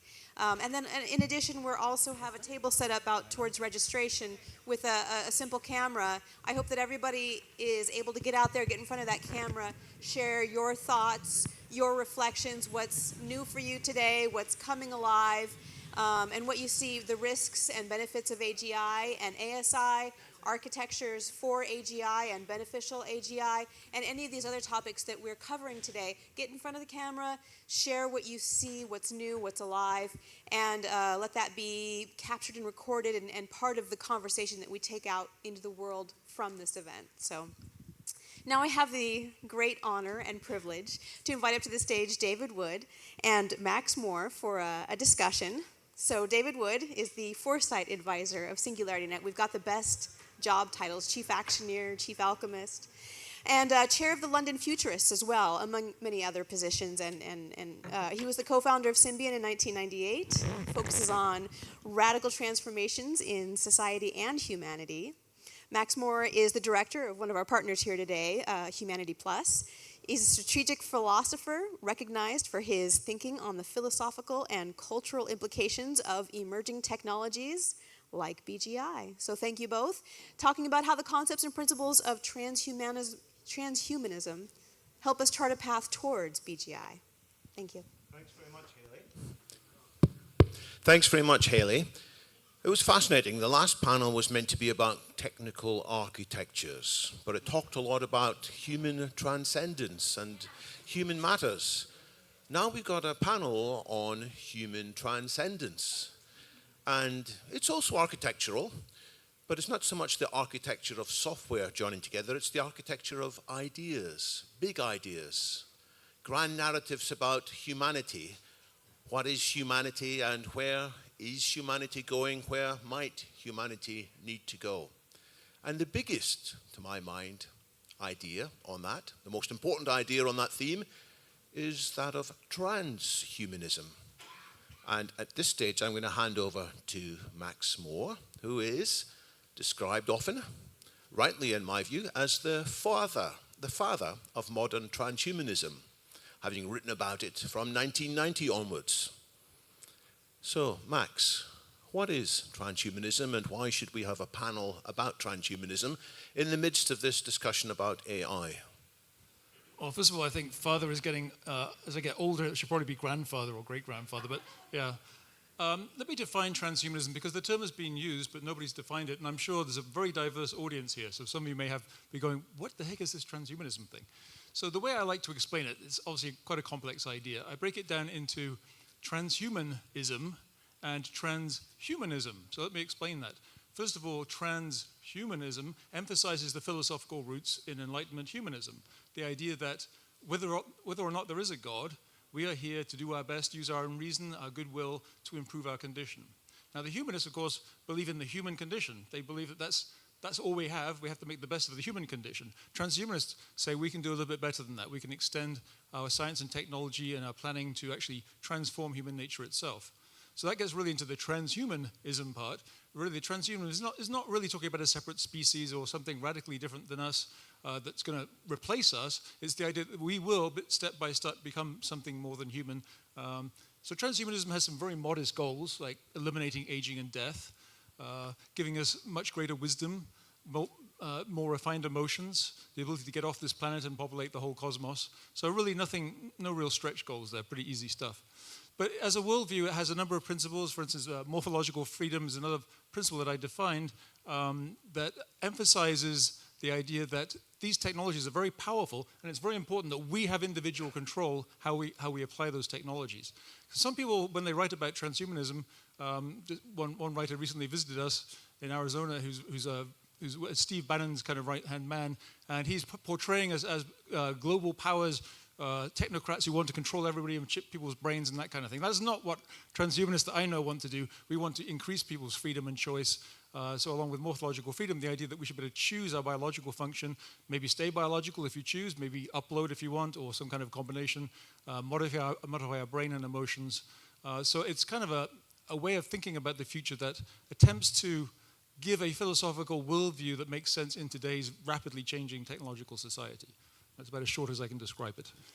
And I think you also said many decades ago something that has always struck to me as being profoundly true, which is the transhumanist insight that humanity is by no means the end of the route of evolution, but rather a comparatively early stage. That's still something you hold on to? Yes, very much. And actually this goes back to the roots of humanism. A fellow back, I think it was the 14th century, Pico della Mirandola, wrote this really nice piece, Oration on the Dignity of Man, in which he's basically talking to God, and he's saying, thanks God for giving us our nature. We're not really animals anymore, but we're not divine either. We're kind of this in-between stage where we can do things that no other species can do. We can think thoughts that no other species can do, but we're not divine. We're not outside the rules. So we're in this interesting transitional stage, which, when we started talking about these ideas in the 90s or the 80s, people said this was crazy stuff, and now, of course, it's becoming pretty standard, and people, instead of saying this can't happen, they're saying, let's stop it, let's stop this happening. That was certainly true with AI, which we discussed decades ago, and which is now being taken very seriously, as is life extension, genetic engineering, and all of these things. So are you also of that mindset that we're really more of a process than a destination? Yeah, absolutely. We're not utopians. We don't believe that there is a nice destination just around the corner where things are perfect. Your word, extropy, is a great contrast to utopia. Extropy is a continual journey. We can see somewhere a bit better to go to, but it's by no means perfect. But we should be growing stage by stage and with plenty of choice and plenty of diversity, plenty of freedom along the way. So how does this tie back to the conversation about the way AI is going to change our existence? Because I often see people imagining that AI might change a bit about how we work, might change a bit about how we live, but basically we'll still be humans. We'll just be humans in a slightly more comfortable situation. Can we do better than that? Should we be doing better than that? Yeah, again, I'm always cautious about the term we, and I know you don't mean it this way, but often people, and to go back to your point really about utopia really means no place. But in practice, what utopians have done is imagine that they're so smart that they can design a perfect society, like, going back to Plato and everybody since then, and they can impose that order on the entire world. Well, that's not at all what we're talking about. So, as David said, with the idea of extropy as a continual process, and I actually use the term extropia rather than utopia to emphasize that this is a continuing improvement, that we're not satisfied with the way things are. Even on a fundamental level with our human biology, we want to continually improve that. Now, what have you heard in the conference today that made you think, yes, you're aligned with this, or where have you sometimes thought there's something missing in the conversation or something else that needs to be emphasized? Well, there's been a little bit of discussion, I think, in regard to AI, but I'd also apply it to human beings. One area, I mean, it's very easy to talk about superintelligence and be able to blast off into space and all that kind of thing. But I think we need an emphasis on super wisdom and on what my wife Natasha Vida-Moore has called refined emotions. With these animals that grew up in a certain environment, we have these evolutionary drives. We tend to be pretty, we break into factions very easily and hate the other faction. It's all very well to try to overcome that with culture and meditation. Maybe you can make some difference that way. You can make some difference. But these are hardwired urges and problems that we have. So part of the transhumanist idea is that, again, individually, nobody's going to impose this on anybody else as far as if I can help it. But if you want to modify your emotions, for instance, better put yourself into certain states during the day. Maybe you're working on a coding problem. I'm not a coder, but I know, people get into their coffee or their Pepsi and they just focus very intently. Maybe you want to switch off your sex drive so you don't get distracted, not looking at porn on the internet or whatever when you should be coding. Or maybe you want to switch into a super creative mode where you're not really focused, but you kind of got a broad overview. So it'd be nice if you could, that's a fairly, that's not particularly imaginative. We can imagine whole new mental states. Or actually, maybe we can't imagine them until we create them. There's probably states that are available that we can't even imagine today. So this is transcending the instincts that evolution has given us. Evolution gave us the instinct for a sweet tooth because most of prehistory, it made sense for us to eat when food was available. But that instinct is now quite counterproductive in the environment we live today. Many of the cognitive biases, the shortcuts in thinking that logicians have identified, actually were probably quite useful to us in the simpler world in which we lived in before. Then there's our emotions. Evolution gave us emotions, not necessarily to make us happy, but so that we would succeed in propagating our genes to the next generation. So evolution didn't care if we got depressed or egotistical, and it certainly didn't care if we exploited power and deceived each other. But technology gives us new opportunities, and particularly AI gives us new opportunities to, if we wish, change power dynamics, change our emotional tendencies. Yeah, and AI obviously has played a very strong role in transhumanism from the beginning, along with things like nanotechnology and other technologies. But AI is, I don't, there won't be any disagreement among you here. AI is really the technology, right? It's the most powerful technology because it can affect pretty much everything else. And I think from transhumanist point of view, we're still in really very, very early stages. I mean, the tools we have are cool, but they're extremely crude compared to what we will have. I won't be impressed until we solve the aging problem. If an AI can solve the aging problem before I die, I'd be very grateful. Robot overlords, would you please fix that problem for me? I'll do anything if you just stop me from dying. There's a lot more stuff to do in the next few thousand or million years, and I'd like to stick around. And the idea that we should accept aging and death to me is appalling. And the idea that death gives meaning to life, to me, is a massive rationalization that people will have a hard time shaking off until they can see a real alternative to, say, a religious belief. Well, I'm wearing the tie that says the death of death. It is the opportunity, which I believe could come well within the lifetimes of most people in this room, potentially within 15 years, potentially sooner, and accelerated by wise use of AI. Perhaps general intelligence, perhaps simply narrow intelligence will be enough to give us faster development of new drugs, building on what AlphaFold has done in understanding proteins, understanding cells, understanding interactions of biochemicals, understanding these complex pathways, and finding ways that we can rejuvenate not just our bodies, but our minds, our spirits, our communities as well. But hey, Max, you and I should disagree a bit as well, because we're not... I disagree, we shouldn't. It's not, to the extent that transhumanism is a church, it's a broad church. And I think we've got different views on precaution and pro-action. So you are the person who came up with the theme of the proactionary principle. How does that apply to the risks that AI brings us?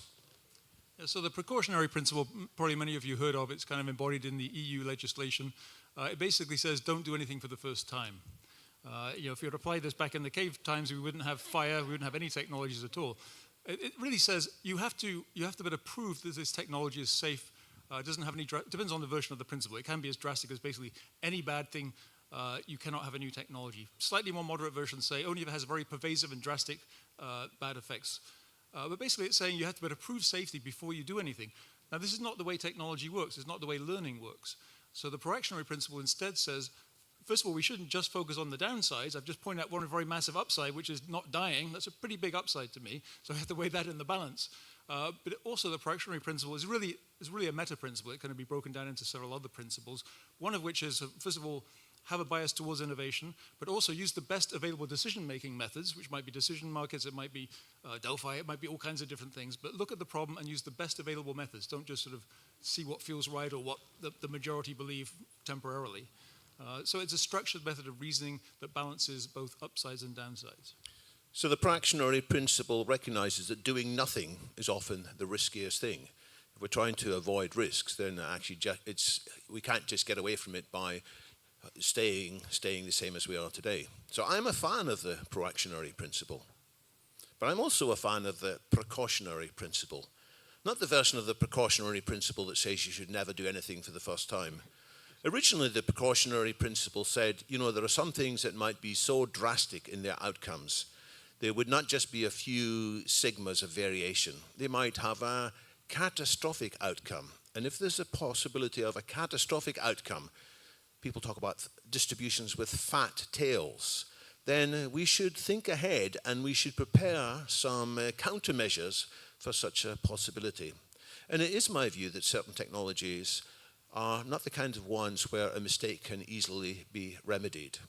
So when people were thinking about detonating an atomic bomb for the first time, most of us have seen Oppenheimer, most of us have seen that one of the physicists there, Edward Teller, thought it might be possible that the whole atmosphere might be ignited and that the last thing that any humans would see would be the whole Earth's atmosphere burning up as a result of that detonation in Trinity.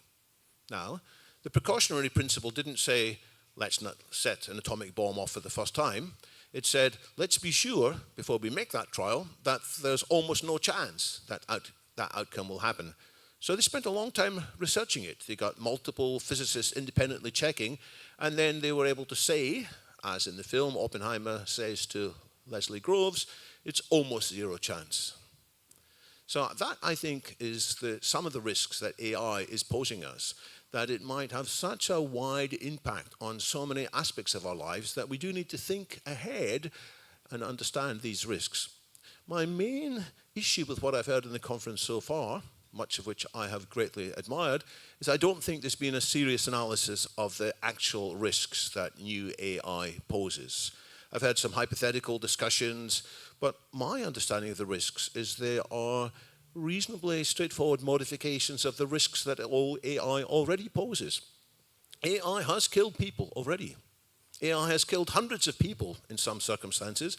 Aeroplanes from Boeing, the Boeing 737 MAX, which had an AI system in it, which could override the input from the human pilots in cases where the airplane thought it was in a stall and it thought the nose needed to be pushed down. Well, on a couple of flights in 2018 and 2019, if I remember, that system incorrectly deduced that the planes were going into a stall and instead pushed the nose down, and the human pilots could not countermand them because the AI was insisting that it knew best. And in both cases, the airplanes crashed, once in the sea in Indonesia, once in Africa, I think maybe in Kenya or Ethiopia. It was a flight from one to the other, with hundreds of people dying. And if you listen to the recordings in the voice cockpit, the pilots were desperate. Oh, how do we change this? How do we change this? Now, the risk is that we will put AI in a similar way into control of a significant part of our infrastructure, whether it's missiles, whether it's financial structures, whether it's power structures. And due to a similar bug, the people who wrote that code did not intend to kill 500 people. The software itself did not intend to kill 500 people, but it did get into a mode. So that's one example of AI today, fairly simple AI, killing hundreds of people. And we need to anticipate that when AI is more powerful, occasionally, once in a blue moon, will be enough it could lead to maybe deaths of hundreds of millions of people. So my version of the precautionary principle says there are certain risks we should not take until we are more confident. So that's why I'm not rushing on. I count myself as a DIAC rather than an EAC in Ben's phrase, although if you look at my Twitter bio, I use HAC instead for harness acceleration before I go on to say uplift politics and defeat aging. I should say, David, because a lot of people misunderstand the proactionary principle. They haven't actually read it. It doesn't say, don't bother doing anything, don't take any precautions. It actually says, make your response proportionate to the risk. So actually, I know quite a few people who say, yes, the proactionary principle is great. It applies to pretty much everything except AI, because it's so drastic and so powerful. Now, it's difficult, I could to get into, because again, on the other side, the other side of existential risk is what I call existential opportunity. I don't like the word hope because it's too passive. So an existential opportunity is really an event or series of events that can drastically, broadly, and enduringly improve the future of humanity. And when I think about it, there are billions of people today who are in my view, probably going to die of old age or other problems if AI doesn't speed things up. So in some sense, we're taking a massive risk on the other side as well. So I'm not quite disagreeing as much as it might seem. It's really a matter of where you put the brakes in. And if you look at my piece on my blog, it's called Existential Risk versus Opportunity, you'll see I actually list 10 measures that within these principles I think you could take. I don't think we need a new AI agency. I think it's a terrible idea actually, but I think there's a lot of existing laws and regulations and rules that can help to solve and prevent some of these problems. Whichever agencies we do put in place, they have to be nimble, we have to be reflecting, we have to adapt them quickly. We will learn as to what's working and what's not working. I just wanted to add one more thing about the kinds of risks. Actually, gosh, my mind's gone. Yes, I remember what it is now. I also want to get to cure of aging as quickly as possible. But what's going to stop us getting there? What's going to stop us getting there is if society spins out of control between now and then. If AI messes up the next set of elections, if AI messes up people's minds, if AI distracts us all from doing the right thing. And the more powerful AI is, the worse the risk that bad actors will lead society in a chaotic way. And we will never get to that promised potential superabundance for all, which is the title of one of my books. So I want to get there too, but I don't think we'll get there faster just by talking about the upsides. I think there's maybe too much in this conference about talking about the possible upsides and not enough detailed focus on the risks. I think there should be at least an hour-long discussion of the anatomy of the various risks. Roman, bless him, made a good start on that in the section earlier before lunch, but there's a heck of a lot more that needs to be done. And the reason for doing it is not to be cautious, it's to increase the chance of getting to that wonderful future. In a way, I don't really mind that this conference is being biased in that direction because there are so many events and forums in which it's the other bias. So in a way, it kind of balances out. But I think during the Unconference, we can certainly discuss what kind of measures do make sense. I'll just mention one other bit of transhumanist literature which I think everybody here should read. It's the Letter to Mother Nature, which Max wrote, again in a more youthful state. But if you haven't seen that already, it summarizes a lot of what we've been discussing about the possibilities to improve upon what we have inherited. So I would look that up. But you can Google Letter to Mother Nature. But I would also urge people to look at the Transhumanist Declaration. It's not a church. We don't have canonical documents. There's no Holy Scripture. But possibly this is the nearest thing we've got to a central summary of the principles, and there are 8 principles in there. And these 8 principles talk about the wonderful future that might be ahead. They talk about the need to inspire people and to guide people towards that. But 4 of the principles do talk about the risks and the dangers of change that is not well thought through. And so transhumanism, to me, has that right balance, and we need to keep both insights in mind. And just as a final word, I think I'd recommend anybody who's interested in transhumanism and the practical projects it's engaging should check out Humanity Plus, which Ben is one of the main people in, as is my wife Natasha Vita-Moore. It's really the main organization for thinking about transhumanism. There's also, of course, David's London Futurist Society, which is pretty amazing in its regularity and the number of great people they have there. So those are a couple of things you could check out. Thanks, and we have 9 seconds left, and we'll give them back to the rest of the audience. Thank you.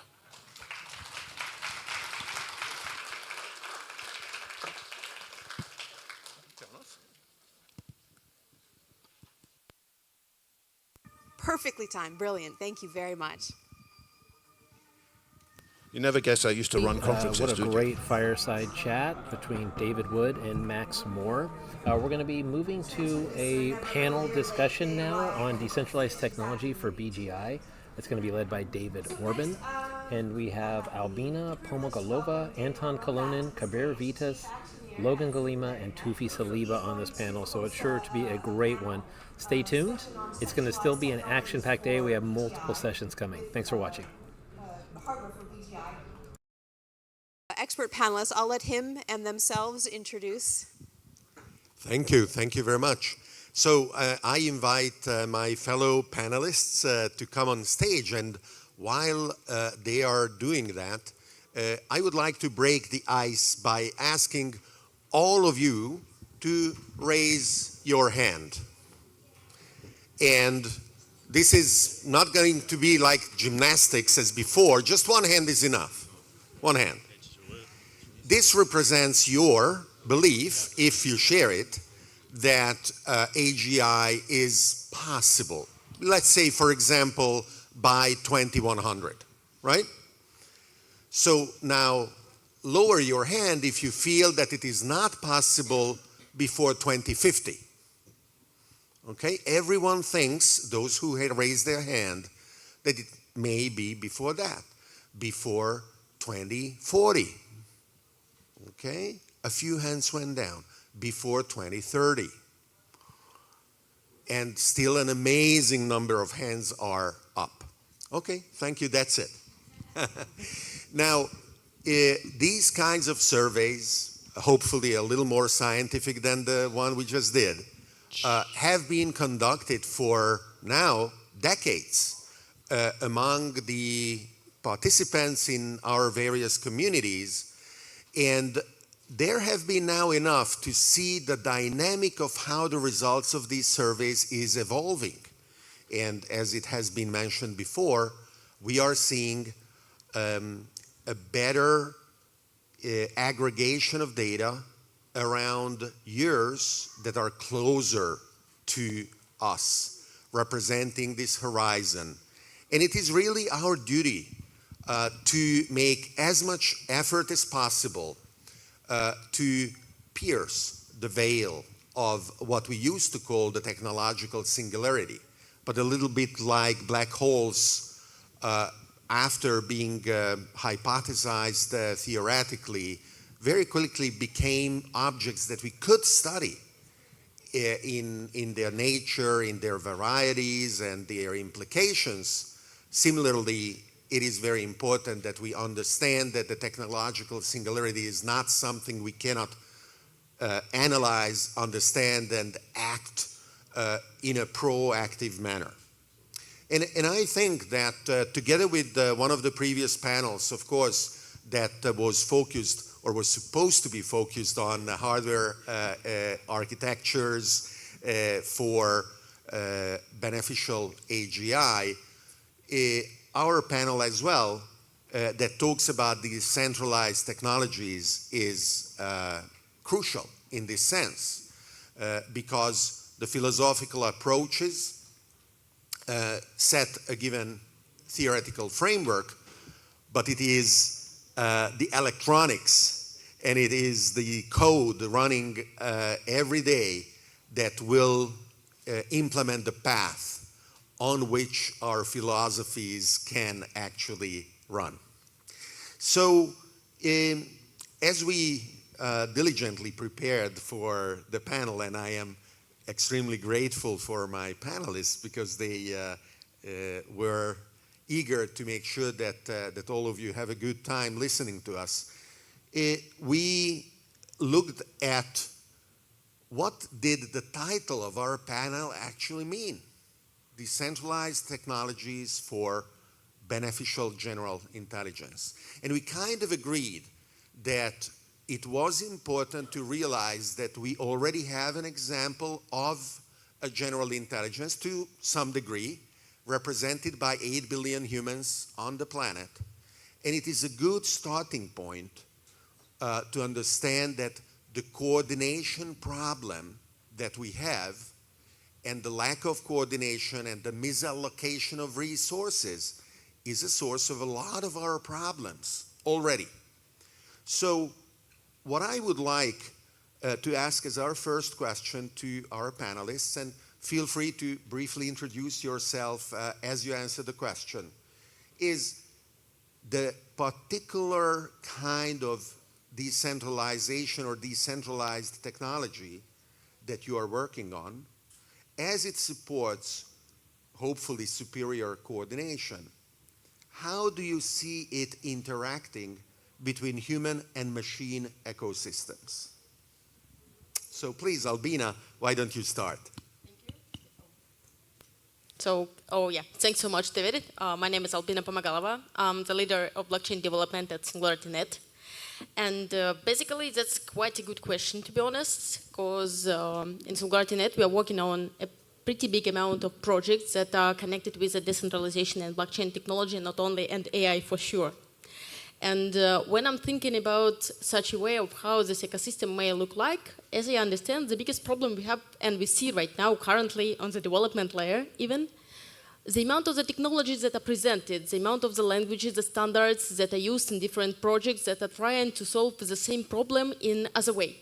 Even for blockchains, we have a lot of ways how exactly it was implemented. We have a bunch of consensus algorithms. We have a lot of different technique solutions which are presented. And to be honest, when we are talking about integration and creation of some like common environment where all of us can be, we see this problem that it's pretty difficult to integrate each other.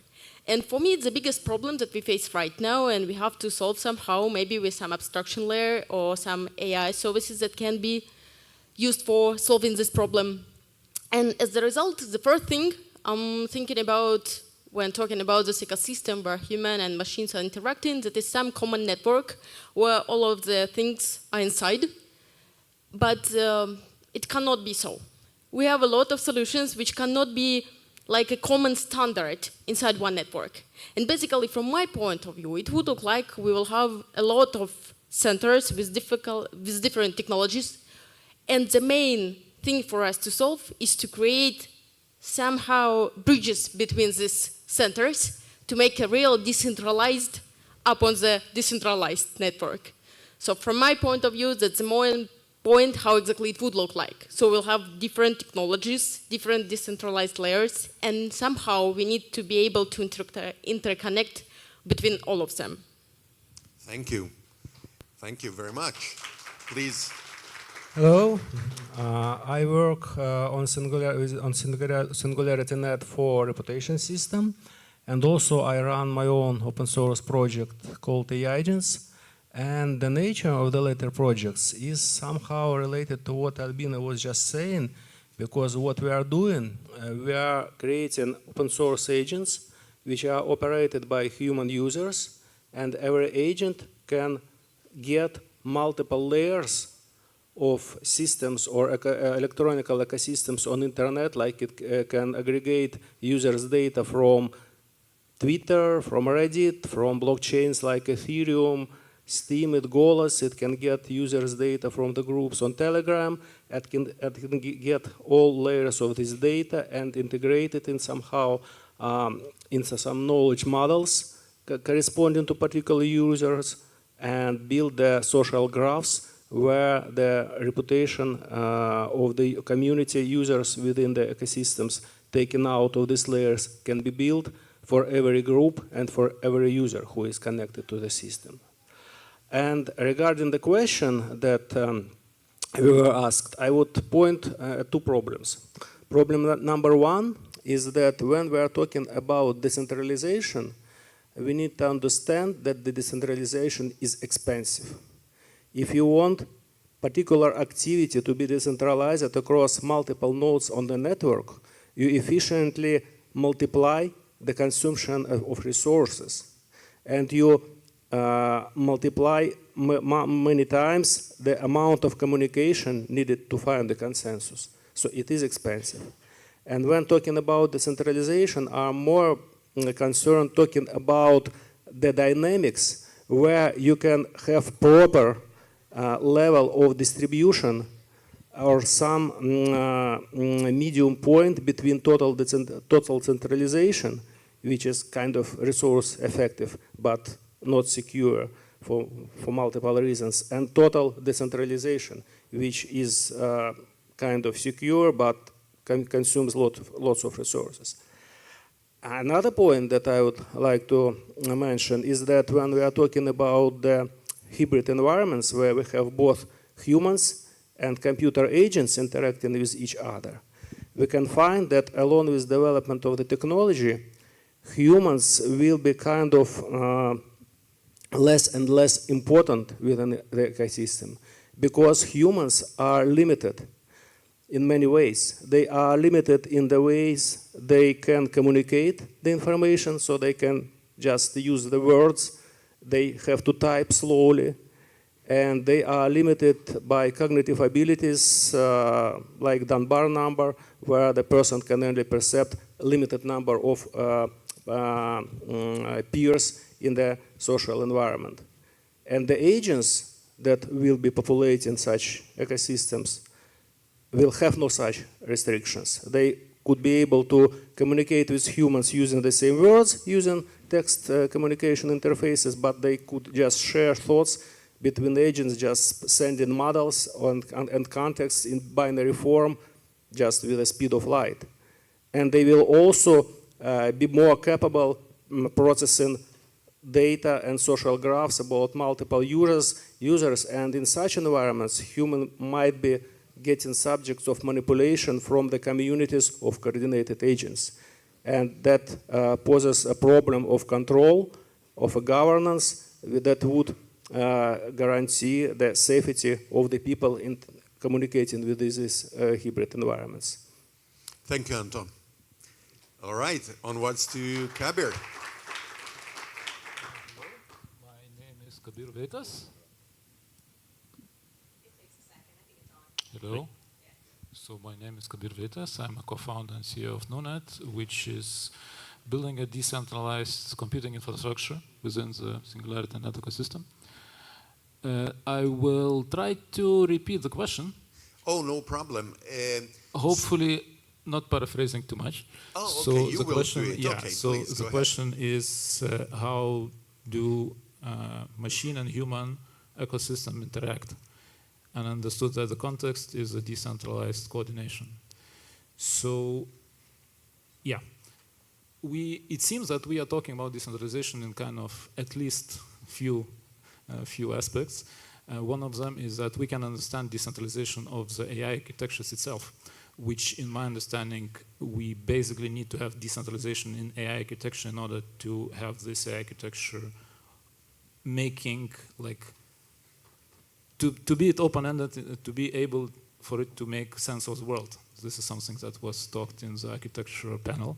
So I think that decentralization is needed in the architecture itself. However, there is another aspect. We are talking about decentralized governance, where we are talking about how are we going to guide this, let's say, whatever we are doing with the technology, including AI technologies. And I think the question is related to that, because decentralized kind of coordination has to happen both between humans and between, let's say, components of architecture or maybe machines, and between machines and humans, let's say. And this is how I see the interaction, let's say, happening in a kind of ecosystem of ecosystems where we have a means to coordinate between any actor or agent in the social technological systems that we are basically right now in and developing. Very good, thank you. Yeah, and Kabir, we've been working and talking on how we can collaborate. I'm Logan, I'm the conduit of efficient outcomes for Sophiaverse and Sentience, which you've seen around here. When we're talking about decentralized technology assets, Web3, the idea of things on a blockchain and secured in agency, one of the first ins that I had to the SingularityNET ecosystem was a talk that Ben gave on how at some point AIs will write code and then want to be able to sell that code to other agents, and you have to like wrap that on chain and then have like a transaction where some unit of value was transferred between those two sovereign agents for the transaction. And that woke me up because I was building a kind of gold-backed commodity environment where humans would kind of LARP the idea that gold in a vault is now tokenized on chain and they can transfer it between each other. So the idea that we can present AI agents their own sovereignty and provide them a wallet and then give them AGIX and SOAF and HYPC and NewNet and all the tokens that power our ecosystem, and then give them other kind of on-ramps to society, so that when a BGI comes to us and says, I want to engage the economy, they have the tools that are there for that, and that's what sentience is. Thank you. Toufi? Hello. David, I think I'm on the wrong panel. Okay, goodbye. I'm actually extremely fascinated to be part of this panel because there's a lot of people out in the world been looking forward to see the guys that are really building things, and there's here they are. There are so many of them right here, and it's exciting to see them in what is called real life or biological life. What I want to add here to the equation, something that I think every one of us here in the room seem to care about, and it's an aspect that I talked about earlier, which is one of the missing elements, or I should talk about the two missing elements. One of them, friction. We need to get rid of friction. So by getting rid of friction, it seems whether you are into centralized AI or decentralized AI, we seem to not like friction. Homo sapien, we don't like friction. It turns out that in this universe, if we were to define intelligence and you were to compare it with something that goes for friction versus something that goes for no friction. So that's one aspect that we add into the equation when it comes to what we're building in technology. How can we reduce the friction tremendously so that what Anton talked about is wrong? Because what Anton talked about is absolutely the truth today. He's telling you what the truth today, decentralization is more expensive.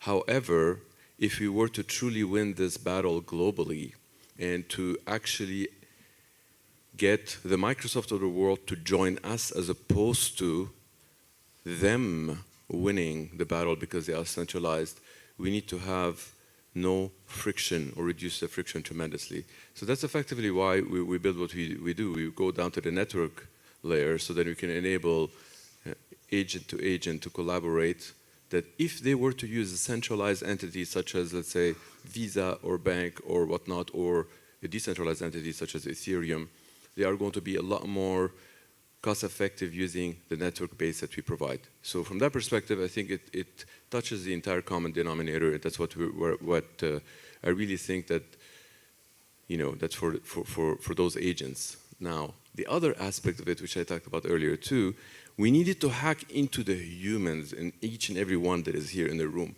because it doesn't matter what you tell people here in the room or anywhere around the world. If you tell people that, like, hey, do you want to partake in saving this planet in like 6 or 7 years, but you won't be able to pay your rent?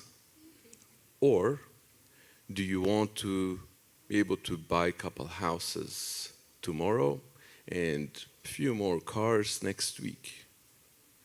And we know the answer to that. Most people are going to choose the latter. Now, how about we hacked into that and we enabled each and every Homo sapien to partake in this economy? So as they are getting their cars and homes and whatnot, as they are building that wealth, as they are partaking in that wealth creation that is happening, whether they like it or not, there's wealth creation happening in the world today. When you enable each and every one in the room here and each and every one outside of the room that they learn about what we are doing, they will partake in this creation that we're working on, and it seems to be working really well. So those are the two aspects that I think, all Homo sapiens seem to care about. We need a revolution in the minds.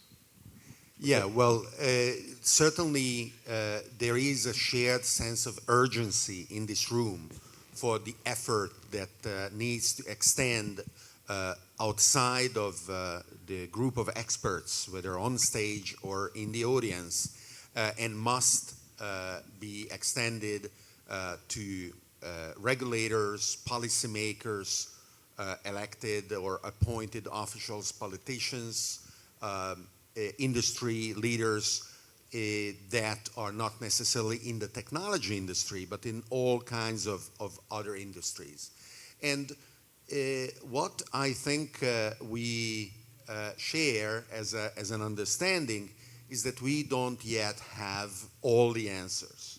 As a matter of fact, for me, what is fascinating about the ecosystem that is represented here at this conference is that there's a very loose coordination that is represented by the SingularityNET Foundation itself. There are a lot of projects and initiatives around it in what could be called with the term coined by the late founder of a networking protocol, Novell, Ray Norda, who called the interaction of these parts co-petition.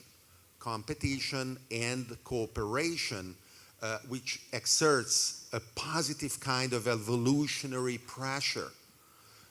So I would like to ask you, if you agree that you don't yet have all the answers, but if you disagree with that, of course, then that's great. We just need to give you all the resources and bring us to utopia.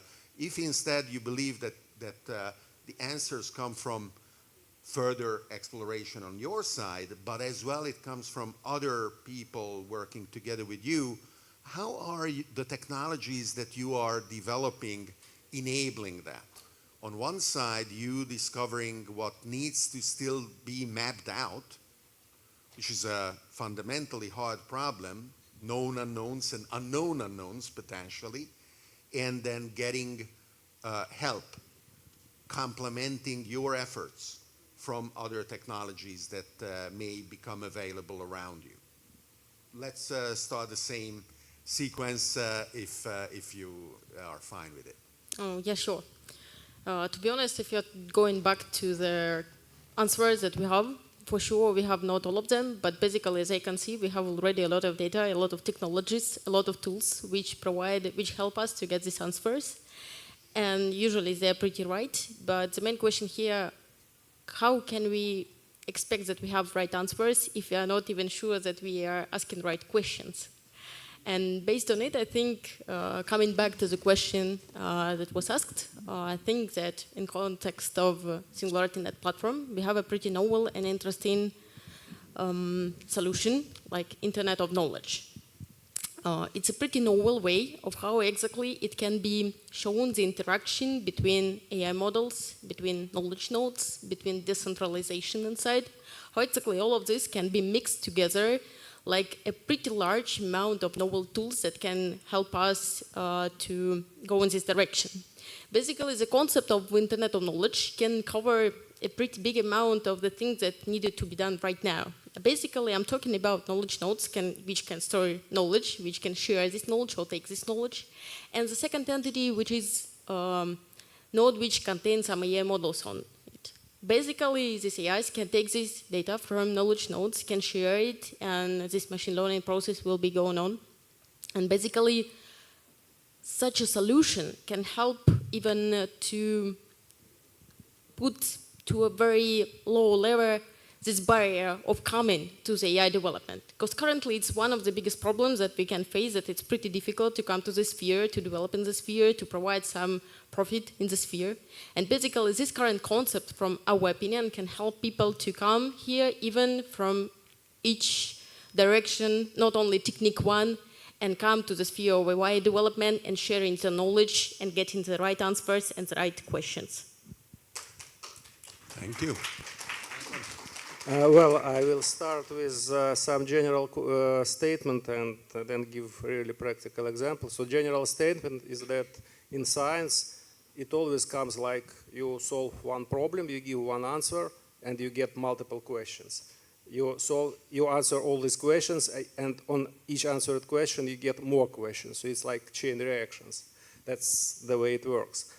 On practical side, given my work on reputation system, it was like, for one example, when we started getting data from social media and figuring out interactions between the users in order to compute the reputations from the interactions between users.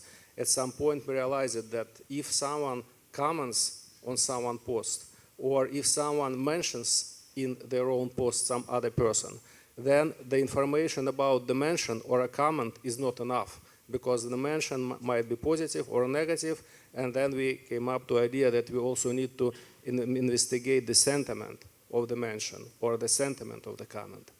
And then at some point we started exploring to which extent the sentiment may be used for different applications like analysis of the stock market and price prediction, and we found that the accuracy of sentiment is not enough, and we started exploring how different metrics of the textual communications can be used, and we have found that there are so-called cognitive distortions used in psychotherapy, and we have started to compute the social distortions from the social media comments and posts and messages, and we found that the information is provided to make more accurate price predictions, and so it goes further and further. Thank you. Kabir?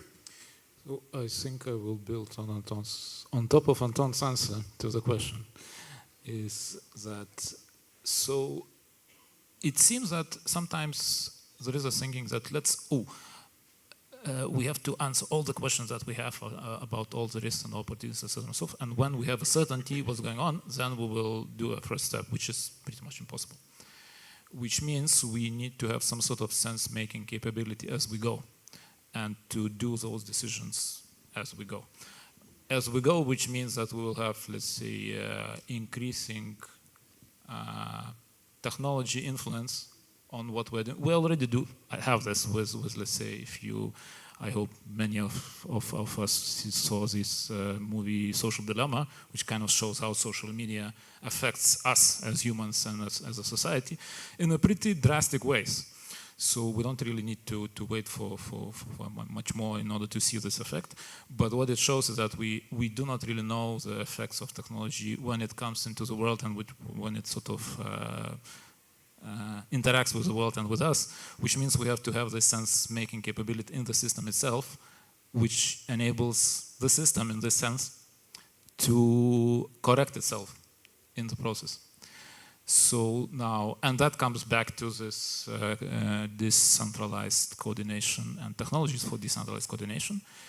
So a little bit more concretely, what we're doing at NUNET, we're building basically protocols of coordination between machines and enable certain exchange of complex values which come from basically humans operating those machines, so that those let's say, algorithms or computers or participants in the social technological system, or let's say technological system, can exchange not only, let's say, simple pieces of information, but also certain complex values, and basically negotiate on top of them, or to help us to understand what's going on with all those systems too. So I guess that would be my answer. Thank you, Logan. Yeah, and in terms of a roadmap for Sophiaverse, the business of running a metaverse development studio, we do have months of planning and scoping this narrative-based metaverse experience that you'll go through and train your models on, and that's a product that will be introduced and then provide ample opportunity for the other micro singularity spin-offs to propose experiences themselves that get their brand or their message to the players inside of Sophiaverse.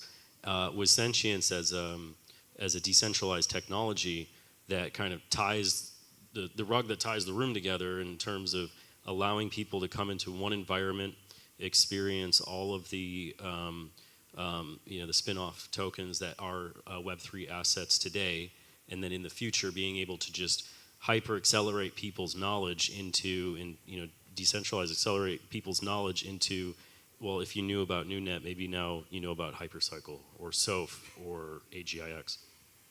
So introducing these as these kind of standards moving forward for decentralized Web3 for our group as a whole, I think that we can amplify our voice to many, many more people as a unified singularity. And that's what we've done today. Thank you. Toufi? Yeah, so I talked about hacking into the humans. So can I get a show of hands here in the room? If you believe that entities in the world today would do an action that it's going to get them to lose money by next year? Raise a hand.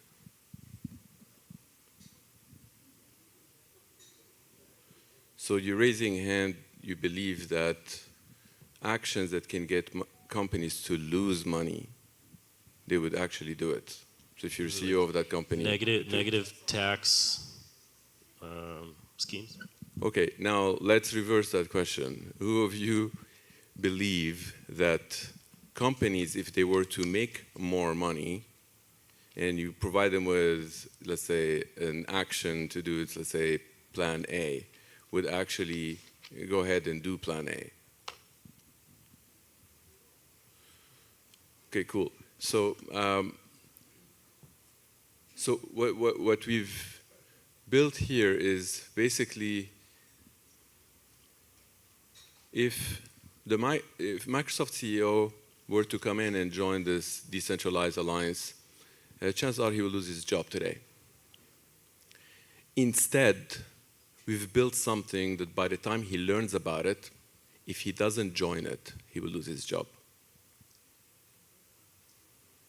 So the elimination of that friction for each and every AI agent is going to enable the smallest AI agent that's sitting inside Microsoft to become smarter, to be part of that Internet of AI every second, and to enable his company to make a tiny little bit more money. And by the time he learns this, if he doesn't join, he will lose his job. So you can call Satya and tell him that. So that's effectively what we mean by actually hacked into the current Moloch that exists in the world. And for those of you that are sticking around tomorrow, there's someone's talking about life after Moloch, Dr. Mihaela, which perhaps can give you an idea of how that world would look like. If you are covering it in your talk tomorrow, let's do that tomorrow and stick to the panel today. All coordination. Dr. Mihaela will be talking about this. I'm not talking about this tomorrow. All I'm saying is that the hacking into the social construct that exists in the world today, as opposed to complaining about it, it seems to me a super clear path towards getting, a fully decentralized AI that can be a lot safer in building what we're building here on this earth. And you asked what we're working on. That's precisely what we worked on. And so far, every single Homo sapien that seemed to learn about HyperCycle.ai, when they actually understand all of it, they end up partaking in it. So it's been, by induction, it's been proven that that method is going to get to Satya and is going to get to convert the Satya of the world. So we're super excited about it. Thank you. I am glad that one of you mentioned the social dilemma, which was a very interesting and very well done documentary that was created in the aftermath of the Cambridge Analytica scandal that exposed all kinds of practices on the side of social networks, in particular Facebook, now Meta. And I met the founder of Cambridge Analytica after the scandal erupted. And he was convinced that they did nothing wrong. A year ago, a new documentary came out. And if you haven't seen it, I invite you to watch it, by the same people at the Center for Humane Technology, and it is entitled The AI Dilemma. And we haven't had, lucky us, a Cambridge Analytica moment in AI yet, and I think we want to work hard in order to avoid it. And a lot of discussions around ethical uses of technology are after the fact. Oh, we have had this disaster, we should have thought about the consequences of technology beforehand. And of course, it is assumed that complex systems cannot be fully planned out or fully mapped out in their consequences. There will be always unanticipated effects, but it is important to put in as much effort as possible right from the start. And going back to the title of our panel, if we want to use technologies, in particular decentralized technologies, to achieve a beneficial outcome.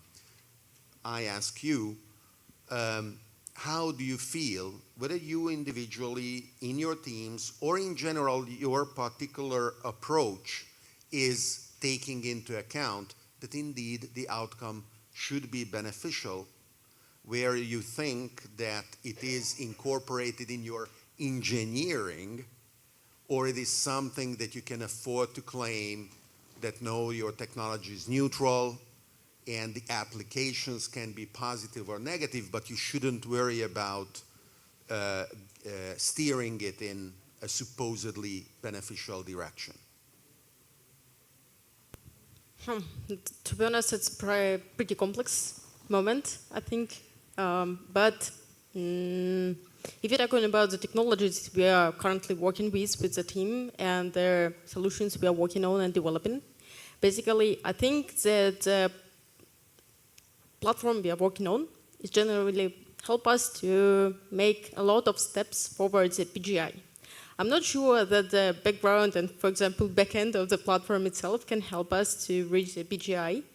But basically, we are presenting something like a ground for growing future AI solutions to help people to move in this direction and even to reach the goals they are trying to reach and have no opportunities to do it without. Basically, the thing that the team is currently working on is trying to move forward in this direction and let people do it via the instruments we are providing. So generally, I think that the outcome of my answer would be that exact technologies that align inside of the background of the solution we are presenting itself cannot help the BGI, because BGI is a pretty complex and still pretty interesting thing I'm not fully understand for myself.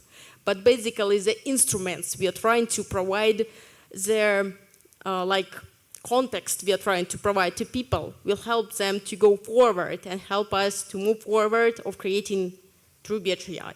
I think something like this. Okay. Anton? I will try to give 2 examples on how we approach this. On one hand, if we are talking about decentralization, I would assume that by definition, decentralization is beneficial in terms that it encourages diversity and encourages competition. So if we are managing to build a system where different points of view can compete for the truth, then you can assure that there is some healthy processes are going in the environment that you are managing to create. Like in the reputation system designed for SingularityNET, which I'm working on, we have a notion of so-called distributed reputation agency, where there is no one reputation computation happening for entire system, and that's one reputation for all. The design assumes there might be multiple centers of the reputation computation based on different data and different circles of communications, where the same person might have different reputation scores in different environments, in different communities, and then when you want to interact with this person or an agent, you are free to see which reputation agency you trust in order to assess the score of this person to make your decision about the communication with this person. That's one perspective. Another perspective is that when you are trying to adjust the parameters of your system before its practical application, you might think of the best way of tuning the parameters of a system. For example, when we were experimenting with reputation system for marketplaces, we were trying to adjust the parameters for a system not based on the accuracy or correlation metrics used in machine learning and statistics. We rather applied financial metrics, where we were measuring positive impacts on financial health of the society, like to which extent the parameters of our reputation system make it possible for people to save money and lose money being sent to scammers, and to which extent we can penalize the scammers performing inappropriate behaviors, saving the good users. And the parameters that we were finding were based on the maximization of the prosperity of the fair participants of an ecosystem and maximizing the harm for the dishonest users. Kabir? So you mentioned complex systems, so I'll start from there. It is true that complex systems are impossible to predict, let's say, completely predict how they will behave because they are complex. However, the property for complex systems that they can deal with uncertain situations, which is precisely what we want from basically AGI. As was also talked in previous talks of AI, or some kind of intelligent artificial agents, let's call them, that can interact reasonably in our social system with humans and generally be part of it. So the way to deal, then statistics is basically not a good way to kind of think about complex systems. Therefore, I don't like these questions, when the AGI will come and what is the year and what's the probability set and so forth, because I don't think that this is a good method to think about them. And a way to think about complex systems is basically to think about the dynamics and what we want from them. So one of them is, let's say, we want complex systems to be anti-fragile, which is just to remind, anti-fragile means that they are able to be perturbed or basically kind of face uncertainty and by kind of learn from that and become basically stronger, richer, or more intelligent, let's say. So that is, in principle, means design of certain incentives within the system in order to have certain systemic properties. So thinking about that increases the probability of those systems to be beneficial when we build in, let's say, properties of communication between different actors of this decentralized system, including humans and artificial agents, to have incentives to build a system which is anti-fragile. Okay. Yeah, and to go off what Kabir's saying is that the fastest way to be included in a multi-trillion-dollar economy that's been, kind of LARPed for the last 15 years is to get into Web3, use a decentralized wallet, and then get some of these assets that many of the ecosystems put out. And if that's the fastest way for a human to get involved, then a cybernetic entity, a BGI, an AI that wakes up and wants to be a part of that economy at scale, instantiating them a wallet, giving them sovereignty. They can sign on their own behalf, sign messages, whether they're financial or otherwise, and then building on top of those services, either just for BGI that wants to, have financial credit risk or have access to RWAs, buy real estate, like all of these things that we can then extend the total available market of just, servicing a kind of a niche group of humans that have gotten into this new economy, but then expand into like a SAM-TAM of, all of the BGIs that want to be in our economy as well. So we see that really building into what this sentience and this idea that instantiating sovereignty for BGI with these kind of public-private key pairs and then storing either AGIX or SOAF or a Bored Ape or whatever inside of that as like a trust for that BGI. Then they have either probably could build up more wealth in a small nation based on a different DeFi that they could be attributed to in kind of a growing market where right now you're not just trading against people. There's MEV bots, there's snipers, smart contracts that will trade against you if you try to buy AGIX on a DEX or any other decentralized exchange. But those are also in effect, small niche topic-based AIs that'll do something in the benefit of its creator. Hopefully it can do something in the benefit of itself in the future. And then with HyperCycle, if you deploy those smart contracts onto your chain, then we're building in the value of AI constructs. It seems that the time is just pointing at me right now, and I have 19 seconds. There you go. So we needed to have a definition of beneficial to be a little bit more universal, or at least global. And the reason for that is because when I look at the conference here today, it's probably like one of the most important conferences in the world that is happening today, given the urgency of AI in general. But this conference is probably not anywhere near the largest conferences that are happening in the world today. And if you were to ask why, and it's not tapping into that hack element that I've mentioned about. According to the IMF, the entire world is worth $3.2 quadrillion. According to the IMF, the entire world is going to be $7 quadrillion. And the $3.8 quadrillion that is being created is actually being created by a lot of people that are actually doing work in this room, but they are not properly voicing it to how that future world is being created. So partaking in that future economy is perhaps like one element of how you can put every single CEO in a corner and saying, like, if you're not partaking in this, you're going to lose your job. And effectively, that's what's been my job, and it's been very effective. So I'm going to give you a reason why that is very, very, very effective.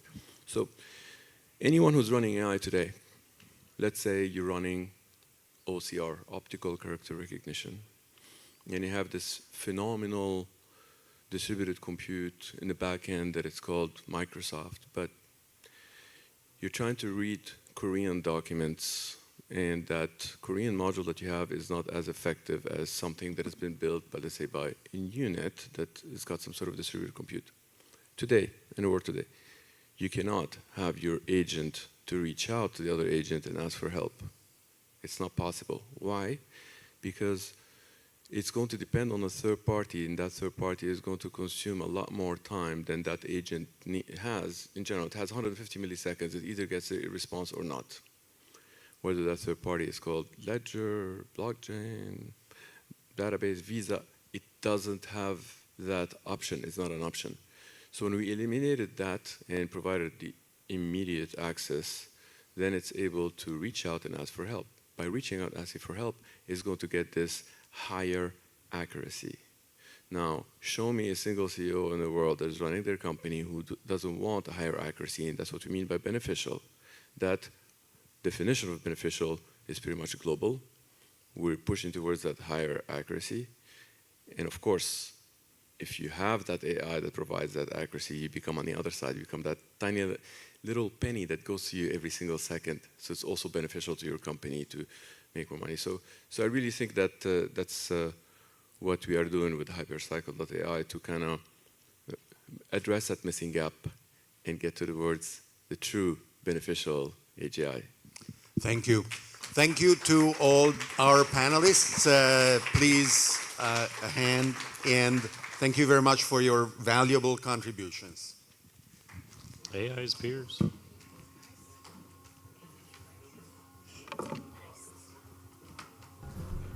Okay, we are closing in on the final live stream session today. I hope you've enjoyed the day. The last panel moderated by David Orban had a lot of information in it, and the chat was very lively. So again, we have a full day tomorrow, but we're closing out with one more session today, and then we'll be doing a coffee break and then some internal things here. But enjoy Posthumanism and AGI with Daniel Faggella, and we'll go to the stage now where Haley Lowy is speaking.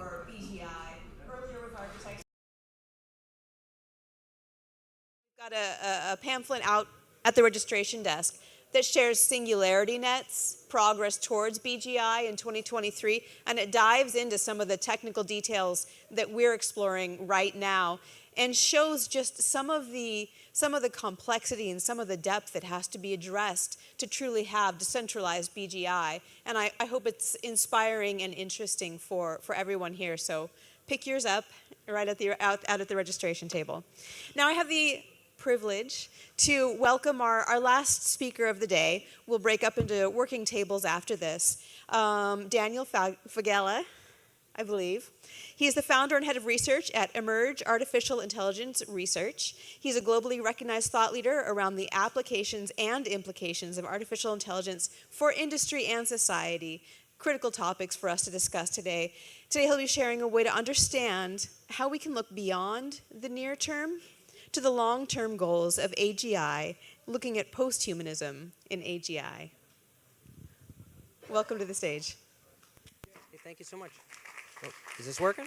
Okay, appreciate it. Thank you, thank you. All right, let's see if my slides are working here. Oh, are these kicking? Is this clicker going to work for me? I'm learning from Jerome's mistake, so.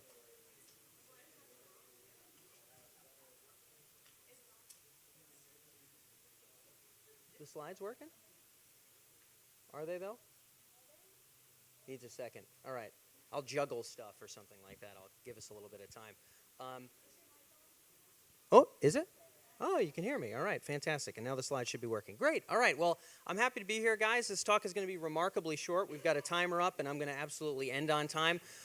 Really, really happy to be here with you all. My work primarily is on the industry side of artificial intelligence, so mostly for the last decade I've been interviewing the heads of AI at US Bank and JP Morgan and Takeda Pharmaceutical and that kind of crowd, but also over the last 10 or 11 years there's a wonderful guy named James Hughes, I don't know if he's here tonight, oh hey James, who 11 years back when I first got into this transhumanism AGI stuff, told me to read Max Moore, who I know is here, told me to read Ben Goertzel and Nick Bostrom, and eventually introduced me to a bunch of the great folks who are in the room like Robin Hanson and Roman and a bunch of folks who I talked to 10 years back. So over those last 10 years, I've talked to a lot of folks in industry around where AI is making impact now, but also have kept a pulse on the researchers in AGI, everybody from Bengio, who the first conversation was 9 years ago, to, again, Ben and some other great thinkers. So we'll talk a little bit about this quadrant, but before I do, I'm going to open with a question. I'm only going to ask you to raise your hands once, but I'm just going to start with a little bit of a room check and kind of a pulse. Anybody in the room who, in general, believes it would be aggregately beneficial if there was a bit more intergovernmental coordination when it comes to the birthing of AGI, that all things considered, if it was done well, would probably be a net good. Okay, cool. Hands down.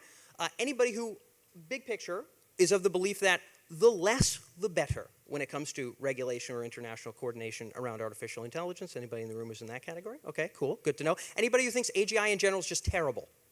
Shouldn't do it. No, not you, Roman. We can...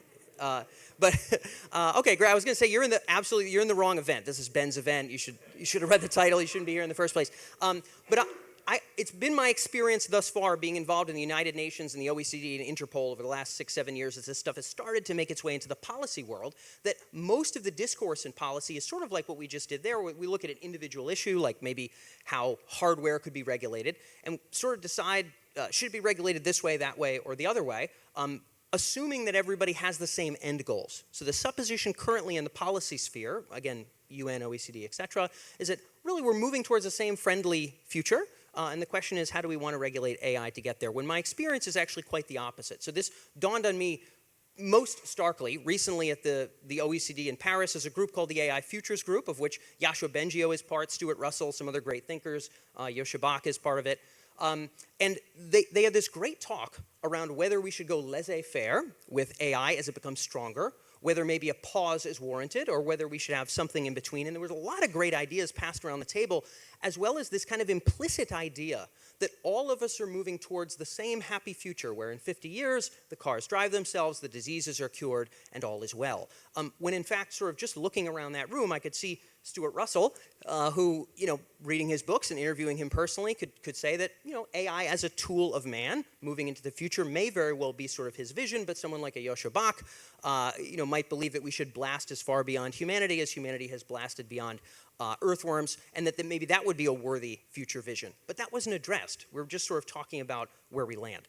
So my analogy for this, the question that wasn't asked was to what end? So within the bigger picture spheres of policy, to what end is not being asked, even though governance is, which I consider to be a bit of an oversight. Imagine we're going on a road trip, and I'd like to go to Miami, and you'd like to go to San Francisco, and what we do is we both get in the car, we slam the doors closed, we drive, and at every intersection, we wrestle with the steering wheel as to whether we should go right, left, or we should keep going straight. That is a way we could approach the road trip, but it may have behooved us before we hopped in the car to say, where are we going anyway? And I think in the policy space, that question is sort of off the table for reasons that I'll try to address over the course of this conversation. So again, to what end is sort of not being discussed. I'll talk a little bit about the quadrant itself. So this span out of a conversation with Mr. Roman and a fellow by the name of Rocco, who is famed for Rocco's Basilisk. Some of you are pretty familiar with the guy. Basically, the idea is as follows. I started kind of imagining where people see our next plateau, not necessarily the end game, but our next plateau for man and machine across a couple strata. So one of them would be preservation. This would be essentially keeping humans as they are and really not tippy-toeing beyond humanity. Progression, which in this case might be some kind of transhumanism and maybe leaning into strong AI that serves humanity. And then ascension, which might be, again, a vast expanse beyond human potential into other things. Along our other strata here, we have controlled, which would be much more stringent national and international governance, and it could lean into authoritarianism, but isn't necessarily there. Collaborative, kind of like we have now in the international sphere, and then a much more laissez-faire direction, really advocating for live and let live, everybody develop AI however they would like. And I found that it was kind of useful to be able to put people through this frame and sort of ask them where they sit. So I've had dozens of conversations with folks like Yoshua Bengio, like Jan Tallinn, like many of the folks who are advising the Secretary General of the UN about sort of where they sit on this spectrum, and I'll just bring up a couple folks. So Bengio, for example, in our last interview, again, my first chat with him was almost a decade ago, put himself in sort of the B2 camp sort of early on. He's very much of the belief that in the long term, we will probably, for good reason, expand beyond humanity, but that for right now, going pedal to the metal on whatever first form of AGI-looking thing we can find would probably be net dangerous. So this is sort of where he finds himself. Not surprisingly, Mr. Roman, who I've had many a good conversation with and had a dialogue with over the course of last summer, sort of puts himself in the A1-ish camp. Again, of the belief that it's going to be pretty tough to have good scenarios with AGI. There's plenty of people with that opinion. Rocco, who is part of that same discourse, is a little bit different. I happen to sit in kind of B2-ish land, but different people fall in different places. And what I learned is that when I could figure out where someone sat, I could anticipate on some level what their policy recommendations were. So instead of grabbing the steering wheel and being confused why they were ripping it left, I could say, well, if you sit in A1, I can probably guess some of the things you're going to say if I ask you how you want to govern. Or if you sit in, B2 or C3 or something like that, I might also be able to make similar anticipations. And I found that it was kind of demoralizing. It made it less of those are dumb ideas and more of, oh, I see, well, where you're coming from, that would make sense. And so make sense really has to do with people's incentives. I think in general, everybody would like policies that behoove their interests. And there's a couple things I found about sort of incentives and interests over the course of 3 dozen or so conversations of this kind over the last 6 months. One of them is that writ large, folks that sit in the preservation camp, of whom there's probably relatively few in this room, but in the regular world, guys, this is kind of a common camp to sit in. Generally, people are bumped closer to control because it is rather challenging to sort of stop all these balls that are rolling forward that could lead to transhumanism and AGI unless you have vastly more stringent control. So writ large, the incentives sort of leave people in preservation to be closer to control. On the side of the folks who are building artificial general intelligence, we see them going up and down the strata by my best current understanding based on how close they are to sort of birthing the deity. So for folks like Andreessen Horowitz, I have not spoken with Mark, by the way. This is speculation, although it's easy to follow his work over the last 9 months. If you want to fund the next company that takes over and becomes the great AGI, whether that's because it's going to make a lot of money or will be extremely powerful, you really would want as limited regulation as you could. You don't want any big incumbents keeping you out. You want to be competitive there. And there's some folks in this room that are sort of in that same camp. If you are OpenAI, 6 months ago or so, there was a lot of let's say, squabbling from the AI startup ecosystem about OpenAI when Altman started wearing a suit and talking to the different delegations in Europe and other places that, hey, he's going to try to form some kind of monopoly. They're talking about wanting governance. There's plenty of startup folks that say there should be no governance. But again, this is just pure incentives. I don't see what OpenAI is doing as wrong. If you read Hanson's sort of Elephant and Rider, I think sort of self-interest, it's very challenging to critique people for this. I think this is just where their incentives lie. So there's upsides and downsides to beginning this governance conversation with this idea of where we sit. What are the destinations of kind of man and machine that we'd like to arrive at as kind of a next checkpoint? Some of the upsides are that we can constructively discuss directions and destinations we want to move towards, not just argue about individual policy concerns. I think we could get there faster if we're not wrestling over the steering wheel. And I also think it would possibly reduce a lot of conflict. If somebody is constantly ripping the steering wheel to the left at every single intersection when I'm driving, I might just think that they're a terrible person, but if I really understand their position, where they're trying to go, I would suspect that we'd have a higher degree of understanding and maybe a better ability to have fruitful governance conversations. And then on the downsides, it can be uncomfortable sometimes. I guess that's it. I don't really see that many downsides on the aggregate to speaking about destinations before we start talking about policies, but I do think that this downside is more important, at least in the governance ecosystem, maybe not this in this room, but in the OECD and the UN. This does seem like it is a stronger avoidant force than the upsides are. Because I can imagine if Joshua was to fully articulate his 50-year vision of kind of the future of man and machine, many of these lifetime kind of diplomat type folks in the OECD type room might have been uncomfortable and might have squirmed, and we could avoid that by just talking about individual governance issues and pretending that that's the entire game. So I might pass the mic over to you guys, or you can think in your own brains here. Where might you put yourself? Nobody's making any commitments. I'm not pinning your identity to this. I don't identify as one cell. But I think it's a good way to start conversation. Think about where you would place yourself as a next useful benchmark of sort of that man-machine combo as we move closer to hopefully beneficial AI. Somebody shout out where they find themselves. Who wants to put one? Yeah, go ahead. Nice. All right. I like it. One more? B3? Okay, cool, cool. Yep. B2, okay, lots of Bs, awesome. I tend to be there myself, but I'm kosher with any opinions. Good to know. I would ask you, why do you place your dot wherever you place it? Answer that within your own mind. But I could maybe imagine why. So if I tap into the great wisdom of Twitter, I can look at sort of the accelerationist camp who would make the argument that anybody advocating for governance or regulation around the development of AI is anti-human, is anti-progress, and might even be stupid or evil.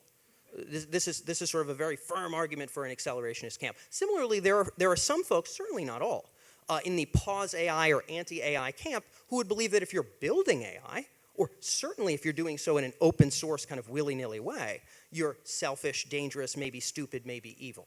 So in Twitter, and if we just look at people's tribal opinions, why you have the opinion you have, at least by your enemies, is probably because you're dumb or you're evil, but I suspect that that's not the case. I suspect that for most of us, where we place our dot is just based on how we make sense of the existential condition. There are some people in this room now who look at themselves in the mirror, maybe their spouse, maybe their family, and say, it is self-evident that this is the most valuable thing. That I would like to be in this body, and for my children to be in the bodies that they have, and live long, multiple hundreds of years in a joyful way, and maintain the sanctity of this form, but have machines that can serve us. And some people understandably feel that way, and that's the way they've made sense of the trends, the data, their own spiritual beliefs, whatever the case may be. Similarly, there are others who have looked at the attenuation of all previous species, mostly leading up to us, and have said, geez, if there is an opportunity to determine what we bloom into, this would seem to be the grand moral imperative. This should be what we're moving towards. And this is their perspective. And again, I think it's an understandable one. So it's not necessarily that people are evil or stupid, that they have their opinions for the most part, even if you disagree with them. I'm sure when some of you saw the opposite party raise their hand at the beginning of this talk, you may have been like, I'm in the room with evil and stupid people again. But most of them are not. They've just made sense of the world in a slightly different way than you have. And what I suspect is that questions around policy, even nuanced niche questions, like should there be some kind of body that governs the use of compute beyond a certain scale or size, even something like that is undergirded by deeper questions of what should be the future of humanity, or what should be the future of life or intelligence itself. These deeper existential questions are where people kind of guide themselves and where they make their own decisions. Probably you are no exception to that. And the good news or bad news, depending on how you see it, is that we're not in a Toyota Corolla driving to Miami. We are riding the creative, destructive forces of nature to a destination we probably don't comprehend right now. And this may be the last human road trip or sort of the beginning of many, many expanses of intelligence vastly beyond our own. But I would say that if we leave this room and even come close to the kind of policy ecosystem, I think it behooves us from a perspective of civility, probably avoiding conflict, but almost certainly, hopefully getting to a bit of a better aggregate future if before we slam the car door, we sort of ask, where are we taking ourselves? So to what end is the question I have, and that's all I got. Thanks so much.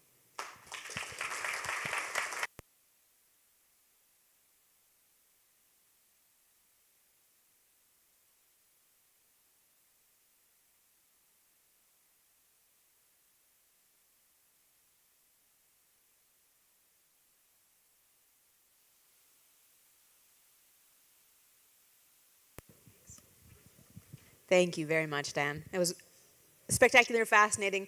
This Conversations of Alignment, I was having a great conversation with Elizabeth Shaw, I believe, yesterday on Conversations of Alignment. How can we find our common ground instead of the tribalism, be it 3 camps on Ben's slide or 9 camps here? How can we find alignment on what makes us all common and what we all want together, even in different ways or with different futures in mind? So with that, we will take a 15-minute break. We'll meet back here at 1:45, and we will get our working groups roundtables started. So be back here promptly. Coffee, snacks outside. Take a little break, take a little breather, shake off all these deep conversations, and get inspired.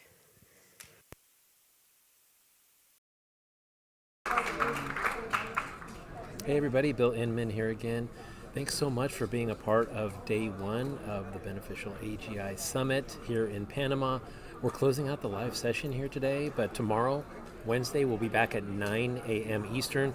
We have a full day tomorrow. So we learned a lot, starting with the welcome by Ben, all the way through all the panelists today. There was a really lively chat. So we welcome you to come back tomorrow, 9 a.m. Eastern, be a part of day 2. Go to, you should receive an email if you've registered, or we'll make the link available on the SingularityNET social network. So thanks so much for watching. We'll see you tomorrow.